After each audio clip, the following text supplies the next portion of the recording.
Hello, welcome along. Thanks for joining us. LANGKAWI 2023 hit stage 3 today. 183.1 kilometers awaits us from Delhi to Baling. Big question today, will it be a day for a breakaway? Could it be a day where the general classification riders come to the front in LANGKAWI? We have the mountaintop finish on Genting Highlands on day 5. There's plenty of sprint stages to come, so the GC opportunities can be fairly limited in this race. Is this the day for them? 8 stages this year's race, 1,278.1 kilometers. And on the front, as it is tradition, our jerseys all lined out along the front. It is Arvid de Klein, who is in the turquoise leader's jersey. And he leads by 2 seconds from yesterday's stage winner Glebserista from Astana, Kazakhstan. Sasha Vimas of Human Powerhouse is third at 10 seconds. Tekshbaya Batchakan is fourth at 10. Simon Carr of EF Education Easy Post is in fifth at 12 seconds, just ahead of Enrico Zanocello. We go 13 seconds back to Thomas Barta, Sarawat Sidionachai, Yonagira and Tom Scully. In the white jersey as the best Asian rider is Tekshbaya Batchakan of Mongolia. Is the shining star of Mongolian cycling. So it's good to see him up there for the Rujai online insurance team. Glebserista is keeping the orange points jersey warm for Arvid de Klein. De Klein leads in that classification with 27 points to Sarista's 24, so it is tight. Zanoncello third with 15 points. The King of the Mountains changed hands yesterday with Matsuki of Terengganu Polygon taking over in the leader's jersey in the King of the Mountains, in that polka dot jersey ahead of teammate Ayman Zarif with Batchakan in third. 432 points on offer, but there are many climbs along the route for the riders today. We will have an intermediate sprint which comes at 9.9 kilometers fairly early on into the day, so about 174.4 to go. We then have a series of 2 climbs. One just after the first Cat 2 climb, there's a short descent, and we climb up to the Category 1. So the summit of the Jelly climb at 151.4 kilometers to go. And then at Puncak Titiwangsa, 135.4 kilometers to go before we descend down for an intermediate sprint. Tasik Temengor with 103.9 kilometers to go. Sri Banding is our next King of the Mountains of the day, and that is a Category 3 climb to come with 95.4 to go, and then Sungai Rui with 37.4 to go. So there are many points on offer in the King of the Mountains today. So it looked like the plan yesterday from Terengganu was to pass that jersey over to Matsuki for their for Zarif to potentially take it back today. We're not long away from the start now. We have a fairly long neutralised section for the riders to take in today. 8.3 kilometres will be the rollout from Jelly this morning. Thanks for joining us. Martin McDonald and John Mould with you to take you through today's race action.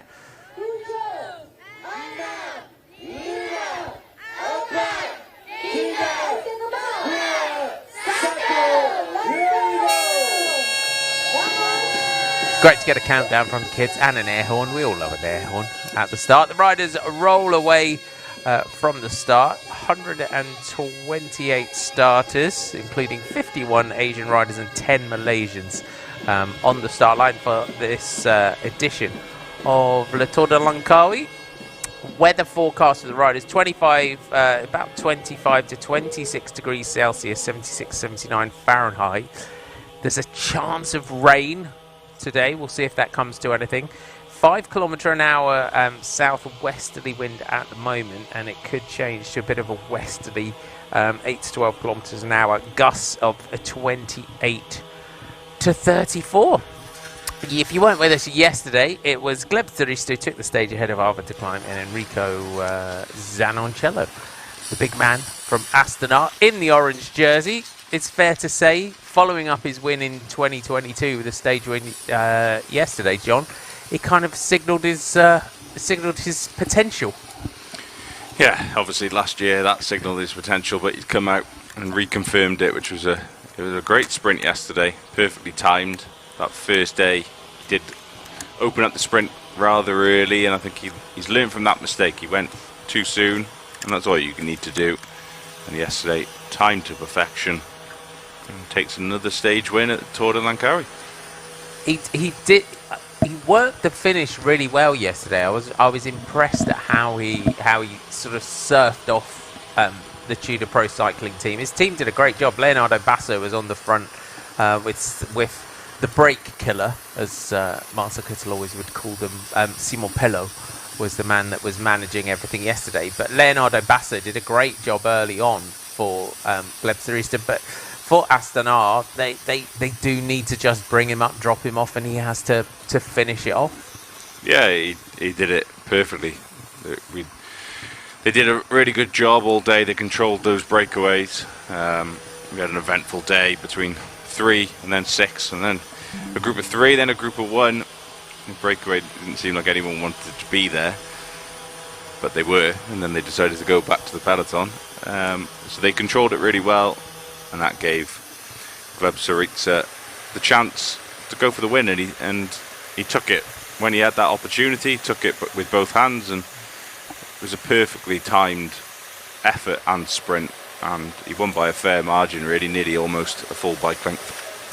See Luke Mudgeway there wearing 46. He was one of the riders in our breakaway yesterday. He went for the penultimate intermediate sprint, then dropped back to the bunch. It was a really odd day yesterday, because a lot of the time when the breakaway goes, you would expect the breakaway really to just stay together until they got caught. But it was 1 by 1, 2 by 2. They all kind of went, right, I've had enough. Go back to bunch.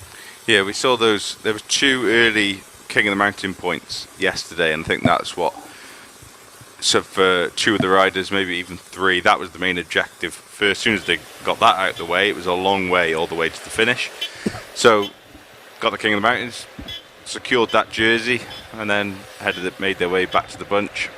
And it was the same with those bonus seconds. There was 1 late sprint on, but that was around 13 kilometers to go. So I don't think the breakaway were that keen to try and hold on. Yeah, it was a strange one though. Luke Mudgeway of Bolton Equities, we saw on stage 1 how keen he was to get in the breakaway, and he got there yesterday, but I think he'd had enough time. He decided he'd had enough once he got there.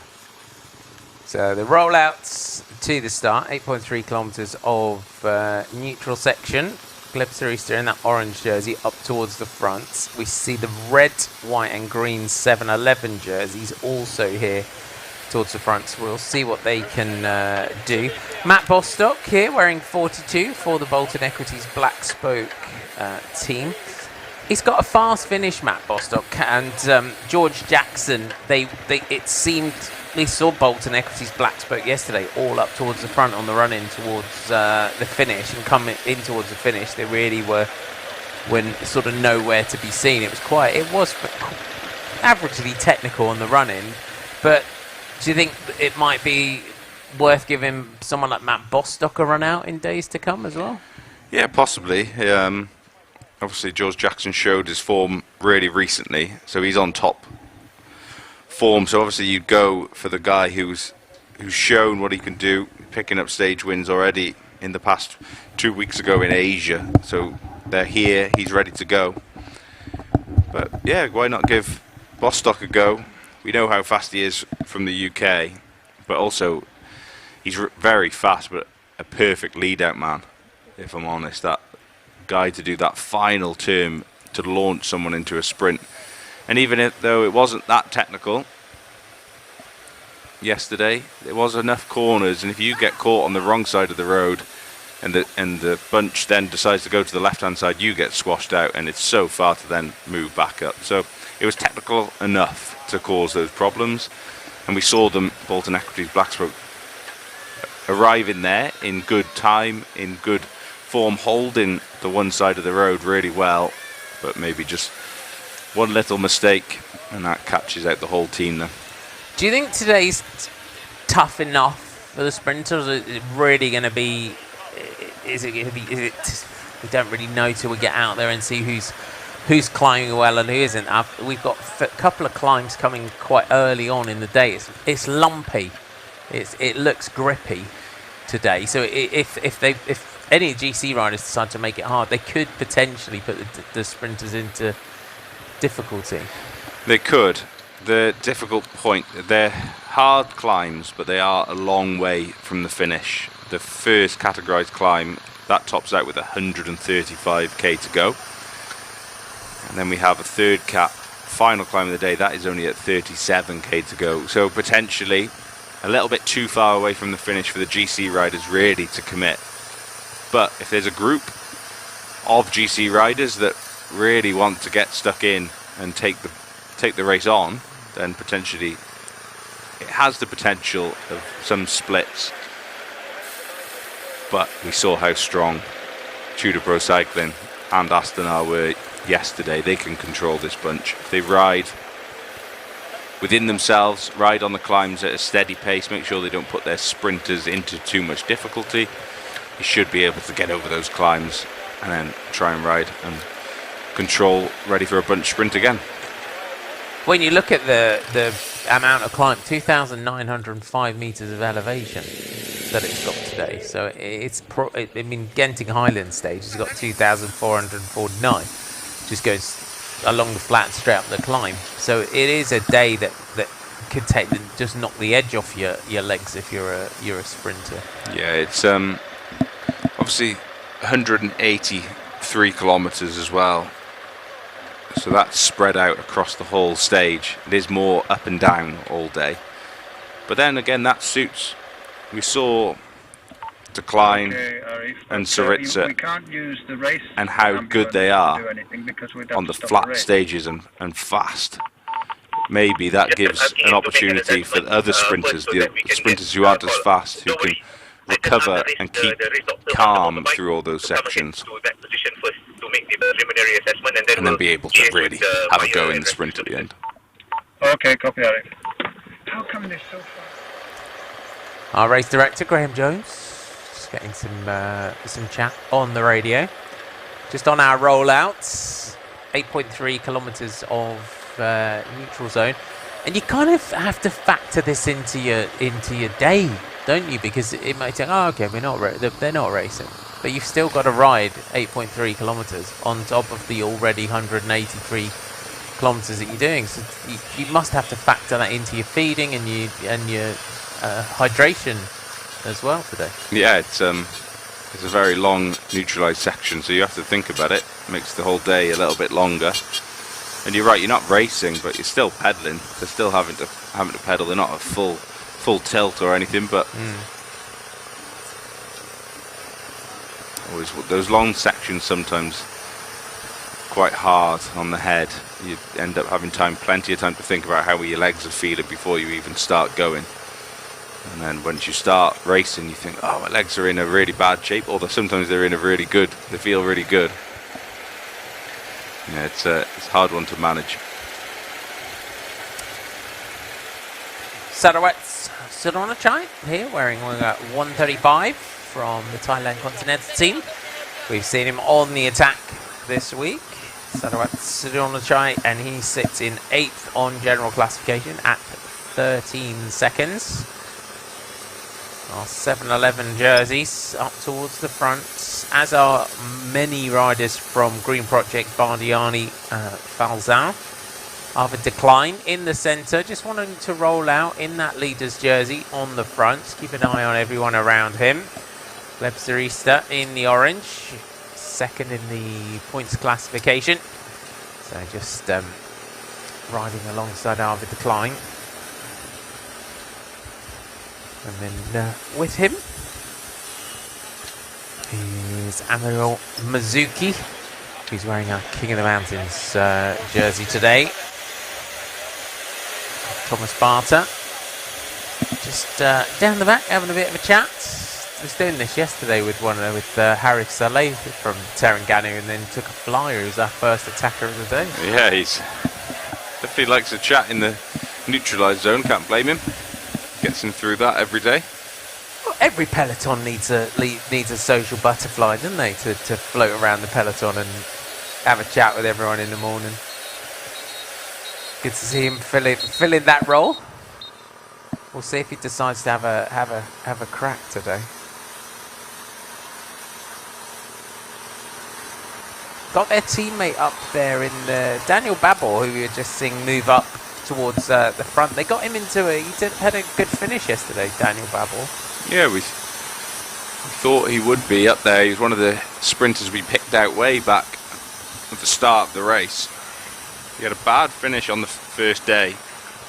Don't really know what happened there. Finished pretty much near the back of the peloton, so maybe he had a mechanical issue or got caught out in the sprint, but came up finishing 4th place. One to watch over the next few days as well. 23-year-old from Czechia. They come here with a pretty good team, but I'm wondering about the battle for GC. We've got a team that can support Babel and Barta and go for some more victories. Masaki Yamamoto there. You can see the national champion of Japan from Team Ukyo, wearing number 111. So Green Project Bardiani Falzan. They managed to make the podium yesterday with Enrico Zanoncelli, but we were Zanoncello, my apologies. But they had Davide Gabur and Lorenzo Conforti in the top 10. We had a chat about it briefly after the finish yesterday, because it didn't seem cohesive in terms of the actual tactic and what they were actually going for yesterday. Yeah, 3 riders in the top 6. When you see that many riders all together, it does ask some questions. We need to do a lead out, we need to look after one rider. It's always hard to tell what's happened. Maybe they never even got a chance to do a lead out, they got caught out, they had to move riders back round. But when you see that many riders all together at the front, there has to be some questions asked. How can we do this better? Can we commit to one rider? Or are they, maybe the team tactic was to all get to the front and try and sprint and see what happens.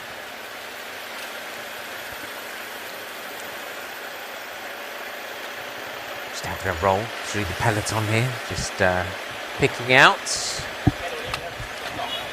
different riders, different national champions jerseys throughout the peloton. This is Arvid de Klein, our general classification leader. So he takes 2 seconds over the man to his left into today's stage, with Sasha Vimas 3rd at 10 seconds.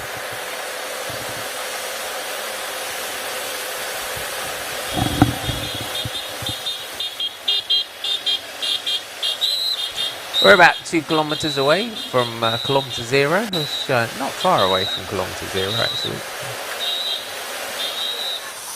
Getting ready for the flag drop.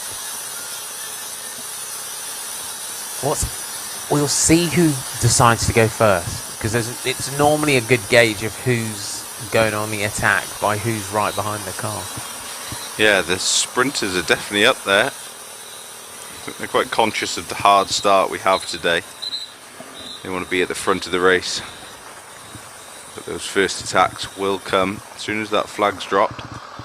We've seen some really aggressive racing for the first 2 stages, and I don't expect today to be any less than that, because there's actually a good chance, a better chance, of you staying away and taking victory today. This has the possibility for a breakaway to go all the way to the end. If they ride smart and hard enough, the sprinter teams won't be able to bring them back. And it's just a question of general classification then. This could be a day where a good group goes up the road with some good climbers. They have to be committed and work well together, but this is definitely an opportunity where they could stay away all the way to the end. Yeah, it's because we would be, if you haven't been with us for the first 2 days, it's taken the first day took over an hour for the breakaway of the day to become established. And then yesterday we just had it took about the same, and then we just had the strangest day in terms of the makeup of the break. We would expect something different today, though, because the route today does have the potential for a breakaway to go all the way to the finish. If they get enough of an advantage, and the other thing is if there's enough different teams represented in that, if in the breakaway today. It should all stay together for the start, I believe. That first intermediate sprint comes after 9.9 kilometers. So maybe the sprinters are looking for that. Of course, points on offer for the points classification and some bonus seconds. Saritsa, if he wins and the Klein doesn't score any points or score any seconds, he's the virtual leader on the road. It's only a 2-second gap, 3 seconds for the win. So there's a bit of a battle at the start to see really what happens. And I expect as soon as that sprint is out the way, that's when we should see a big, a quality breakaway formed. The pink jerseys up towards the front. You've got Simon Carr wearing number 1, Alex Jefferson Tapida, and Odd Christian Eiking, Tom Scully, Michael Valgren, and Yardi van der Lee is the EF Education Easy Post team. You can see all the team cars all lined out behind the peloton, which is why we you know, when we say sometimes if you get a bad draw you can't see the front. You literally don't see the race half the time. No, it's the first stage is drawn out of a hat, so whatever you get.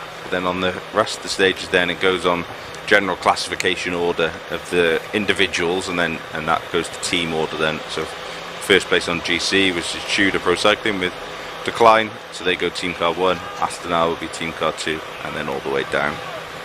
But sometimes when you're at the back of that group, 24 riders, you're just driving around in traffic behind a car and you don't see any racing. Can't even get a glimpse of them sometimes. No.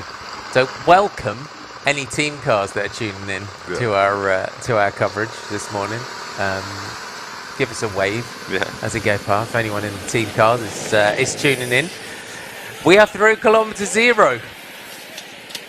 It snuck up on us, and the car pulls away, and the attacks come thick and fast at the front, as we would expect, as many riders look to try and get something established here this morning. We are underway on stage 3 of Le Tour de Langkawi. It's that man again. Looks like Luke Mudgeway going clear, is it here? For Bolton Equities Black Spoke. So the blue and yellow jerseys that were on the attack yesterday, same again today. Look at this. Everyone swinging around now on the front of the peloton, trying to get that break going.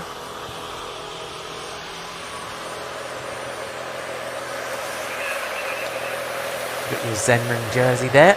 But, quite similar to our Tudor Pro Cycling jersey is the Ukyo jersey, all in black. 183 kilometres of today's stage to go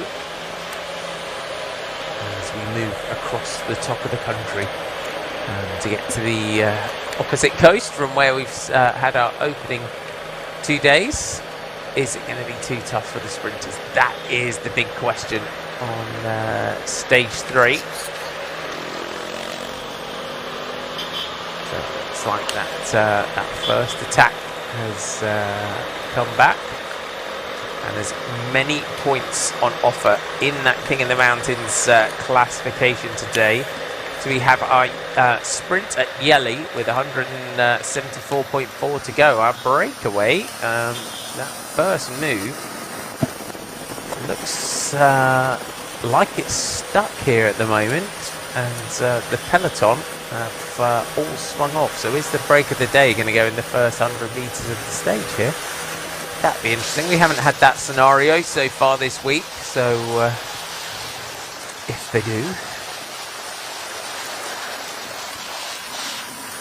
And it is Logan Curry that's up there for the Bolton Equities Black Spoke team.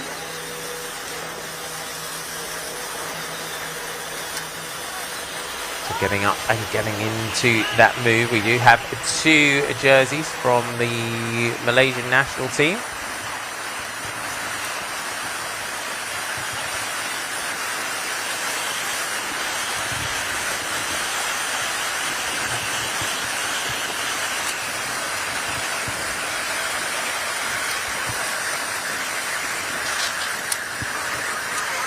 So we have Zawawi Asman, who is in the breakaway group, with Ashaful Shukri,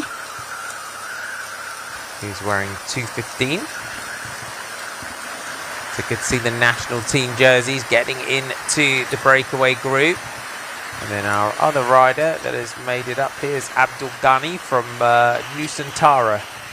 So 4 riders in the break, 3 teams represented, and the national team of Malaysia. They've impressed me this week with the national team in terms of how they've ridden. They've raced really well. They've come out, obviously, home tour as well. You always come out with a lot more motivation. But they do have some good riders riding for them. It's an opportunity for these riders to really show themselves at their biggest home race they could go to.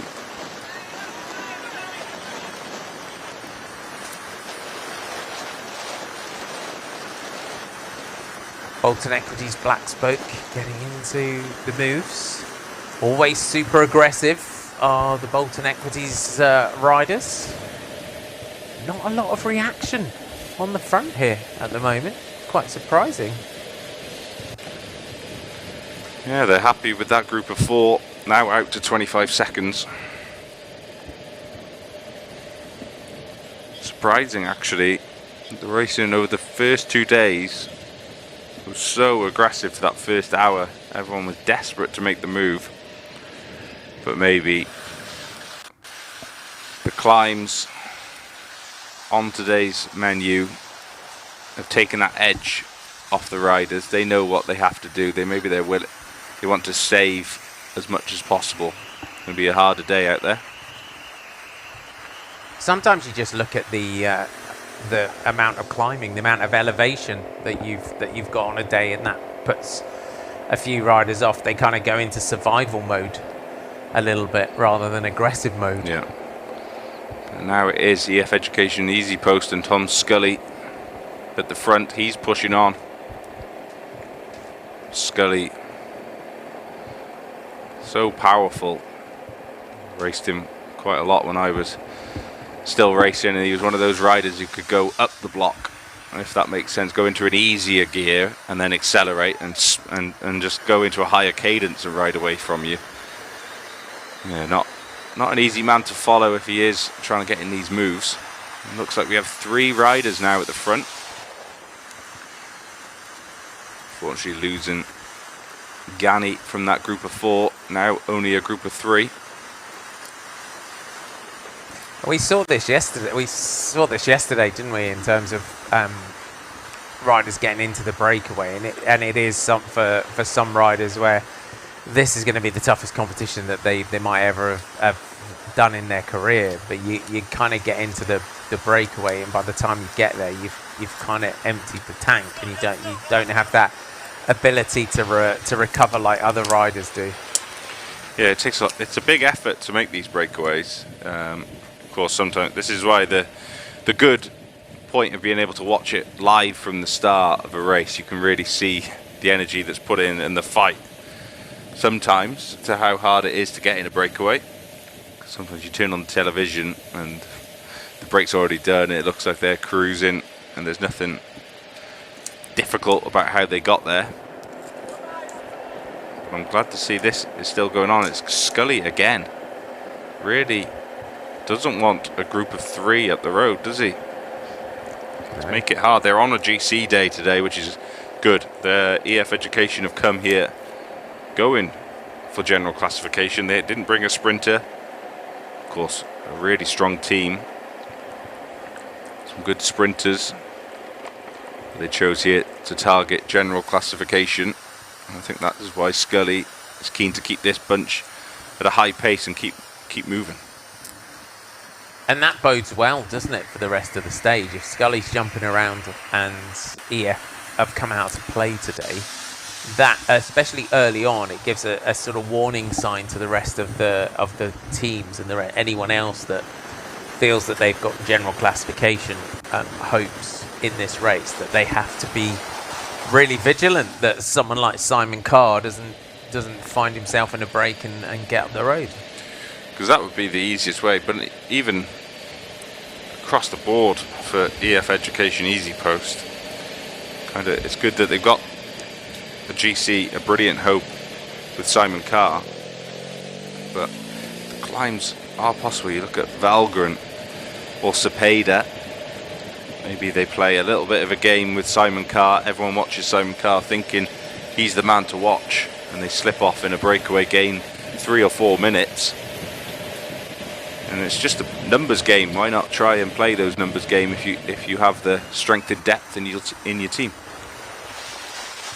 Definitely. 50 seconds already is the time gap from Logan Curry, Sharaful Shukri and Zawawi Asman. So the Bolton Equities black spoke rider on the back here in the sort of purpley blue and yellow jersey, and then our Malaysian national team riders in their red, white and blue jerseys. Good to see them both in there.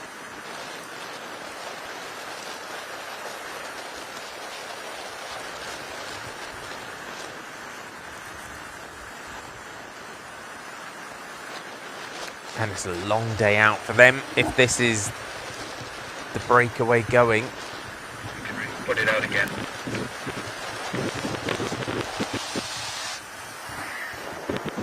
Back to Graham Jones in the car, race director.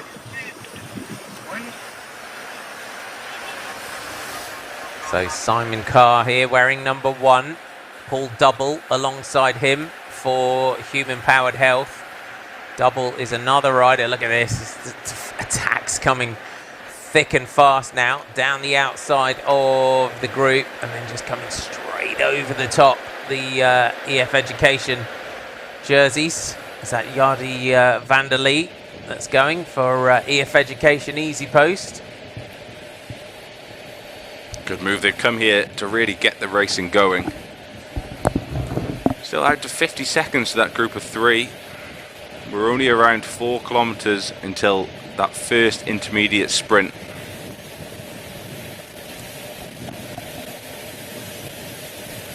We're getting close. The attacks are still coming up at that front of the peloton. At that early sprint, 3, 2 and 1 points, but also 3, 2 and 1 bonus seconds. The EF riders have been chasing those seconds since the start of the race on day 1. They've been picking them off towards the end of each stage, which has been a brilliant job. But I think they're going to miss out on the bonus seconds on this first sprint. It'll be between these 3. Again, that gap now down to 36 seconds. Was 50 seconds. That peloton really wants them back, and the racing is still on back there. Soon close this breakdown. All of our riders 16 seconds down on general classification. So could do with some bonus seconds, but this race we would expect some big gaps. Will it be a day today for a bit of some decent gaps in general classification when we go to the summit of the Genting Highlands?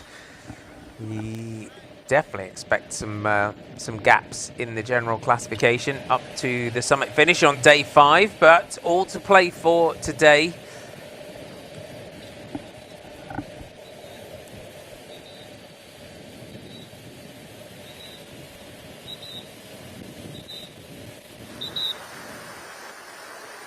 So flat roll out here before we start climbing. And that first sprint is 500 meters away. I was just going to say it's about 600 meters away from our graphic. 500 meters now into the first intermediate sprint of the day. And just lining this up So the two Malaysian national team riders just putting themselves into the middle here. Logan Curry is going to launch his sprint. So want those seconds. Looks around. Perhaps just gone a touch too early there. Just has to sit back and go again. Is he going to take this one? Who's going to go to the Malaysian national team? It is. It's our one of our Malaysian national team riders. Couldn't quite make out who it was from the drone. It is Asman that gets it. So he gets 3 seconds.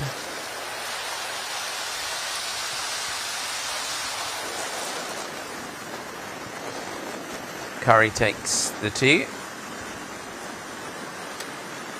And Shukri takes the 1.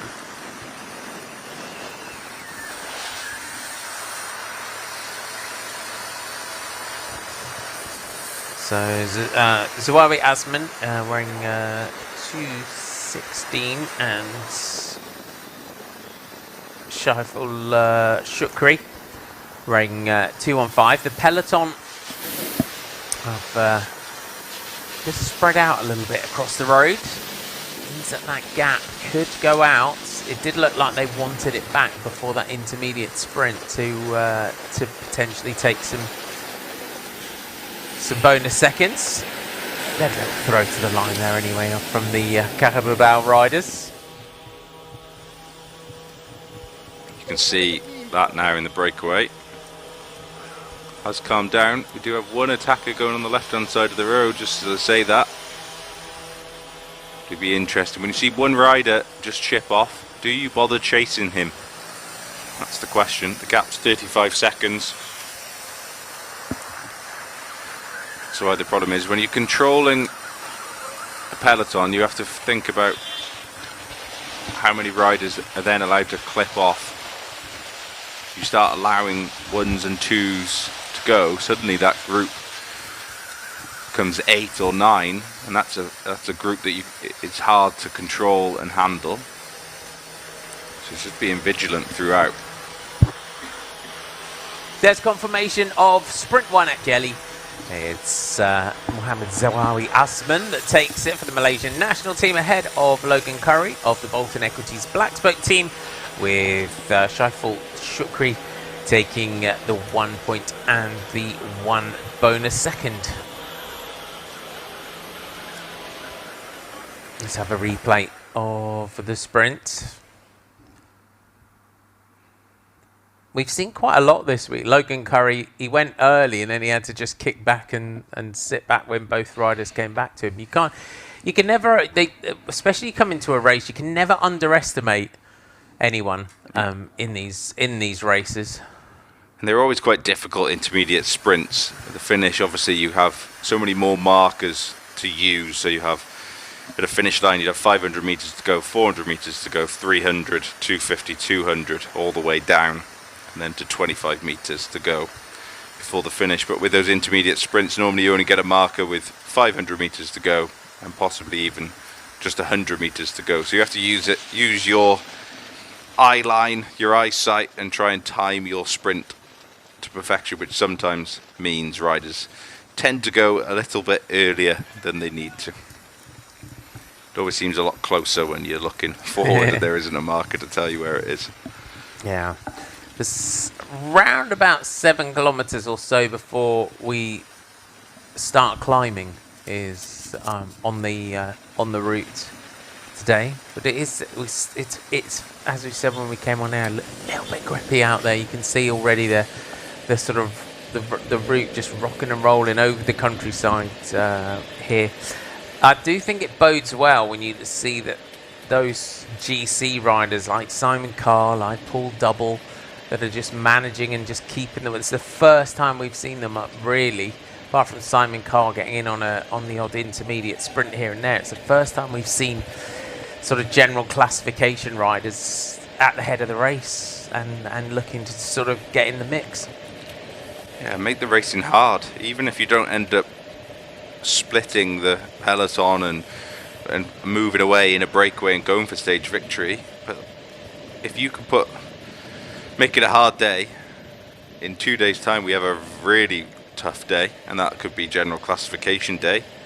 But you need to take that sharpness and that fire off the other riders, your rivals' legs. So if you make it a little bit more difficult, all it does, you might not be successful today with breaking everyone, but the day after, when they're a bit more fatigued, the day after that, you just need to keep overloading everyone. And that's the best option you can do. Go out and race. It's an option. It's hard enough today. You might all come back together. You might feel like you haven't been successful because you haven't won, you haven't dropped your big general classification rivals, but you've hurt their legs, and that's what you need to do. And even if you hurt their legs and then you've demoralized them.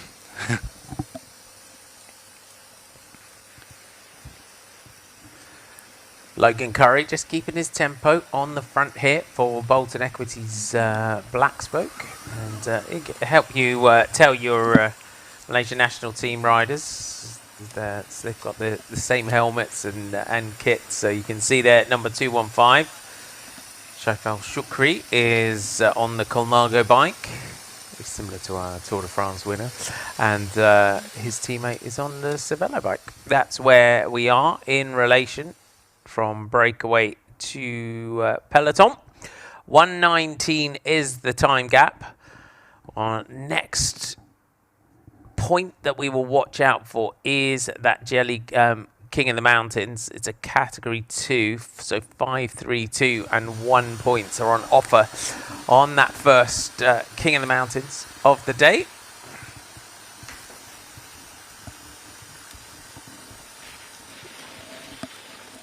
It is a long drag up, even though it is only a second category climb.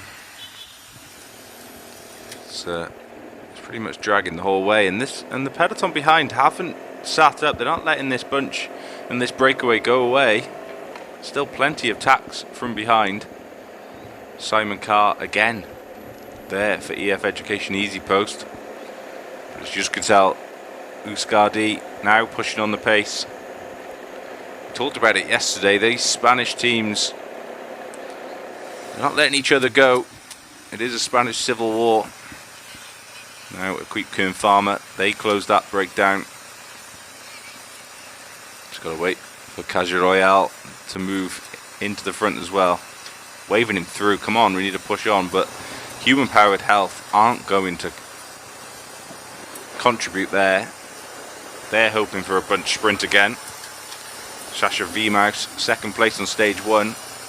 Disappointing result yesterday on stage 2. So they will be trying to hope and protect his hopes. Hopefully deliver him an opportunity to go for stage victory in a bunch sprint. It's always demoralizing. You make a big effort and a big move to try and get in a breakaway.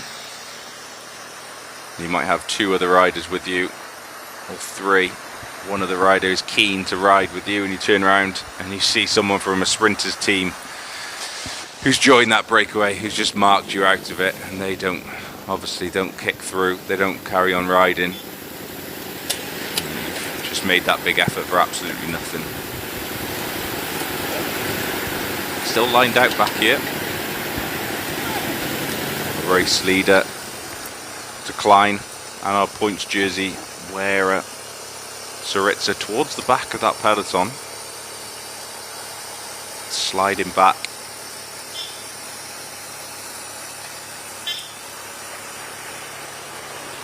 It's not too hard of climb. You can see all in the big rings in the midway nearer to the top of the block.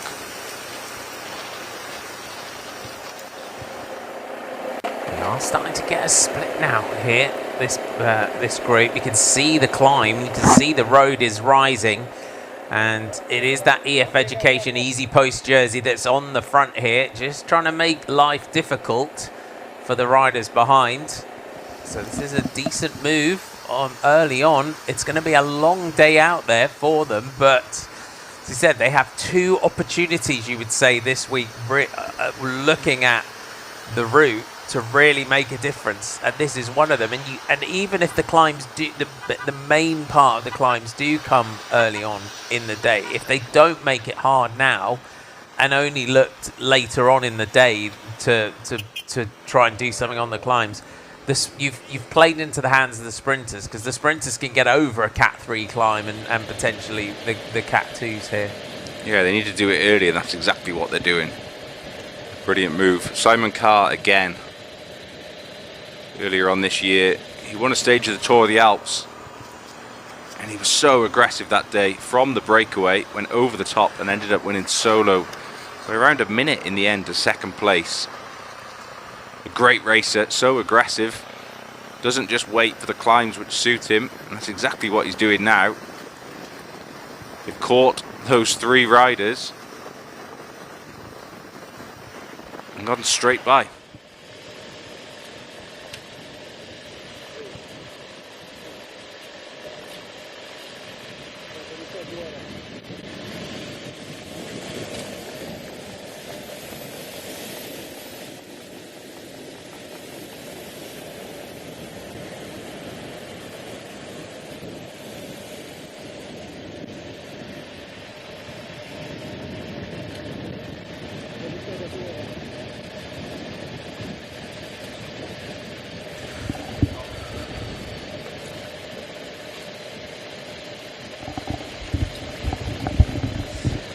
You can see a few riders here just down the back of the bunch. It is going to be a tough day out there for those riders that favour the flat, fast stages.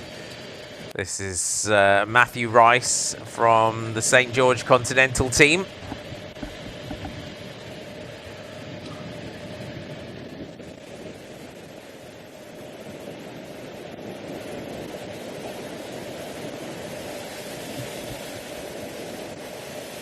Commissaire President, just keeping an eye on things. They always just keep an eye out the roof of the car just to see what is going on. Yeah, they make sure they got to wear sunglasses though. Got the head out that sunroof like a meerkat constantly, some of the commissaires. This is a big group now. The peloton not far behind. You can see the chase. Look like Casa Royale jerseys. Yeah, they've missed out on this, haven't they? There's some good teams represented here as well. So they need to close it down. This is the time when you do miss it, the best thing to do is to make a huge effort. You have to just close it down as fast as possible. With a size group of a breakaway as such, you can't be waiting and controlling and bring a break back if you're doing it with one rider. As soon as it gets to a 30 seconds, 20 seconds, you're trying to bring that back with 2 guys. They're doing through and off, and they'll be able just to pull out the gap. So you really just have to commit, make a huge effort, and close it down as fast as possible. You can see the riders, the breakaway riders, who've turned around, seen the peloton come in.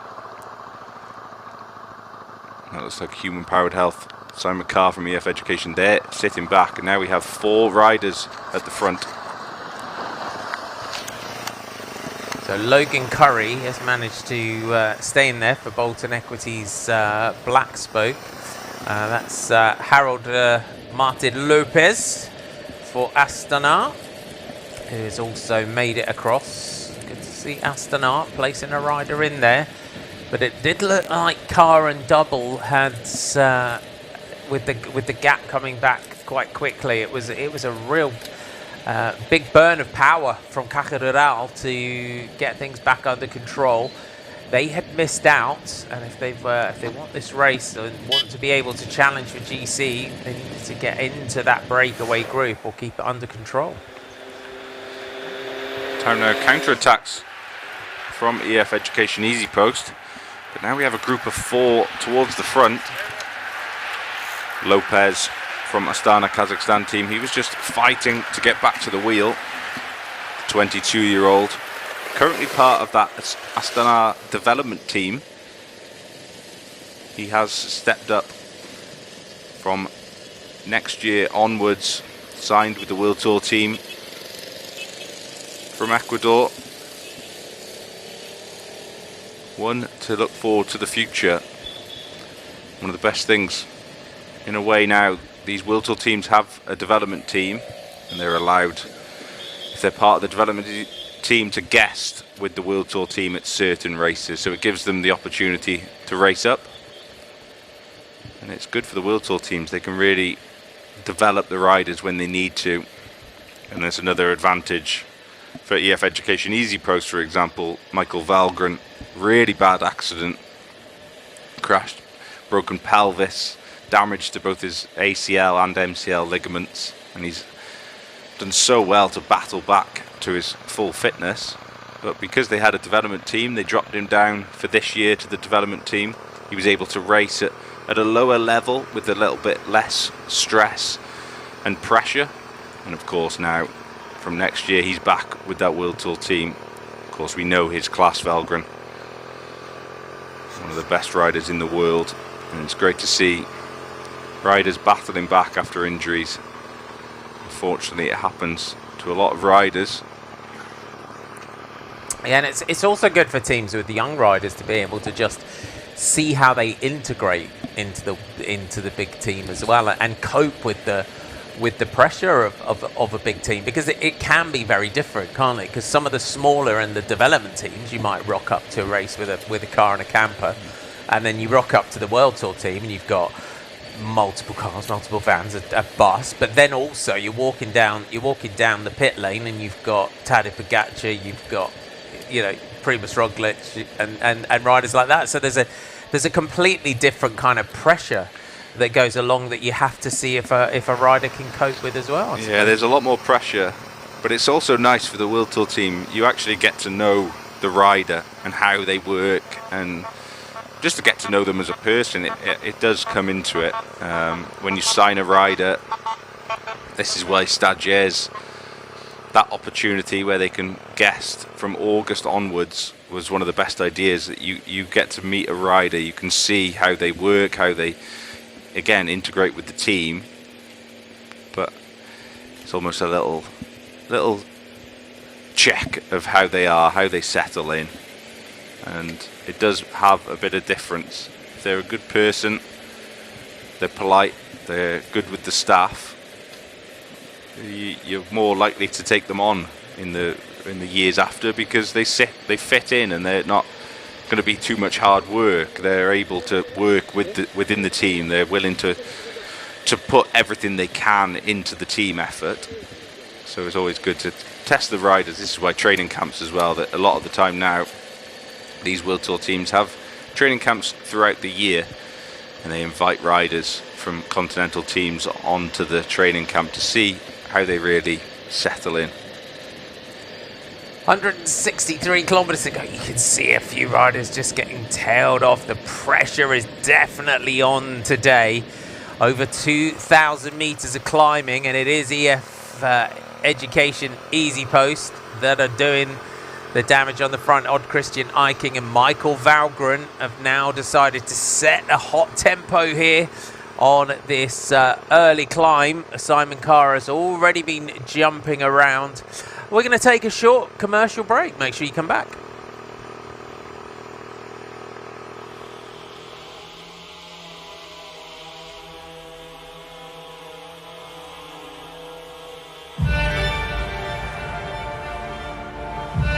Everything we do has an impact on the climate. But how can we transform that from a negative into a positive? It's amazing to see just how focused they are on providing opportunities for young, talented minds. It's so important to give back and create opportunities. PETRONAS have so many projects. I've been out to the rainforest and seen some of the work they're doing there. That gives me encouragement that we're going in the right direction. It's about working together to deliver sustainable impact. The Eco Care Centre in Kerteh is a collaboration with the Malaysian Nature Society and PETRONAS. It features displays, exhibits and information about the unique ecosystem of Kerteh. The whole essence of creating PETRONAS was really to create a positive social impact. We're able to also create more employment opportunities. A large number of our recipients are from underprivileged families, and changing them also eventually to help them change the lives of the people around them. The energy we produce, the innovation we promote, the people we support are all aimed at being a positive force, delivering progress for society.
Powered by Bubble 2.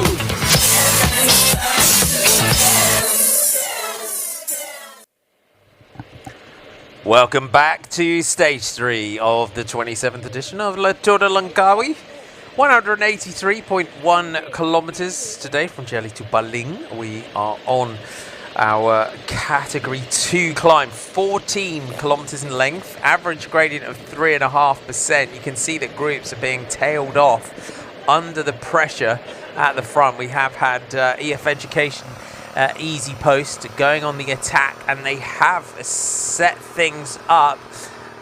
Simon Carr has managed to get himself off the front, and I'm getting some inside info. About 5 kilometers up the road, it is raining. There is rain forecast throughout today's stage, so if this group can get clear, that could change the dynamic considerably of this stage. But Simon Carr and EF Education Easy Post have been really persistent all the way up this climb. It looks like Paul Double of the Human Powered Health team, the British rider, has also got himself into the group. As well as we have 2 jerseys from the Green Project Bardiani CSF. That looks like our white jersey. Is that our white jersey coming across the gap? We'll just get an idea when we get right in there and just pick up the numbers of all the riders that have made it in here. Matteo Scalco is there. So Scalco getting into the group along with Luca Covilli. So Luca Covilli getting in there. It's Juan Bao Company from the Euskaltel-Euskadi team in orange. And then one rider on the back of the group. Is it Bachakan that has been on the attack? Is it Tegsbayer Bachakan? Can't quite make it out. Just on the back of the group. It'd be a great ride if he has made it up here. This group is going though, John. This is a nice move. This is a really nice move. Still 8 kilometers away from the top of the first KOM as well. So really big battle. Going on brute strength now. This is no hiding place. You have to just have the legs.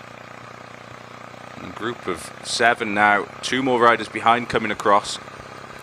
And you can see now back at the Astana team car. Look at the riders who have lost contact already. Plenty of riders who have gone out the back of the peloton. Real tough day.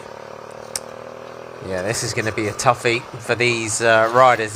There's time limits and time cuts and that kind of thing to think of, isn't there? And we're 159 kilometers from the end here, so there can be you can't. It's one of those cycling. If you're tuning in and you're not familiar with cycling, it's not one of those sports where you go off the back and you can just kind of chill and just pedal along and not worry about it. You have to make sure that you make it into the time cut. There is a time limit on the day, and you can see riders just talking into the radio. They know they've got a lot of climbing ahead of them today, so it's going to be a day of calculation. You've got to have a talent for maths, haven't you, as a bike rider, to be able to know what the time limits are and where you can ride. It's a constant battle trying to figure out percentages of your time. Normally it's a percentage of the winner's time that is added onto your time, and you can figure out how much further back you need to be. But this group now, a really good selection towards the front. Just trying to get confirmation of the numbers. I might have them all, bear with me. Quickly looking through them all, but even if you just look at the jerseys represented and the teams represented towards the front, you have to then think back of who's missed that breakaway. So what team would be chasing to bring them back? That's the next question. Casa Royale, Tudor Pro Cycling, Euskaltel, Green Project Bardiani, Kern Pharma, Human Powered Health and EF Education. Easy Post. It's the teams that really have missed out. Astana, Kazakhstan team, Bolton Equities, and Korotec Italia. Making in here, this is who I have. I'll just double check as we excuse our little picture breakup. I make the breakaway at the moment. I'm just going to double check our Caja rider, but it's Simon Carr from EF Education Easy Post, Paul Double from Human Powered Health, Matteo Scalco and Luca Gavilli from the Green Project Bardiani, Faizan. We've got Pablo Juan Company from Euskaltel-Euskadi. Juan Bao Company. We've got Pablo Castrillo from the Equipa Kern Pharma, Adne van Engelen from Rujai Online Insurance, Simon Pello from Tudor Pro Cycling. And if you've been with us over the last couple of days, Simon Pello, we were talking about yesterday, doing the job on the front for his sprinter, Arvid Klein. But what a class act he is, having won a lot of races in his career, including Tour de Bretagne this season. And here he is in the breakaway. And the other rider, Mika Biscara, I may make it from Cajarural, but I'll just double check. We're having a little bit of pixelization. I can't quite pull out his number, but as soon as I get a clear glimpse of that, we'll confirm our rider from Cajarural. It looks like a 5 to me. Looks 95, I think that was. So that's, or 75, no, 95 it is, isn't it, from Cajarural. So, Joachim Milkelde, it is, I think, from Cajarural, if that's number 5.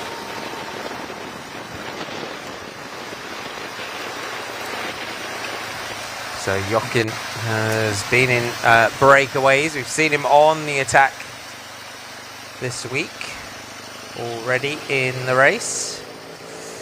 We're setting things up here. 158 kilometers to go, and that gap. And we saw the persistence of the EF Education Easy Post team in trying to establish this breakaway, and you've got to say persistence is key, and that's paid off. But the gap is not big, the gap is not huge, and you can see there's a big group of riders behind. Now, this is our second group, my apology, being led by Astana,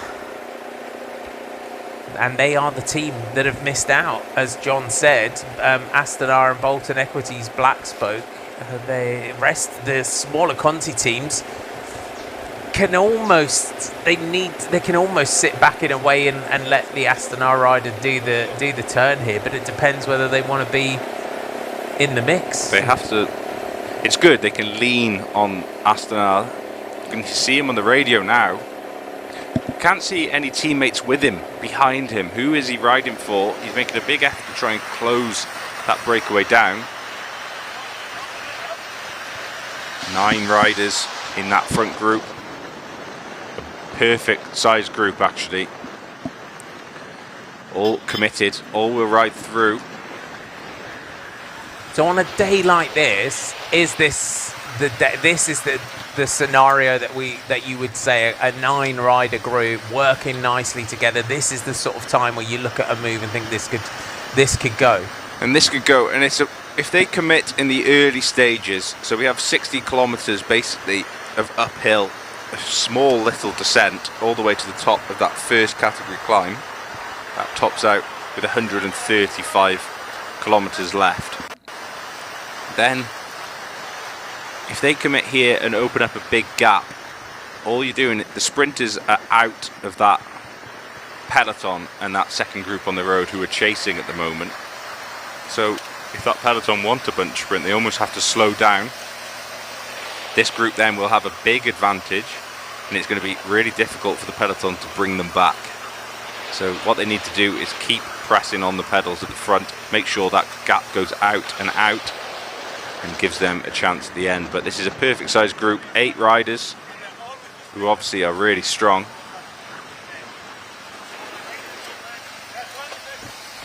A lot of chat going on. Having a lot of conversation.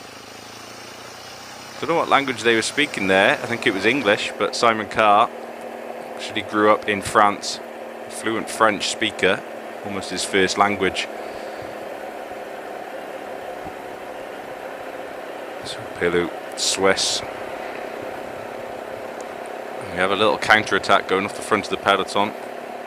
Bolton Equities Black Spoke, team who have missed it.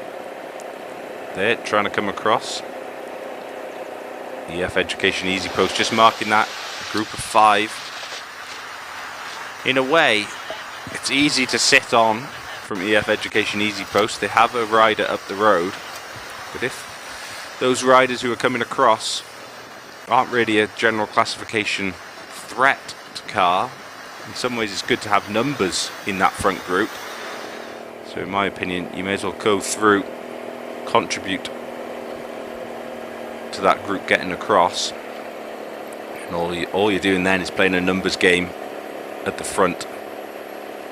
It's always good to have more teammates, if you can, more riders represented at the front of the race. If you take in Green Project Bardiani, they have 2 in this front group. Yeah, Luca Covilli, 26-year-old Italian. Raced the Giro this year. And his teammates, Matteo Scalco, 19 years old, is Matteo Scalco. So good to see Scalco getting up here and in the move for Green Project Bardiani CSF Faizan. They've been sprinting well. Now it's up to their GC riders. Scalco's had a win this year in the Coppa della Pace down in Italy. It's a 19-year-old Italian rider. He had multiple wins last year.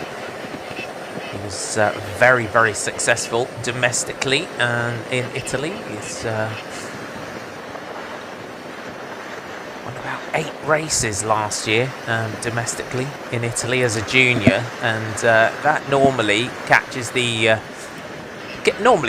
attentions of the teams down in Italy if you're dominating Italian Cup races, because the Italian Cup races are pretty tough, aren't they? They tend to be up a massive climb, down a descent, through the town, and back up the massive climb again. Yeah, multiple times as well. Yeah, and if they find some cobbles, they'll throw them in as well. Yeah, normally at the top of a climb when you're on your absolute limit. I raced my amateur years in Italy. That was, to be honest, I'm not one of the best climbers when I was racing, so it was a tough year in Italy. You learn plenty, but some good riders come out of that area. But you look back now at the peloton, look how small that peloton is. Absolutely decimated, you would say, this opening part of the stage today here in Tour de Langkawi. And this is kind of what we were looking for, and this is what we were looking towards, because we've gone up the east coast, we've got to go across the top of the country to get to the other coast, to come all the way back down to Genting Highlands and Kuala Lumpur. And I think the way that this stage is going across the up the top north of the country, it's making it tough. But it's going to be a big day out there for those riders that have been dropped early on in this one.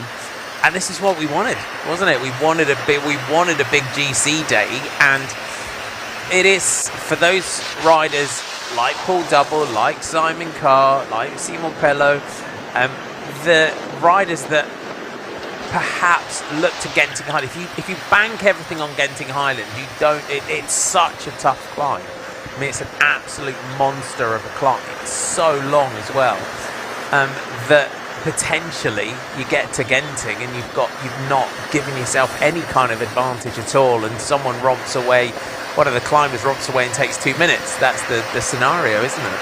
Yeah, it's easy to look at that day and concentrate on it, but this is a big day. Talked about how much climbing there was, but it's up to the riders. They make the racing, and this group of 9 are forcing the hand of all the other teams, putting all the other riders under pressure. It's a brilliant move, and you can see how well these 9 are working together. We've seen counter-attacks behind, but to try and close this group down, it's going to be a monumental effort for a group of 4, group of 5. Getting closer and closer to our first King of the Mountains of the day. It's Cat 2, 5, 3, 2 and 1 points. So there is an opportunity here for someone to build a considerable advantage in the King of the Mountains and take that jersey.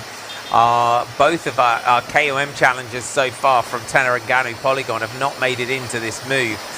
So we'll see who's got designs on trying to take this King of the Mountains jersey. Simon Pello, it looks like, from Tudor Pro Cycling, is on the front, up in the tempo. Paul Double pedalling up for the human-powered health.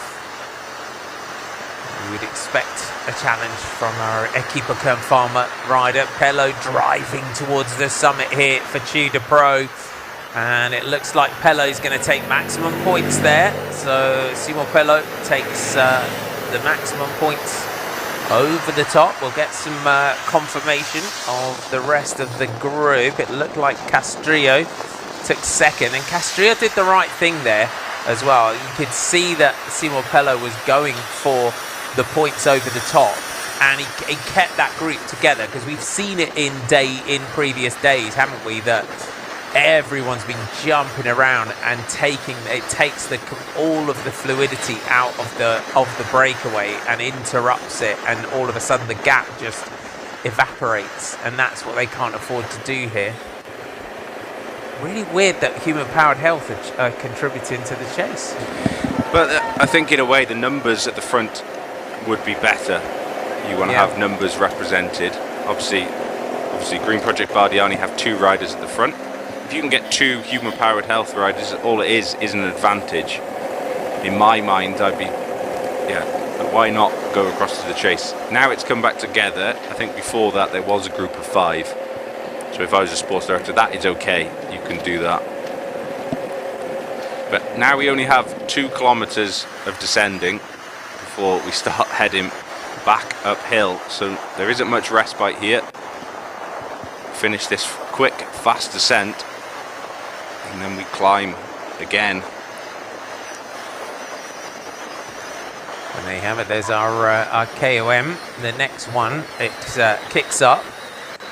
And the next climb is the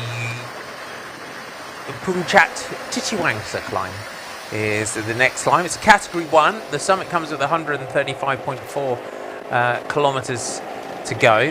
The teams and riders will have been given the instructions from the sport directors behind, who has teammates up the road. So this first part of the stage is really, really tough, and then we descend down after our capped 1 climb. We then have an intermediate sprint at Tasik Temangor, and then we climb to our category 2 climb at Sri Banding, and that will be potentially, John, where this breakaway we'll get an idea, because there's quite a we've got a longish descent.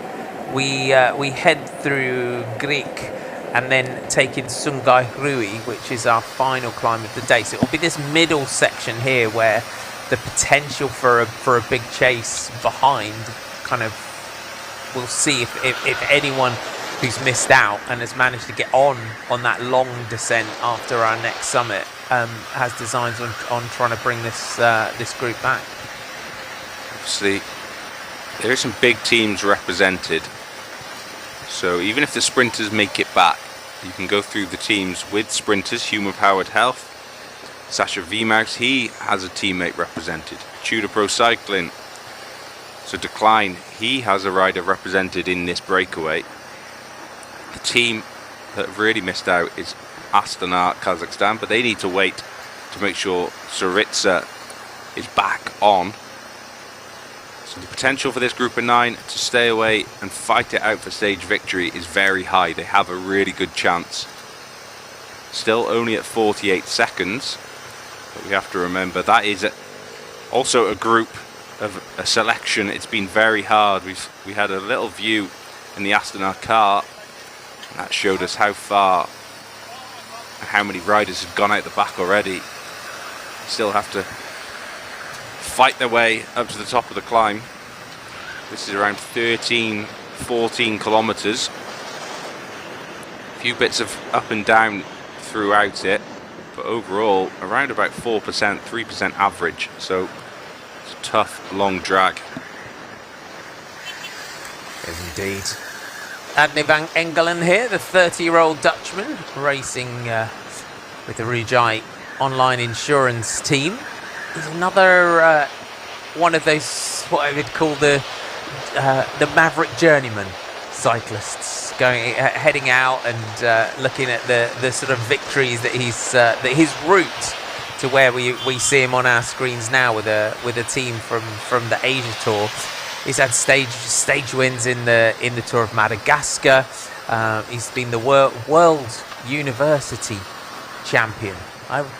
We don't get to hear the World University Championships, but that's got to have a lot of prestige around it. Because I know our British uni championships are always very, very highly sought over.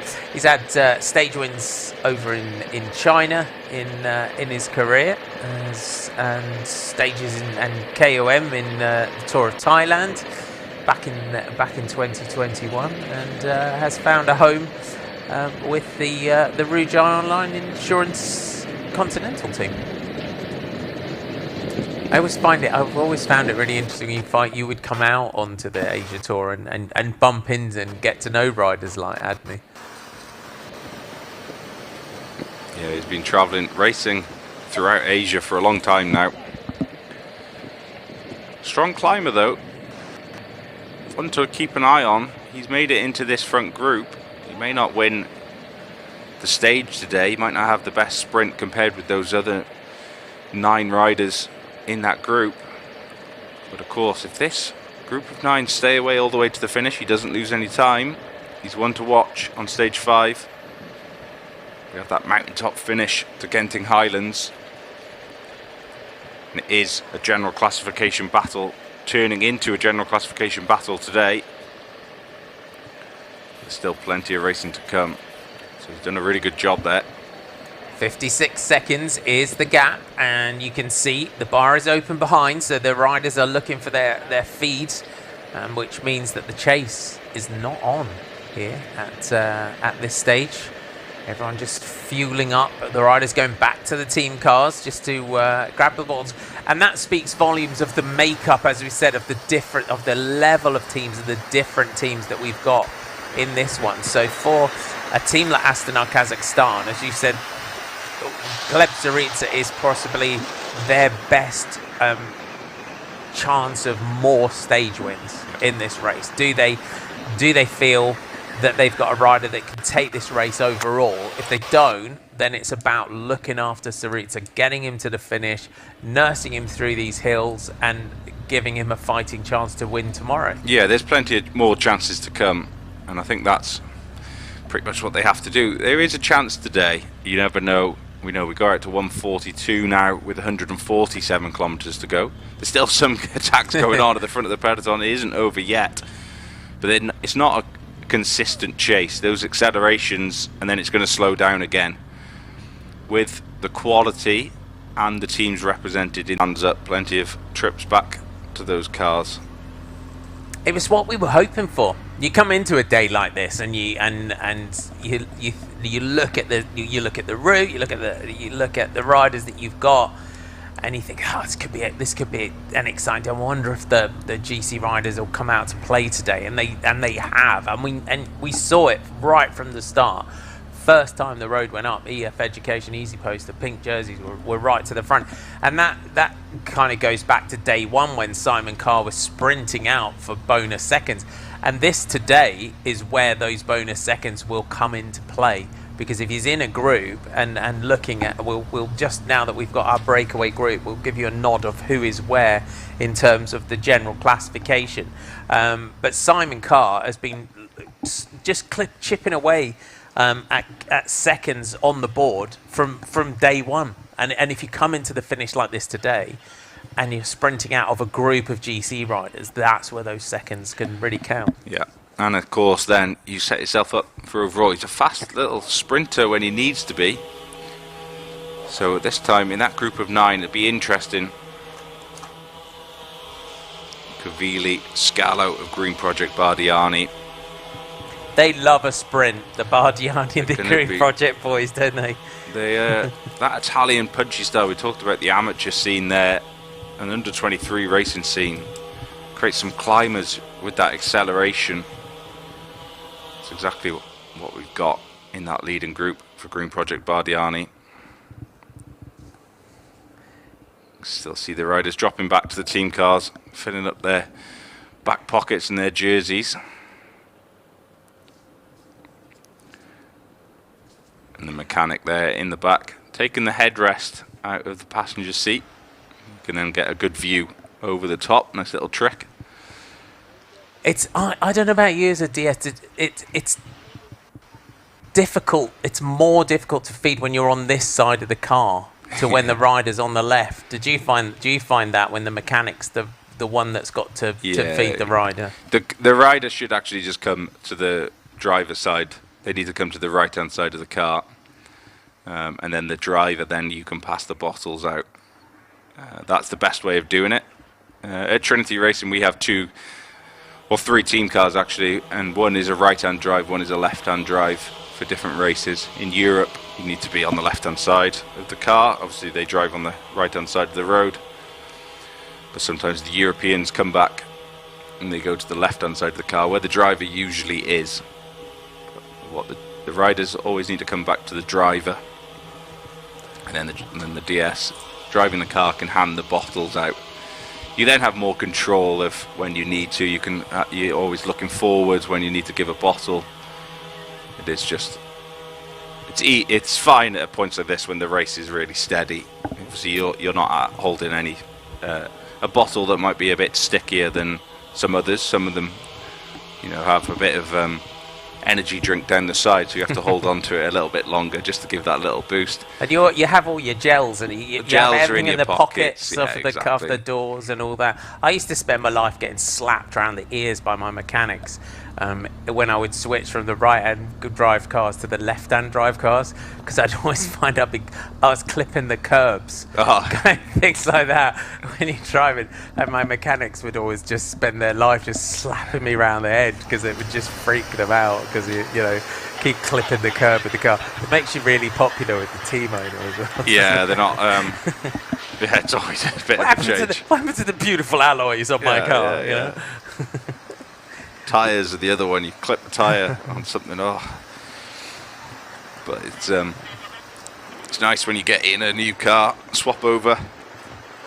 It's good in the car. A lot of time. And although you have radios, do you, as a DS, like the times when the riders come back and you get that interaction one-to-one with them, rather than just on the radio? Always. Obviously, we're an under-23 team as well, so under-23 races, no race radios at all.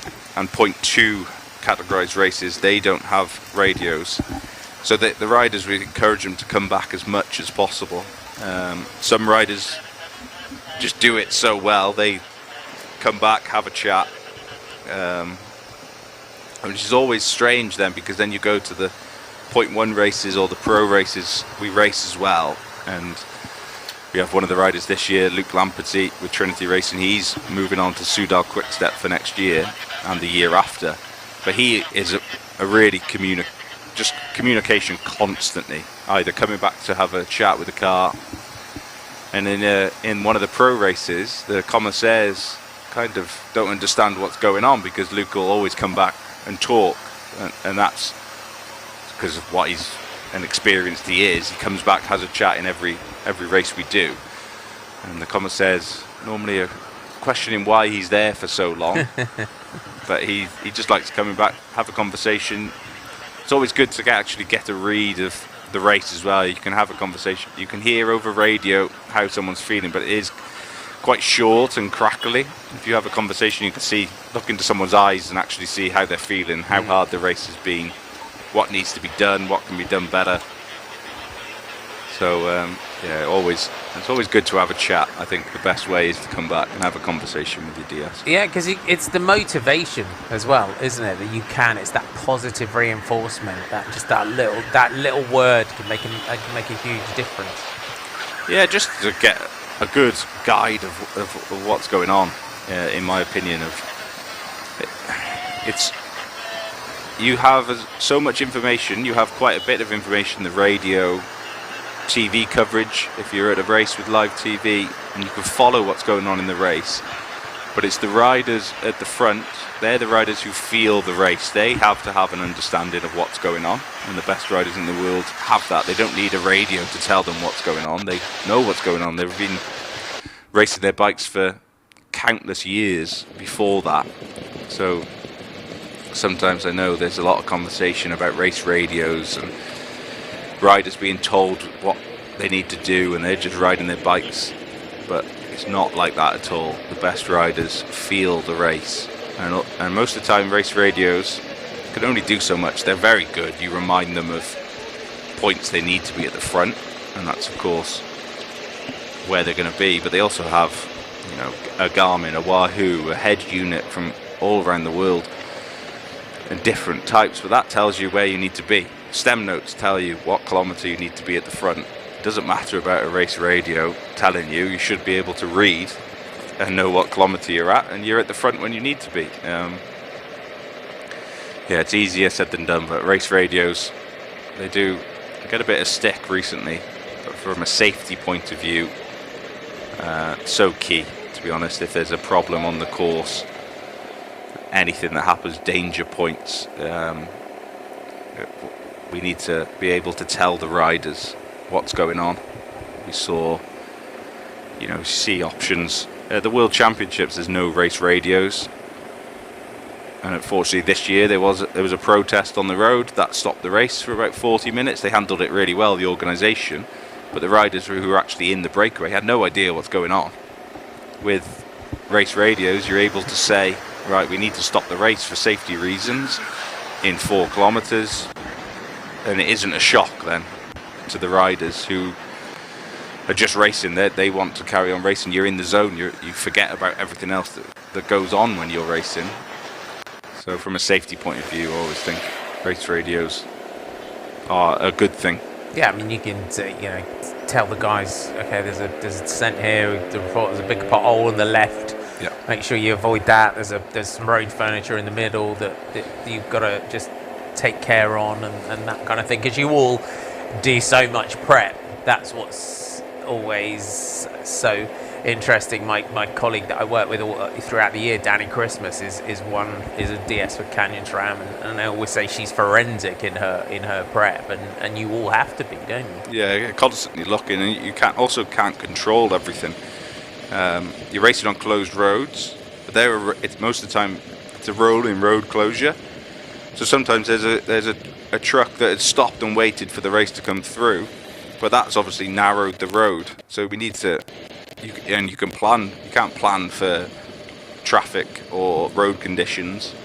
We have so many tools now, VeloViewer, Google Maps. You can look through everything you can, but they're not updated daily, are they? They might have started roadworks that night or the night before. Yeah. So you get to something, and even the race organisation didn't even know it was happening. It might have been an emergency repair that they had to go out and perform. So yeah, you can only do so much, but it's good to help keep the riders safe and prepared for what's coming up.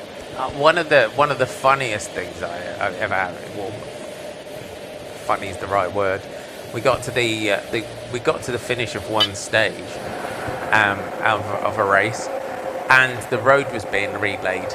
Like the whole road was being relayed, but it was being relayed because it was full of potholes and it wasn't to the standard. But they decided to do it that morning. So the race had started. The race was coming through, and it was. It was the days of when Primož Roglič was with Adria Mobile, and we were here. Right, the race is done. Primož Roglič is on his own. He's ahead, and it kind of went down into a big dip, into a valley, and then up a big climb to come out of it. And they laid the road. They got the roller out, and they made it flat. And then a little group of local ladies came out with brooms, swept the road, painted a line on it, and off they went. And came Primož for a little victory a little while later on. So it's it's always really funny when you go around the world, different races, and that sort of thing happens. Yeah, they could do it quite fast.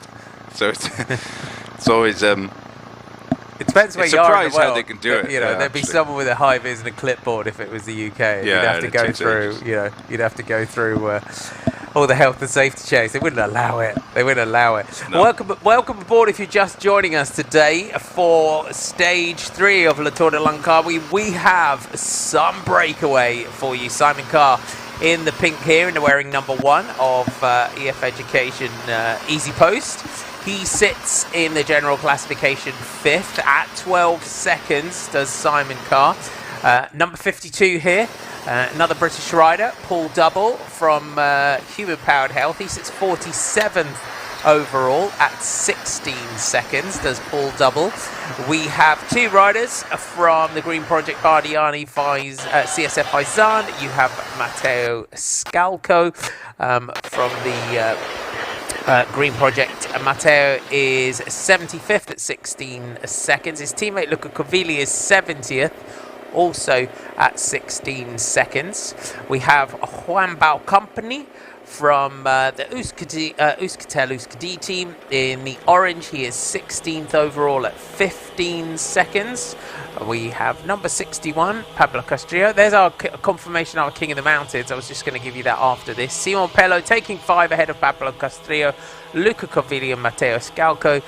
So Simon Pello is the virtual King of the Mountains on the road, and that shows that for Pello from Tudor Pro Cycling, he's chasing that King of the Mountains jersey today, and there's a lot of points on offer throughout this one today. Pablo Castrillo, who took 2nd on that KOM there, he is 12th at 14 seconds, is Pablo Castrillo. We've seen him on the attack so far this week. We have Simon Pello, who sits 45th at 16 seconds. Joachim Mugilde is also in the breakaway from Caja Rural. He's 14th at 14 seconds.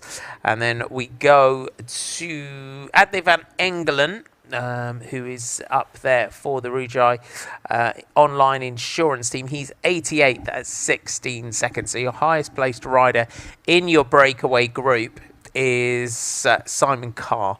So if it stopped at this point, he would be the leader. We're heading towards our next King of the Mountains point of the day, Puncak Titiwangsa.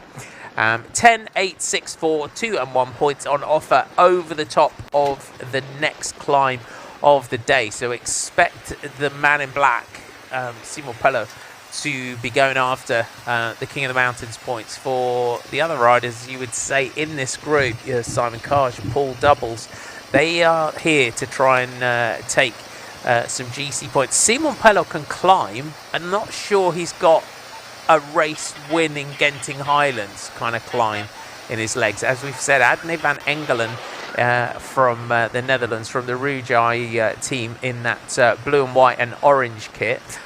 He's a rider that we will need to keep a cheeky eye on, as well the 2 Italians, Luca Covilli and Matteo Scalco. Scalco just being 19 years old, and that's always been the beauty of the Tour de Langkawi throughout its history. We've seen teams bringing young riders to this race to test them out, to give them an opportunity to race up an absolute monster like the Genting Highlands, and it gives them a really good idea of what sort of climber they are. We've seen Hugh Carthy in here in the past. Jose Serpa back in the day was a great climber who loved romping up the Genting Highlands to challenge and take victories in La Tour de Langkawi. So for the Green Project Bardiani, for Scalco or Covilli, who's a bit older, but a great climber. It sets things up beautifully. 2 minutes and 30 seconds is the gap with 137 kilometers to go. It's the Bolton Equities Black Spoke team, the last time we went to the front of the peloton, that were controlling affairs, because you can see, looking around this group, there aren't many teams that have missed out. Bolton Equities Black Spoke and Astana being 2 of them. The rest of the teams within the race, Corratec Sella Italia have missed out as well. Teranganu don't have a rider up here in the breakaway as well. So there's not really many teams left behind to chase this one. No, there really isn't. So this 9, we saw how good they were when they first went away. Now 2 minutes 30 of an advantage. A quality group of 9. Very likely and a very good chance for them to stay away all the way to the end. Just going off who is going to be chasing them. This is setting up This group of 9 could be our general classification battle. All looking pretty much under control at the moment. They've committed to that really hard battle to make the breakaway, and now they have made it. They settle down, start working well together. Team cars now are behind them as well. We're heading up towards the King of the Mountains second point of the day. Simon Pello taking maximum points over the top of the first climb. Will he be going for the second one? You can see now just accelerating through to the front. That's the experience of Simon Pello. And Scalco and Cavilli both up there. Little Pello wants some more points. 500 meters now up to the summit. They need also here to keep the fluidity of the brake. If they want to sprint it out, you don't want to really interrupt the brake too much. You just see Simon Pello there. Got the nature's natural energy food in his pocket. Got banana in his pocket. Got his gels there as well. Took the first ones, just laying off here for Tudor Pro Cycling on that bright red BMC bike.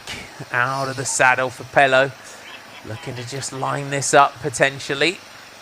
There he goes, and just comes over the top, and the Italians are going to react to that, but Simon Pello's got momentum. Cavilli and Scalco chasing him down, but the experience there of Simon Pello, the Swiss man from Tudor Pro Cycling, dropped right to the back, and he takes the second climb of the day, so building quite an advantage now in the King of the Mountains. It was Scalco that took second, Cavilli taking third spot. So 10 points scored there for Simon Pello. That gives him 15 points in the King of the Mountains after 2 climbs. Luca Cavilli there, just shaking out his legs. So the King of the Mountains really starting to take shape now, and you can see the breakaway behind. There's quite a good shot there, John, of that breakaway, and just as the three have sprinted it out, they've just kept working through and off. Yeah, they just settle into the rhythm. They hold the speed they were riding at. No point panicking and trying to close them down. Those three will wait for them to be caught. They won't make it really easy. As you can see, slowly still riding through. But all that group now back together. Long descent now. It is long way. Paul Double on the back here, just having a drink. Man from Winchester, from my hometown. From my old cycling club as well, VC Venter. Big shout out to all the VC Venter club members who I know will be tuning in to watch. Had a few members, Chris and Sam Hughes, to give a little shout out to Paul Double today. Thanks for tuning in. And Paul Double from the VC Venter club in Winchester.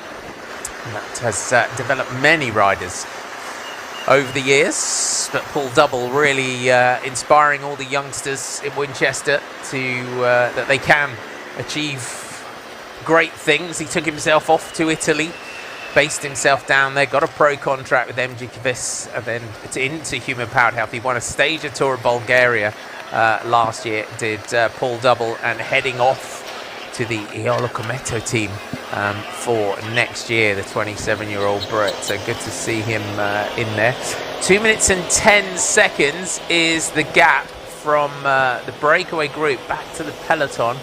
And we'll just get a glimpse of, is it Team Ukio that look like they've also now come through to the front to help in the chase.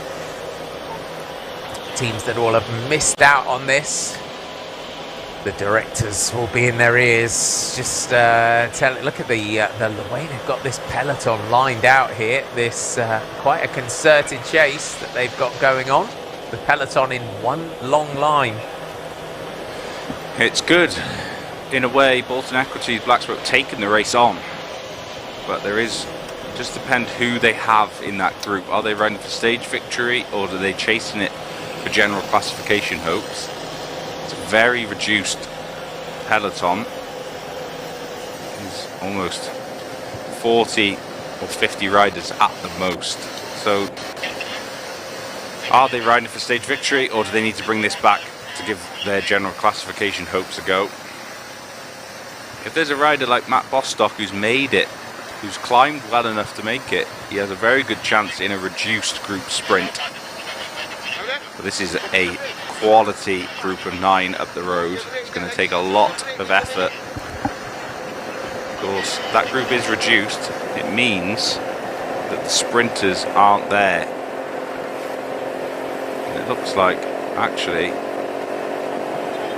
might be Matt Bostock who is riding on the front for Blacksburg Bolton Equities. So that's my pick of sprinter for the stage victory, riding on the front of that chasing group. So they're riding for general classification, that means, and their general classification hopes.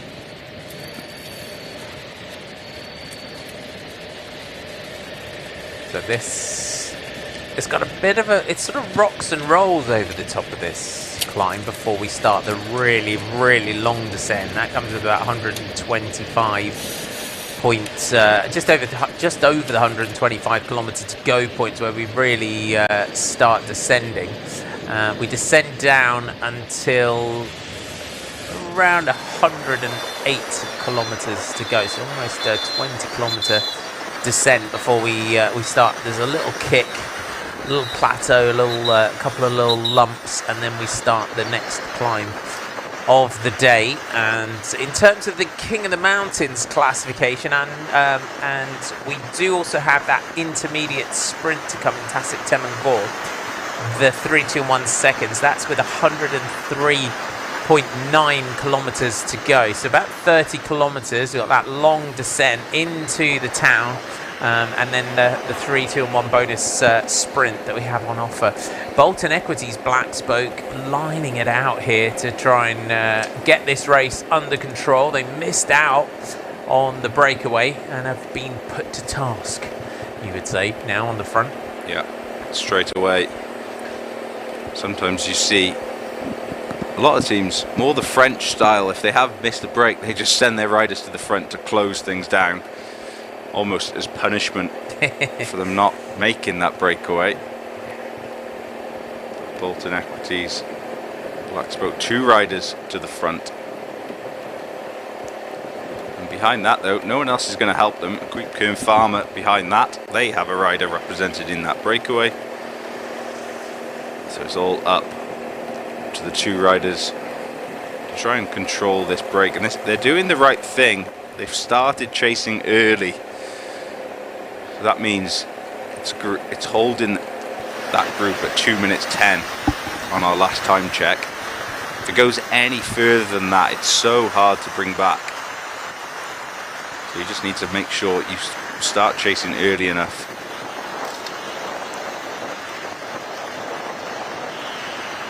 Hard with a group this big and a group so committed to working. It's the perfect size to go all the way to the end, but just because of that doesn't mean you can't give up the chase, and that's exactly what they're doing. Just need to hold it and try and bring it back later on. Still 131 kilometers remaining, plenty of time, and you get off an updated time check already. We talked about holding and bringing it back. It's now down to 1 minute 50. Yeah, Matt Bostock can pull a brake back when he needs to as well. He really can. Strong track rider from the Isle of Man. Part of the GB setup on the track, team pursuit, and in the bunch races, Omniums, Madison's. Represented Isle of Man at Commonwealth Games, World Cup for GB. Very good in our tour series as well. Strong. Yeah, we normally have a criterium series in the UK. It didn't take place this year, unfortunately, but Matt Bostock was really good in that with the Canyon team. Yeah, and it's great that he's been able to step up. Bolton Equities gave him that chance. A high quality rider, and having that opportunity on the world stage in some of the biggest races, he's be able to really show what he can do. He's riding on the front now, but he's been a brilliant job of moving through that process. So strong, of course. It's great to see him in a good team on the world stage. Because he's quite versatile as well. Very isn't he? versatile. He's sort of got that track background, and we sort of sometimes maybe guilty just pigeonhole him as a sprinter. Yeah, he's not. He's definitely not. In a way, he's not an out-and-out sprinter. He's very fast, but he can climb well. A good threshold, can get over climbs when he needs to. So he can develop at Bolton Equities Blackstroke. I'm sure he can have a really good career. There's confirmation of the King of the Mountains result at Puncak Titiwangsa, the Cat 1 climb. Simon Pello takes maximum points. Mateus Skalka, Luca Cavilli, Andy Van Engelen, Paul Double, and Simon Carr. Your point scorers. We get some beautiful shots here at the summits of our KOM. Our next objective along the route will be our intermediate sprint to come with 103.9 kilometers at Tasik Temangor. You're off for a short commercial break. Make sure you come back. We'll see you in a few moments.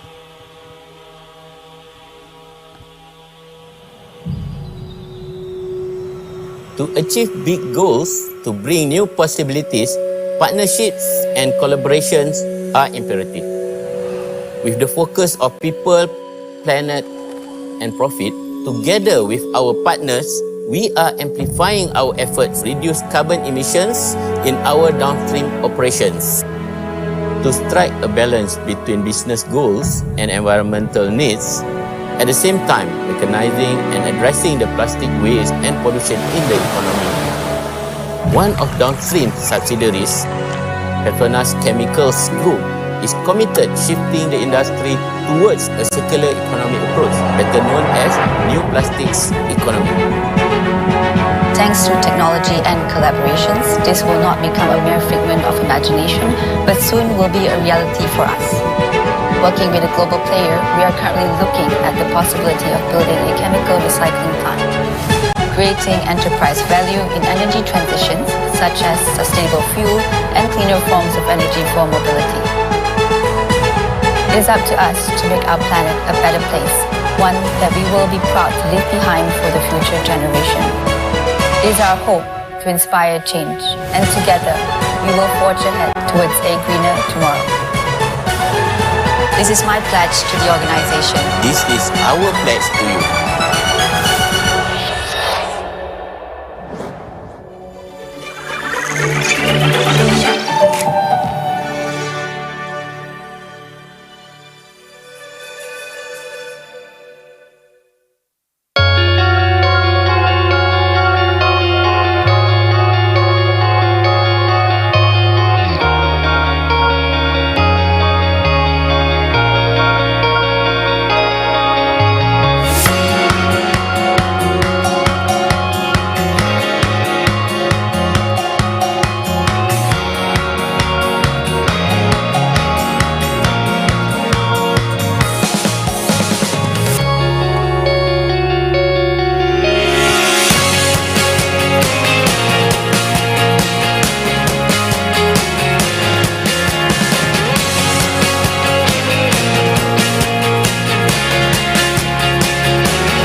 back. If you're rejoining us for stage 3 of Le Tour de Langkawi from Jelly to Baling. 183.1 kilometers today. Our police bike on the right there, just cutting the grass for us nicely along the side. We have gone over the first intermediate sprint, 2 climbs, and heading on this long descent now towards Tasik Temangor, where we will have our next intermediate sprint of the day. Just 2 of those in total, 3, 2 and 1 bonus seconds on offer at that point. Martin McDonald and John Mould with you to take you through this year's Tour de Langkawi. And we have a breakaway group. This is Rob Finnegan. Very well-known voice on Radio Tour is Rob Finnegan. Good to see him in the car. We have, I'll just give you your results in case you're just tuning in today. So our first sprint at Jelly was, we had a sprint. Armin Curry and Shuki went through. The first KOM of the day was Simon Pello from Castrillo, Covili and Scalco. Our second KOM of the day was Simon Pello from Scalco, Covili, Van England double and car. That means that Simon Pello now has 15 points in the King of the Mountains classification. Scalco has 7. He scored 7 so far. For Covili, he now has 8 points in the King of the Mountains. So Simon Pello trying to build a decent advantage in the King of the Mountains classification. On board with Graham Jones, our race director from Great Britain. 1 minute and 40 seconds is the gap from the breakaway group to the peloton. 120 kilometers of the stage remaining. If they can keep this gap around that sort of 2-minute mark, that as this stage goes on, when we get through that 100k to go point, we get into the next series of climbs, what they'll be hoping is that Bolton Equities Black Spoke just run out of riders in the chase, because they're the only team chasing really at the moment. Yeah, and it's a solid group of 9 at the lead, so they're going to have to sacrifice a lot of riders to bring them back, but they've made a good job of it so far. Now 1 minute 40. Last time checks, it went out to 2 minute 10, 2 minute 20, and it's slowly coming back down. But it is a small selection already in that chasing peloton. Probably around a group of 40, 50 riders trying to make contact with that group of 9 out front. The sprinters that have taken victories over the last 2 days, Decline and Zaritza, they were both distanced on the first category 2 climb we went up today, and with plenty of others. It's been a real tough start to the day. It's very much going to be a day of survival for the sprinters. That's where our leaders are. There's a live location of where our leaders are on the descent. So it's been a fairly frantic start to the stage, as we've had throughout the first 3 stages of Le Tour de Langkawi this year. We're on board there with Terengganu Polygon. If you haven't been with us so far, and we weren't with us at the top of the programme, Arvid Decline of Tudor Pro Cycling took a 2-second advantage over Gleb Zaritza into today. 10 seconds to Sasha Vimas and Tegswaya Batsakan. Simon Carr in our breakaway group, he was sat 5th overall at 12 seconds. So that means he is the virtual leader on the road at this stage of the race. And if you're new to cycling or you're tuning in, you're not quite sure what that means. If we were to stop the race right now, Simon Carr would be our leader. That's what we mean by virtual leader. He's the virtual leader on the road. Enrico Zanoncello was 6th coming into today. Thomas Barter 7th at 13 seconds. Sarawat Sirionchai in 8th for the Thailand Continental Team. John Aguirre and Tom Scully are top 10, 13 seconds separating the top 10 overall. But looking at the makeup of our front group here, if this group can go all the way to the finish, we could have some significant changes in the general classification. Our breakaway group, if you are just joining us for the first time today, is Simon Carr here in the pink for EF Education Easy Post.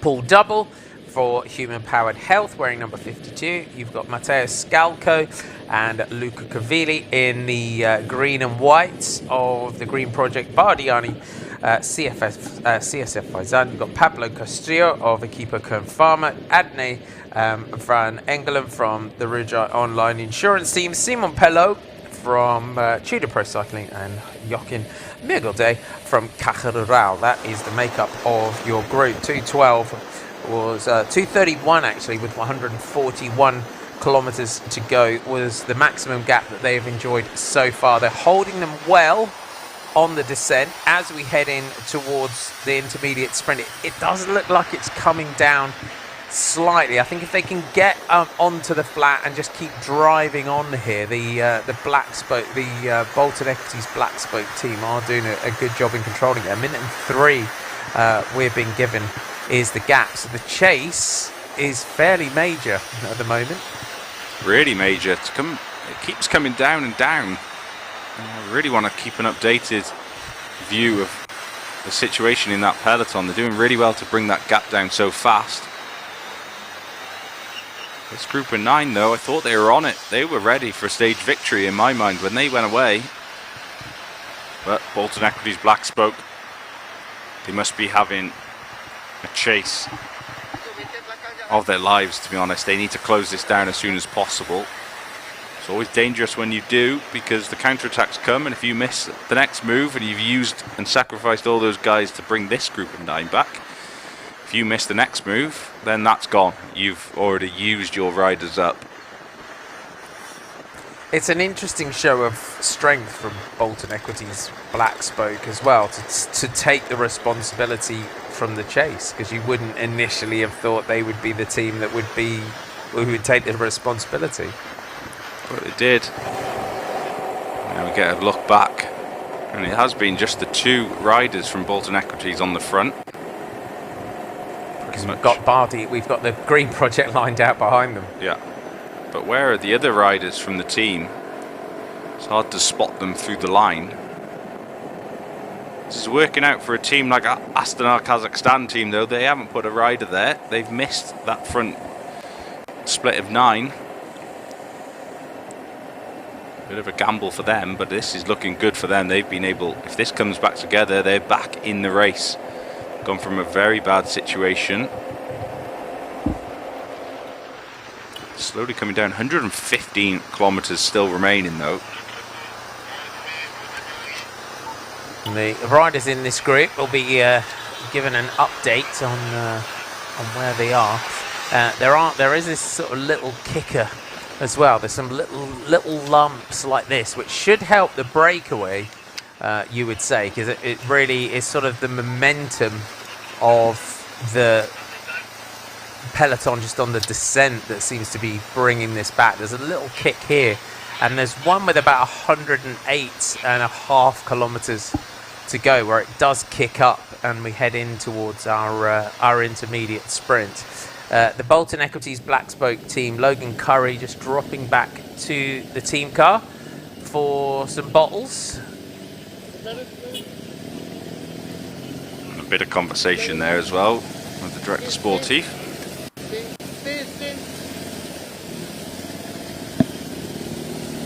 Just seeing if we could listen in, see what was being said between the sport director and Logan Curry. This group will also be given the word, and in this situation, if they hear that the gap's coming down to a minute, they know that they've got a race on their hands. They will want to extend this one back out. They've got to use every possible place along this route where they, like these little climbs here, to try and sort of punch back and take some more seconds. Yeah, they made a big effort to get up the road and to open up that gap. They have got teammates behind. EF Education Easy Post, all their riders in that chasing group, they have a rider up the road. So for a rider like Simon Carr, in a way, he's tried his luck. the rest of this course isn't as difficult as the opening 60, 70 kilometers. So now, does he start saving himself for day 5?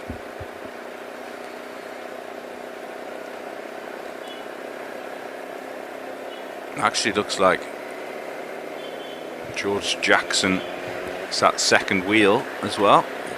Recognise the mullet. If he's riding on the front, which he is, him and Bostock. Well, he's actually just come up for a conversation maybe with Bostock. We were questioning why they are riding. We're trying to figure out if they're riding for general classification hopes or they're riding for a sprint. If George Jackson is there, a really good sprinter in a reduced group.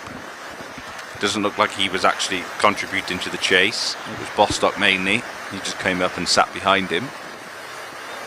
So he is with the likes of Decline, Saritza, Sasha Vmouse, Human Powered Health, all distanced.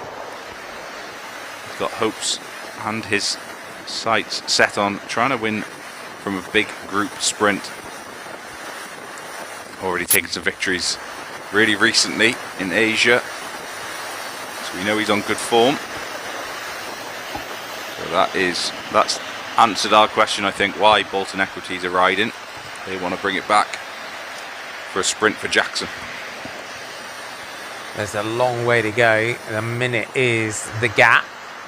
If they're going to control it, it's going to be a long ride for Matt Bostock to bring this one back on his own. And you can see the Green Project Bardiani CSF Faizan riders are just lined out behind him.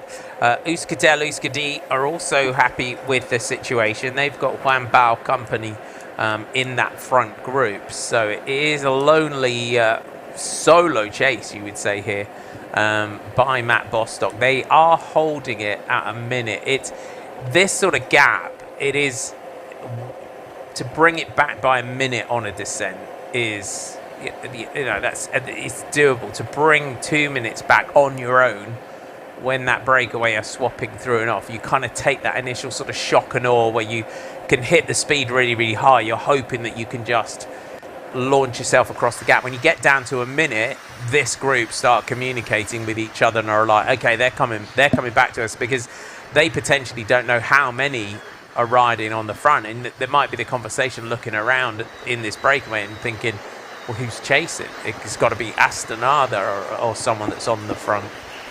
Yeah, you would think it. The way it's come down, do you think at least 2 or 3 teams have joined together?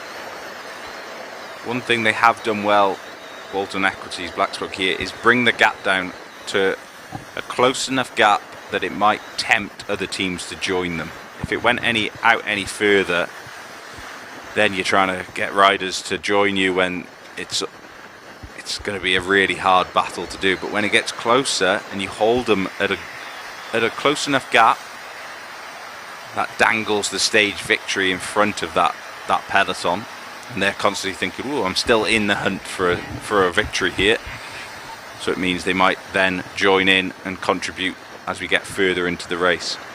Be interesting to see how many riders they have left in that group.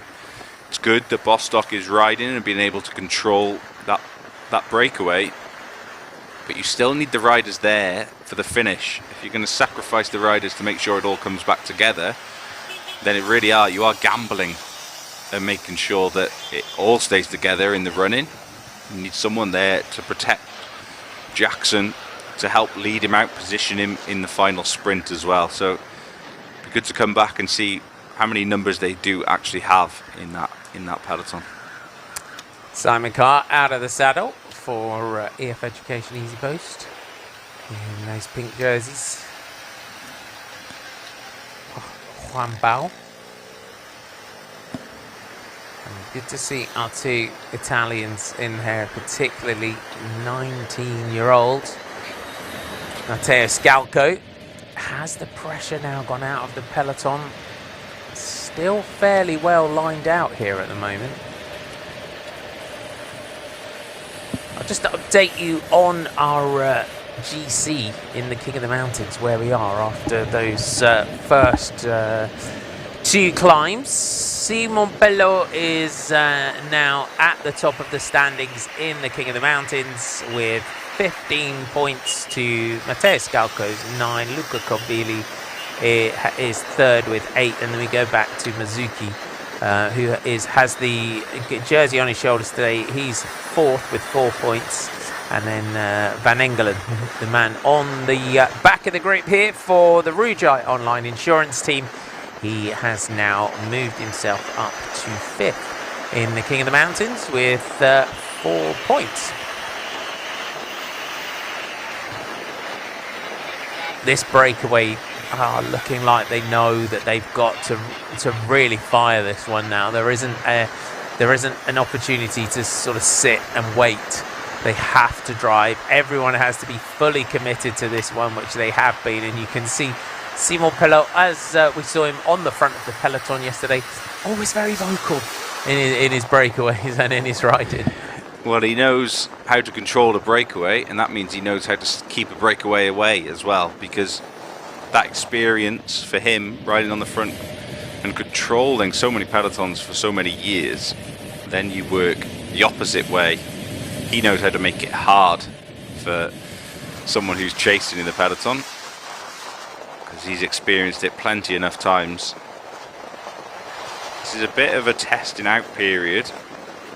It's going to be difficult to judge. If these riders can really hold on, even though it's come down to a minute, they just have to almost, it's a battle of wills between the peloton and the riders chasing it and this breakaway. If they can just hold them at this gap for a long enough time and hope that the peloton really crack, and as soon as they start losing riders, then this gap could go a long way out the other way.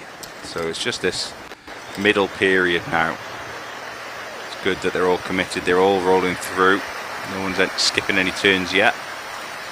That's why the good part of 9 riders, 8 or 9 riders is the perfect amount.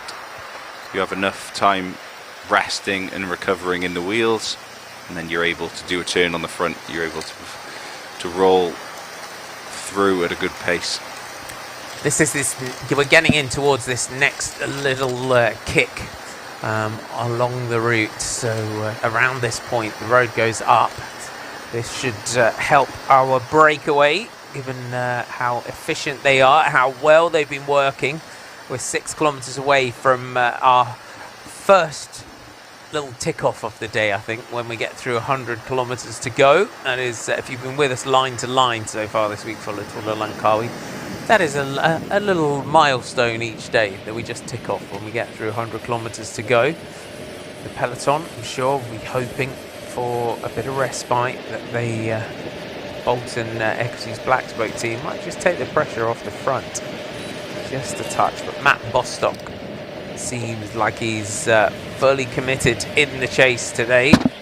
Jackson has dropped back to right to the back of the peloton now. You can see the man with the mullet for Bolton Equities Black Spoke was up towards the front, sat behind Matt Bostock, and has just dropped right to the back of the peloton.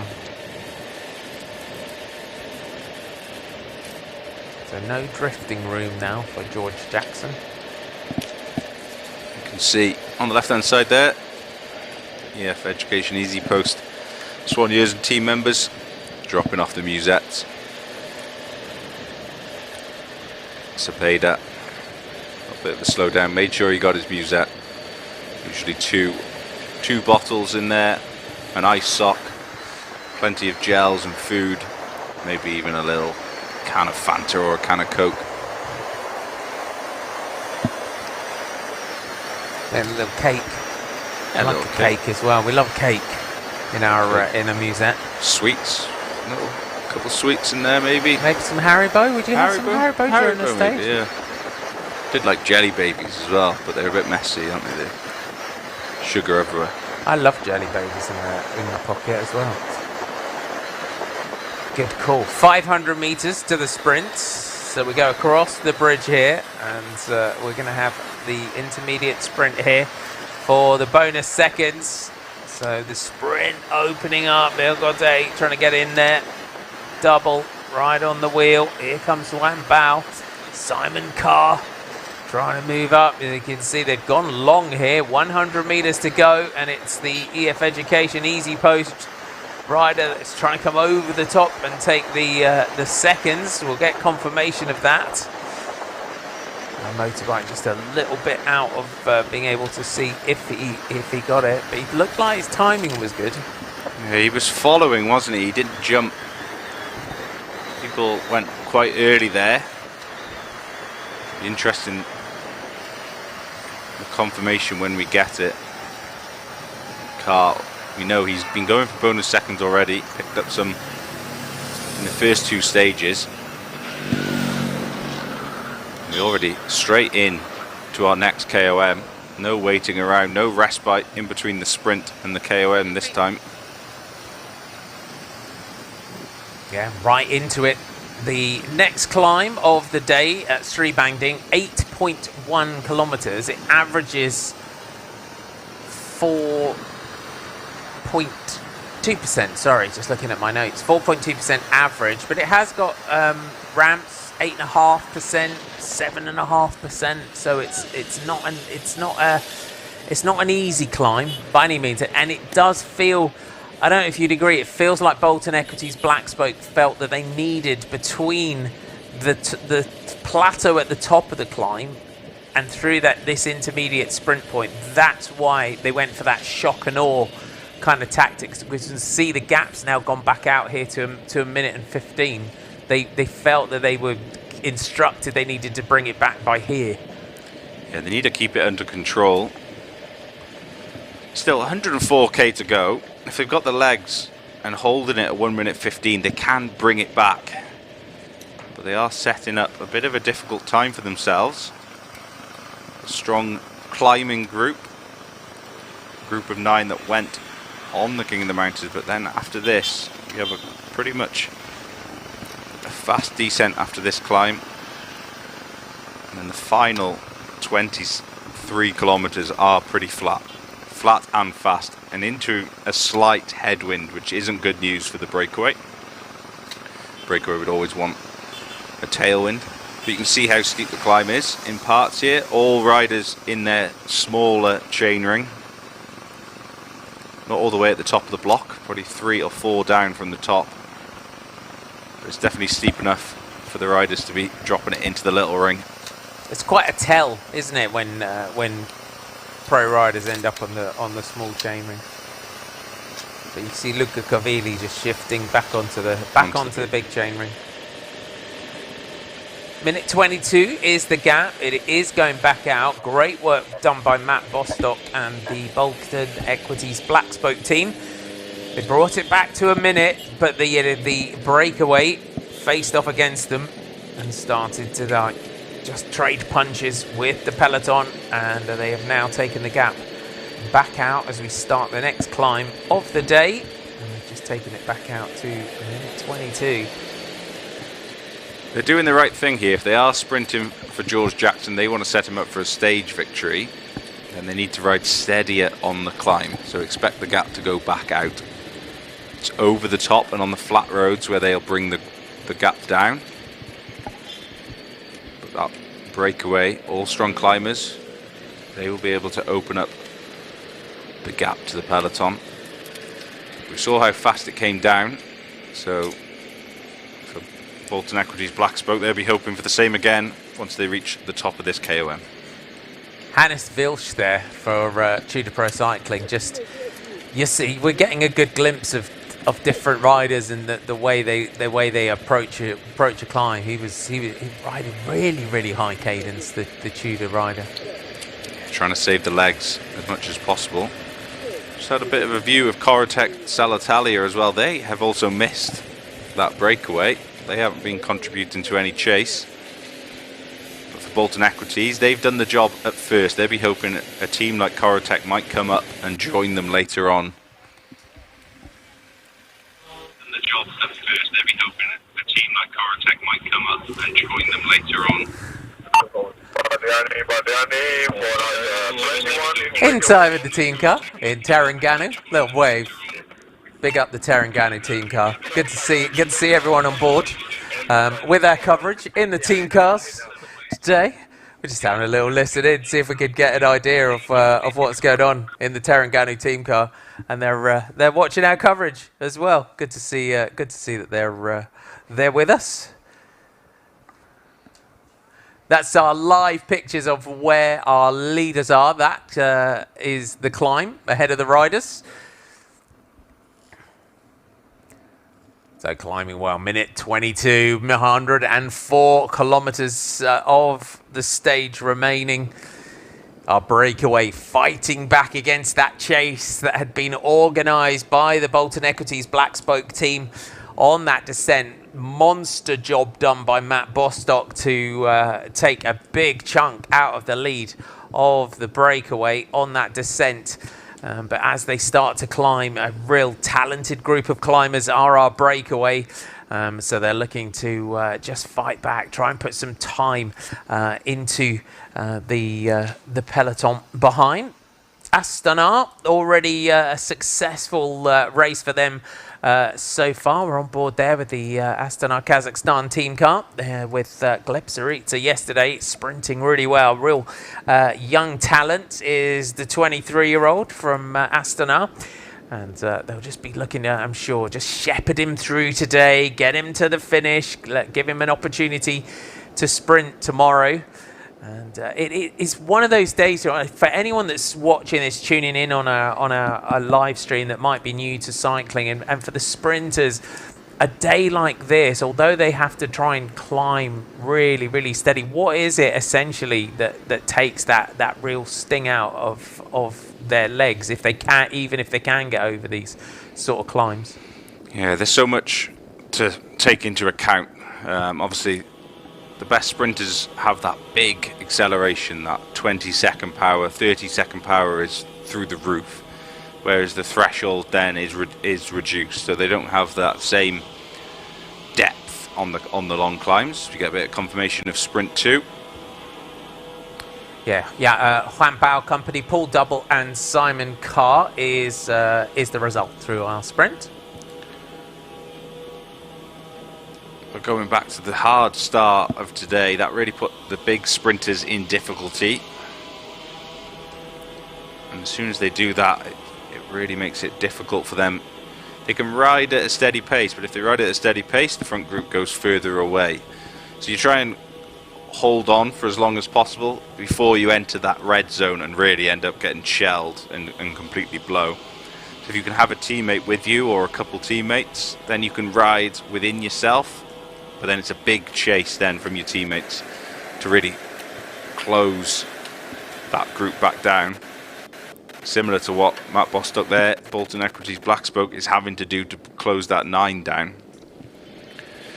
The leading breakaway. There is still chances. It's always difficult though. We had really 3 top-class sprinters at this race. That was Syriza, Decline, and then Sasha V-Mouse. We saw them battling on stage 1. Stage 2, they swapped places. Syriza got the best. But those teams do have general classification hopes, so they can't just commit to one rider for the sprint as well. So that's changed the dynamic of the team. We look towards Human Powered Health. They have Paul Double up the road in that breakaway. Probably their GC hope for the race. So they're not going to contribute or wait for Sasha V-Mouse. They're riding for GC hopes today. It's the same with Tudor Pro Cycling. Simon Pilu on the front. He's ridden on the front for 2 days, controlling breakaways. Now he's found himself at the front, making it hard for his compatriot who would be on the front chasing him down. And as we said, it's so interesting, and you said it earlier on, it's the ability to control a break or command a break, because someone of his experience within this move, especially when you've got Mateusz Skalko here, he's 19. To have someone like Simon Pello who in the break, when gap's gone out to a minute 36, because Pello will be do this, ride here, change here, change where we're riding. If you come into a crosswind, someone like him would then potentially direct the brake and how they ride and where. Yeah, and we talk about from when you're chasing a breakaway, you think about how the places where you're going to go faster than the peloton to try and close up time, and it's the same in the breakaway. Where are we going to be able to take time on the peloton? Through technical sections, possibly, when they don't have to fight for position. There's 9 of them in the break, and of course on the climbs, like we are on now, they have to understand that peloton wants a group sprint, especially Bolton Equities. So if they make it harder on the climbs, that means the peloton will slow down to look after the legs of Jackson or any other sprinters in that group. So it's just about trying to, but also in this breakaway, they've been there for a long time, they need to manage their efforts. No point going too hard and emptying yourself. Potentially now with the gap, when it comes down like that, you think maybe this isn't a general classification day. Maybe we do need to save it. We still have 5 days racing after this. So it's just this constant managing mathematics in your head of what I need to do. Is this an effort that is key to winning the race, or is this an effort that could cost me losing the race? You have to be fairly multi-skilled and be able to think on your feet as a bike rider, don't you? Constantly. There's no the best riders in the world can do it. They just do it naturally, and that's why they're so good. Constantly thinking about not just what is in your mind or what's going on. You need to think about what everyone else is doing constantly. Read a race and understand the race as well. Joachim Milgade on the front here for Cacarral is 23-year-old Spanish rider riding for the Spanish team. And just on his far side, Mateus Galco, as we said, the 19-year-old rider from Green Project, Bardiani CSF Faizan. And Bardiani have always done this, haven't they, with young riders, and we see it more and more. We've seen it we've seen it more in the women's pro peloton, because they have to come in as straight out of the junior ranks into a big team, because we don't have an established under-23 scene in women's cycling. But for the men, we are now, and would you say with Remco Evenepoel, the way they signed him out of the juniors was the sort of the catalyst for the more and more teams to take on riders straight out of the junior ranks? Yeah, it happened a couple times before that, but not very often. And yeah, I think it has had the Remco Evenepoel effect. Everyone wants to get those riders early if they can, and not miss super talent that could be coming through.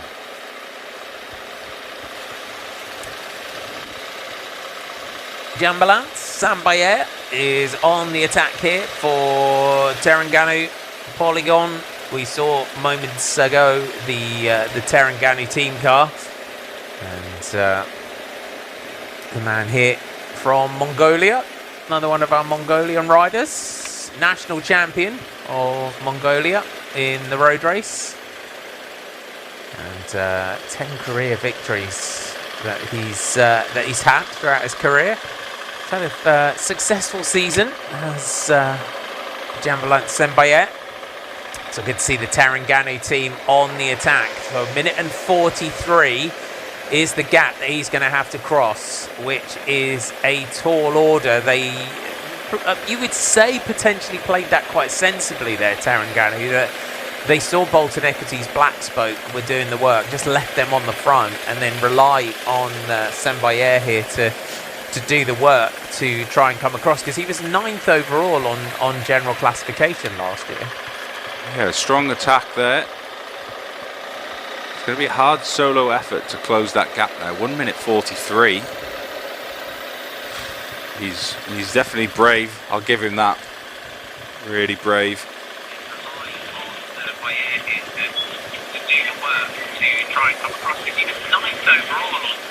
But he's gone when he needed to. Just has to settle into his effort now. That gap now, 107 on our last time check. riding well, settled in. Really brave. Come on, hard with the...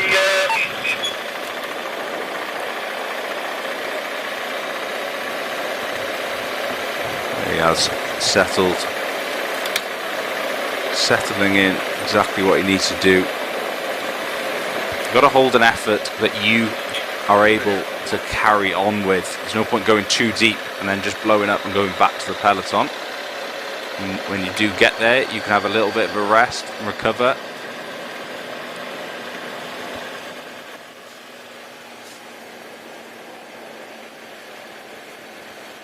The racing hasn't stopped here.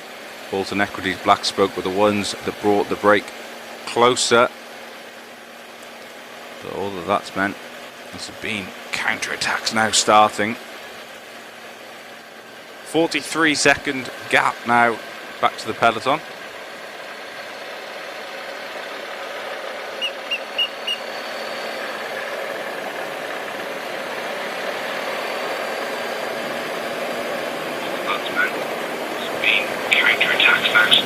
You still see him. 43-second gap. Closing gap, closing slowly and slowly. Yeah, 43-second gap already.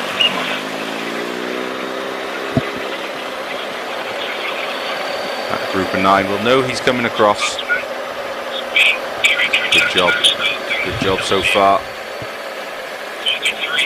Looking strong on the climb, and if you finish 9th on general classification last year, as Jambalad Sambayer did for Terengganu Polygon, you could climb. And a talented rider is the national champion of Mongolia, Simon Bello, starting to just slide around on the back of the group. The pressure is on here. The Tudor Pro Cycling man is leading now in the King of the Mountains, and it's for Pello. He's done so many kilometers on the front of the peloton the first 2 days. I wonder if it's a bit of gamesmanship though. Is he just sitting back and ready for the sprint? Now only 500 meters to go, so maybe he's been smart here.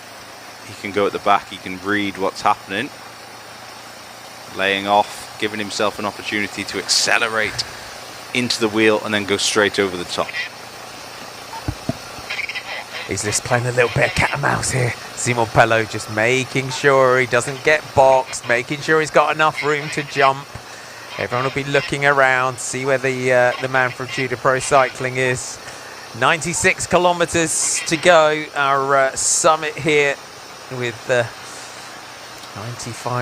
95 and a half, and now Pello goes right down the left-hand side of the road. So from one side to the other of this really wide road, the man from Tudor Pro Cycling, and Luca Cavilli goes with him. Pello, though, there you have it. There's a lesson in how you win the King of the Mountains. Pello going to take maximum points from Cavilli. So he takes another 5 points in the King of the Mountains classification. And it looked like Matteo Scalco just coming across just ahead of him. Job done, objective achieved for the Tudor man. He sacrifices himself day in, day out for his sprinter after decline over the first 2 days of Tour de Langkawi. Now he gives himself a chance at the big prize. The King of the Mountains would be hugely prestigious for Simon Pello to have in his career as well. He's had a really, really successful career as the Swiss man, and adding the King of the Mountains here in Tour de Langkawi will, I'm sure, be very welcome. 1:07 to our man from Terengganu Polygon. Can he get himself across? Jambalad Sambayer crossing that gap alone. 1:50. We're seeing a bit of rain spots now on the lens of the camera. The weather forecast today was for some heavy rain, and if you haven't been with us in the opening days of Tour de Langkawi, when it rains here, it's like getting a swimming pool dumped on your head sometimes, and it does rain quickly and heavily, and then it just disappears again, as is the weather in this part of the world. If you are just joining us today, welcome aboard. This is stage 3 of the 27th edition of Le Tour de Langkawi, Asia's premier stage race.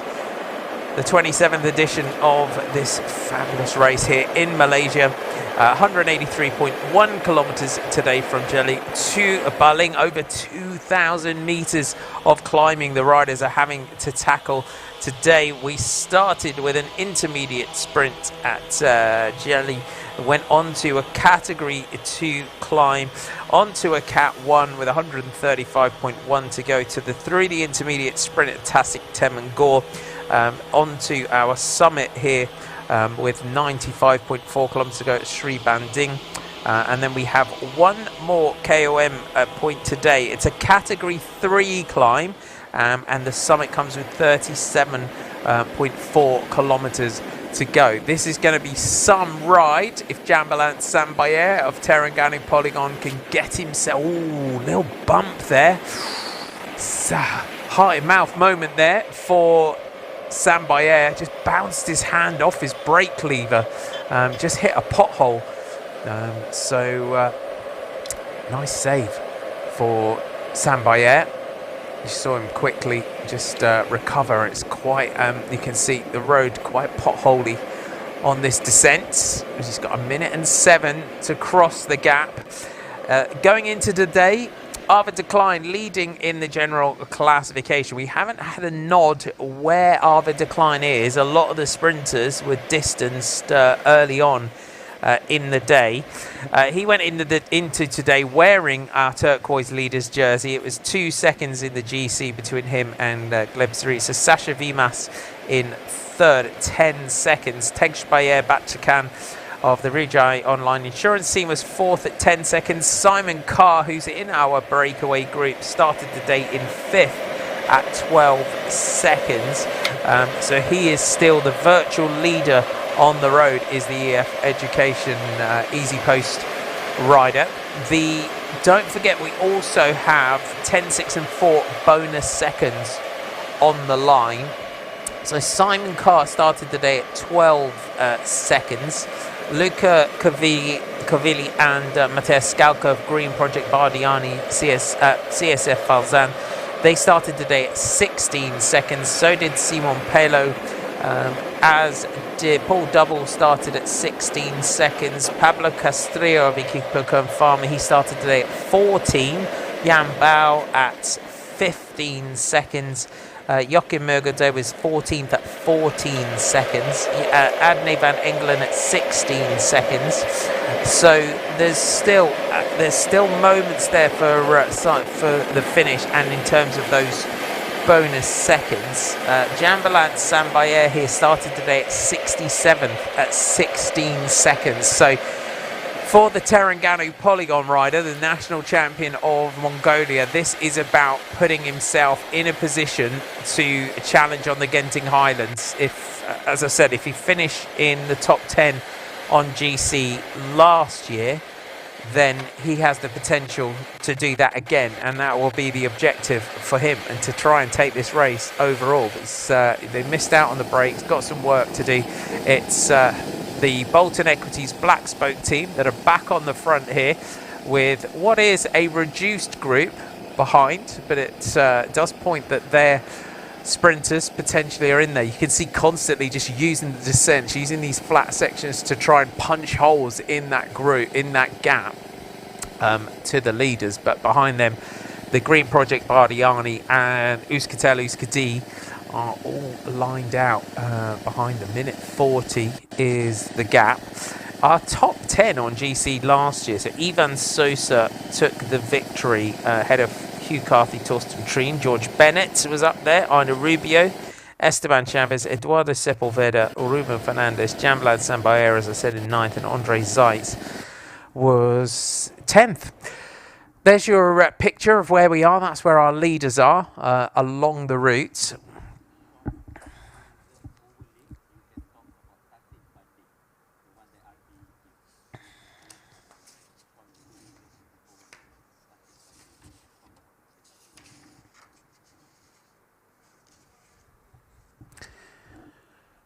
So 92 kilometers to go.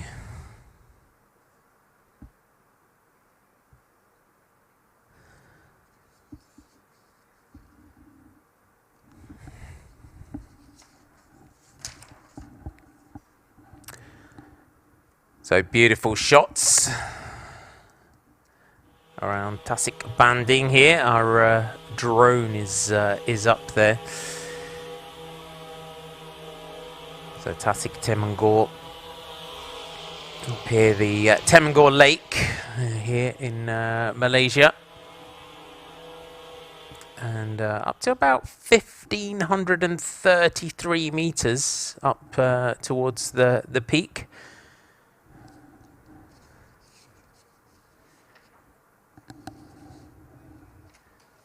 So the Banjar and the Titiwangsa Road, scenic highway winding through the mountain range to the northern part of the peninsula of Malaysia. The road renowned for its breathtaking and natural beauty.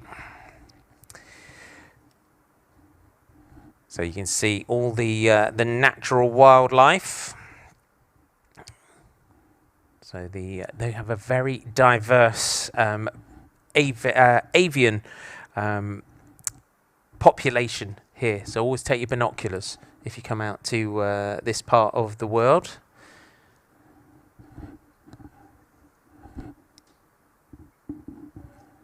And known this whole region as well, the rainforest, the Belem rainforest, 300,000 hectares, making it one of the oldest rainforests in the world.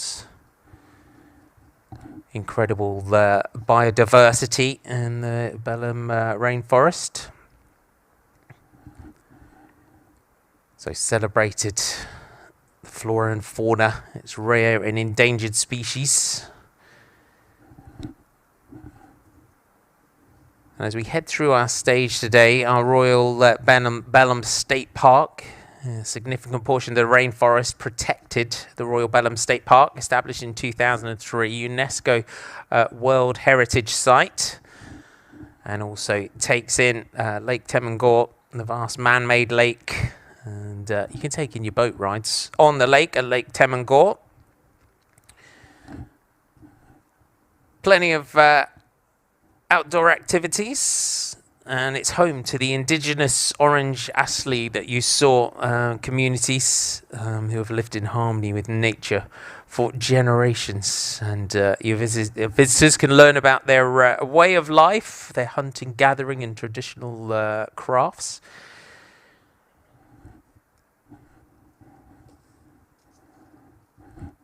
And a lot of conservation efforts in this region as well. The Belem Rainforest is a hub for conservation efforts and ecotourism, playing a role in funding the conservation initiatives. And visitors to the area can support these by participating in responsible tourism activities that help protect this invaluable national treasure.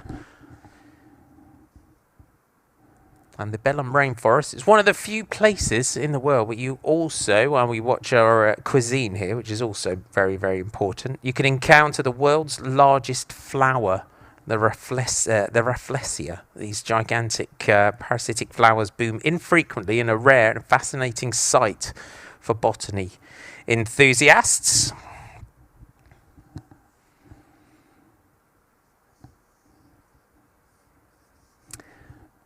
And this area, the Malayan tiger, the Asian elephant, the white-handed gibbon, and various species of hornbills.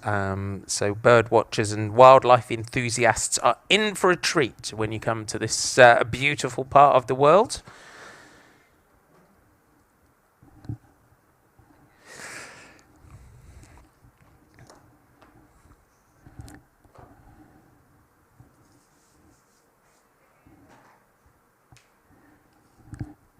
And access to the Belem Rainforest primarily through the town of Gerak in Perak. From there, you as a visitor can arrange tours and excursions into the rainforest and your boat rides. Malaysia, truly Asia, it's a beautiful part of the world. I can't say that enough on this race, and you getting your glimpses there of the beauty and what you can see. This is your turquoise leaders jersey of Arvid de Klein. And a lot of chat going on within the group.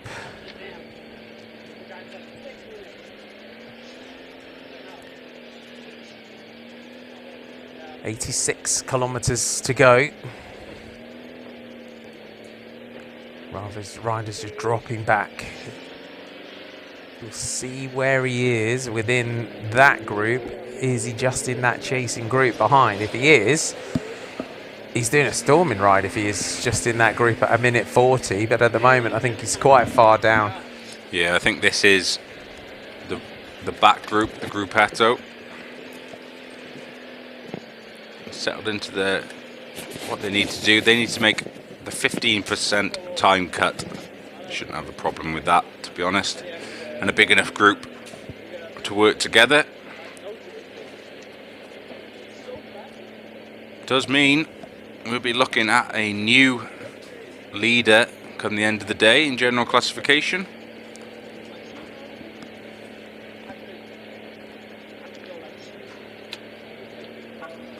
And also, I did catch a glimpse of Batsakan, the Rujai Online Insurance. He is the current leader in the Asian riders category. Of course, we might be losing that jersey as well. Also, likely the King of the Mountain jersey will be changing hands, and even potentially that points jersey. We've spotted it, that orange jersey there, currently on the shoulders of Gleb Saritsa. He wears it for Arvid Decline. Interesting one. This is the back group, and you saw how many riders lost contact with the peloton. They're making their way to the top of our third King of the Mountains. So they are currently 10 kilometers or so behind that front group.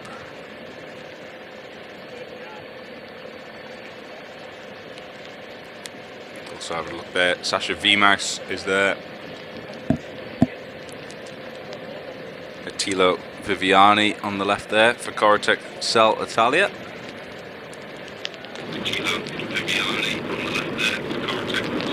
Nice little group, a laughing group, the Gruppetto. They just need to make their way to the finish to fight another day.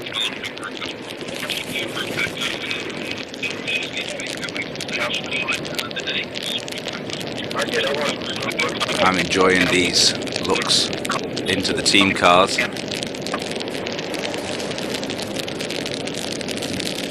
See what's going on behind the scenes. We always watch the riders. So much between the rest of the team members throughout the day, not just the team managers, the director sportifs, the mechanics in the back, sat there squashed between all the spare wheels. And then the team soigneurs and other team staff out on course feeding, handed out musettes. Just as you can see there, the Astana rider filling his pockets.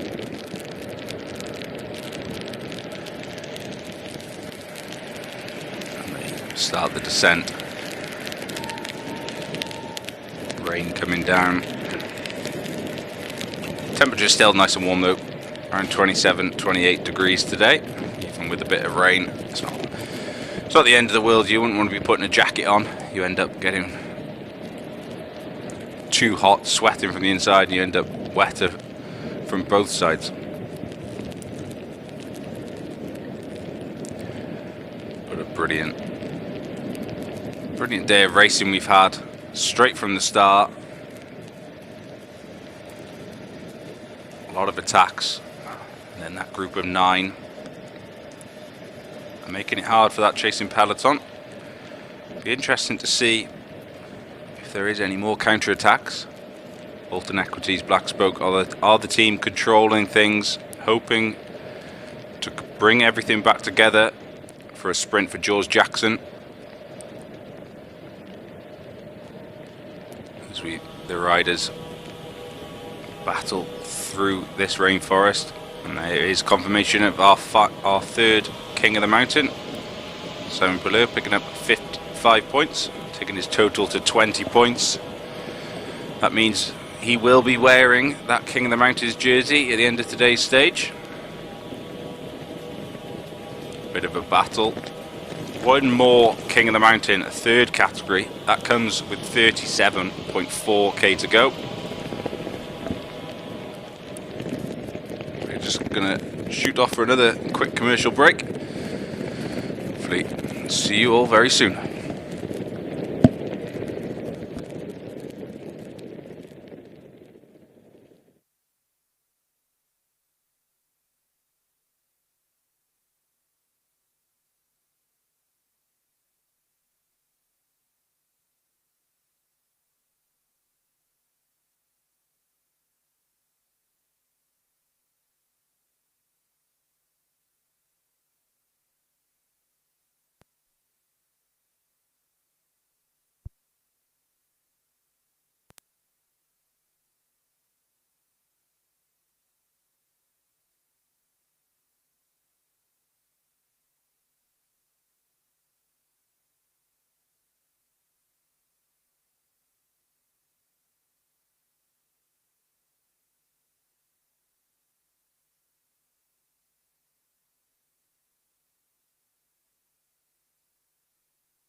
Global events have pushed energy transition into high gear. This required PETRONAS to adjust our sails to weather the waves of change. By adjusting the way we think, plan and do business, we continue to deliver results through strategic and decisive measures. We rigorously reduce costs and maintain liquidity. We continue to create value sustainably.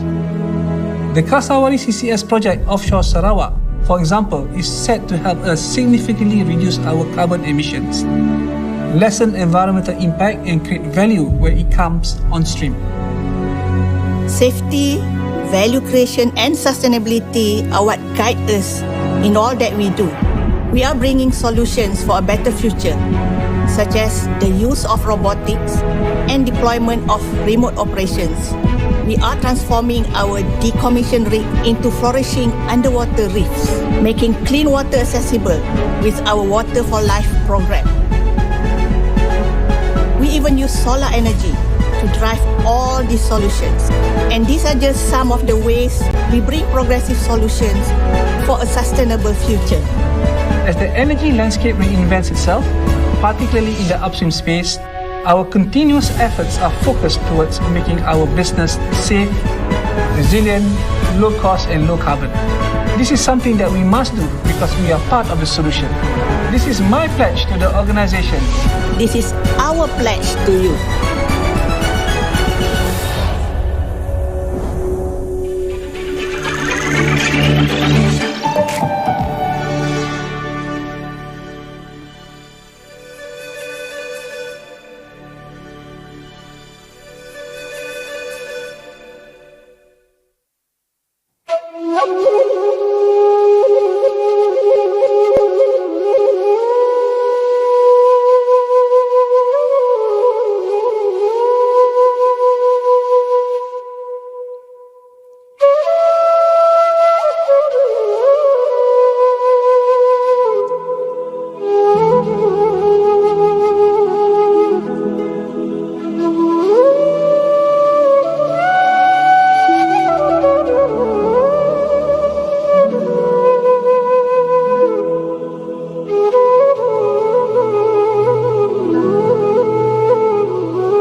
Welcome back to stage 3 of Le Tour de LANGKAWI.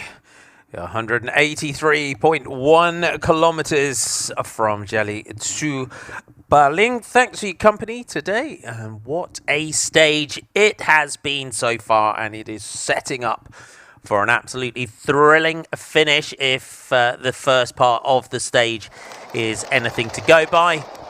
Martin McDonald and John Mould with you to take you through Le Tour de LANGKAWI this year.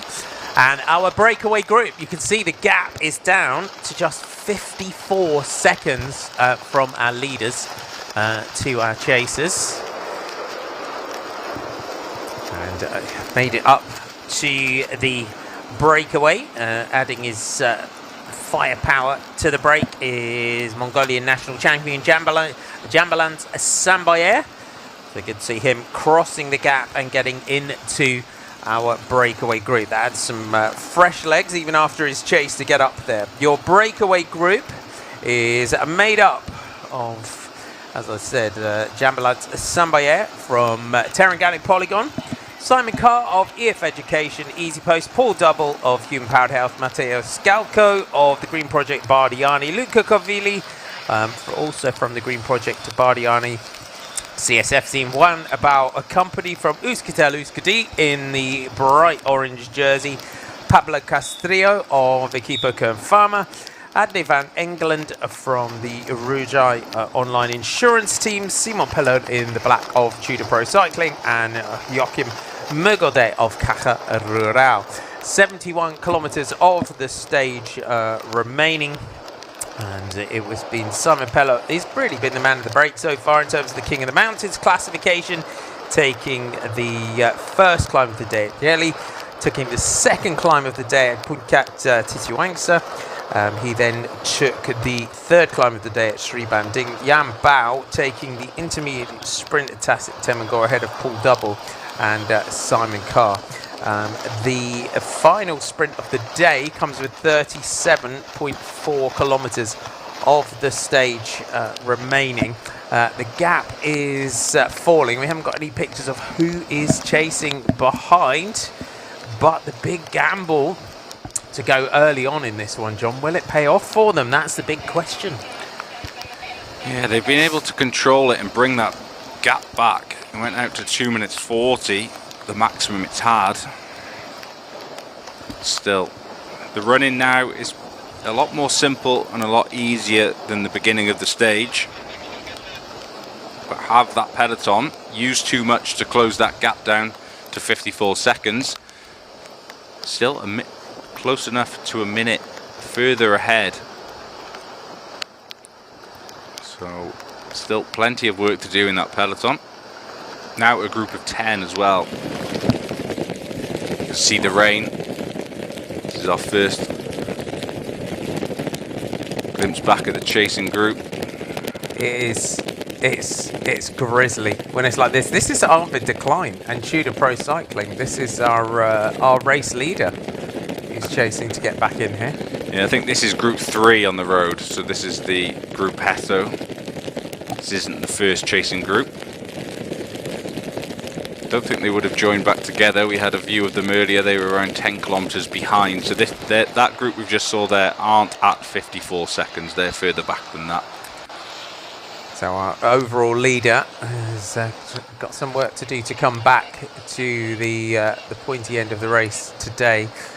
Are our breakaways starting to look a little bit fatigued here though as well? They've got that sort of manner about them a little bit. Yeah, there's a few people trying to skip turns now.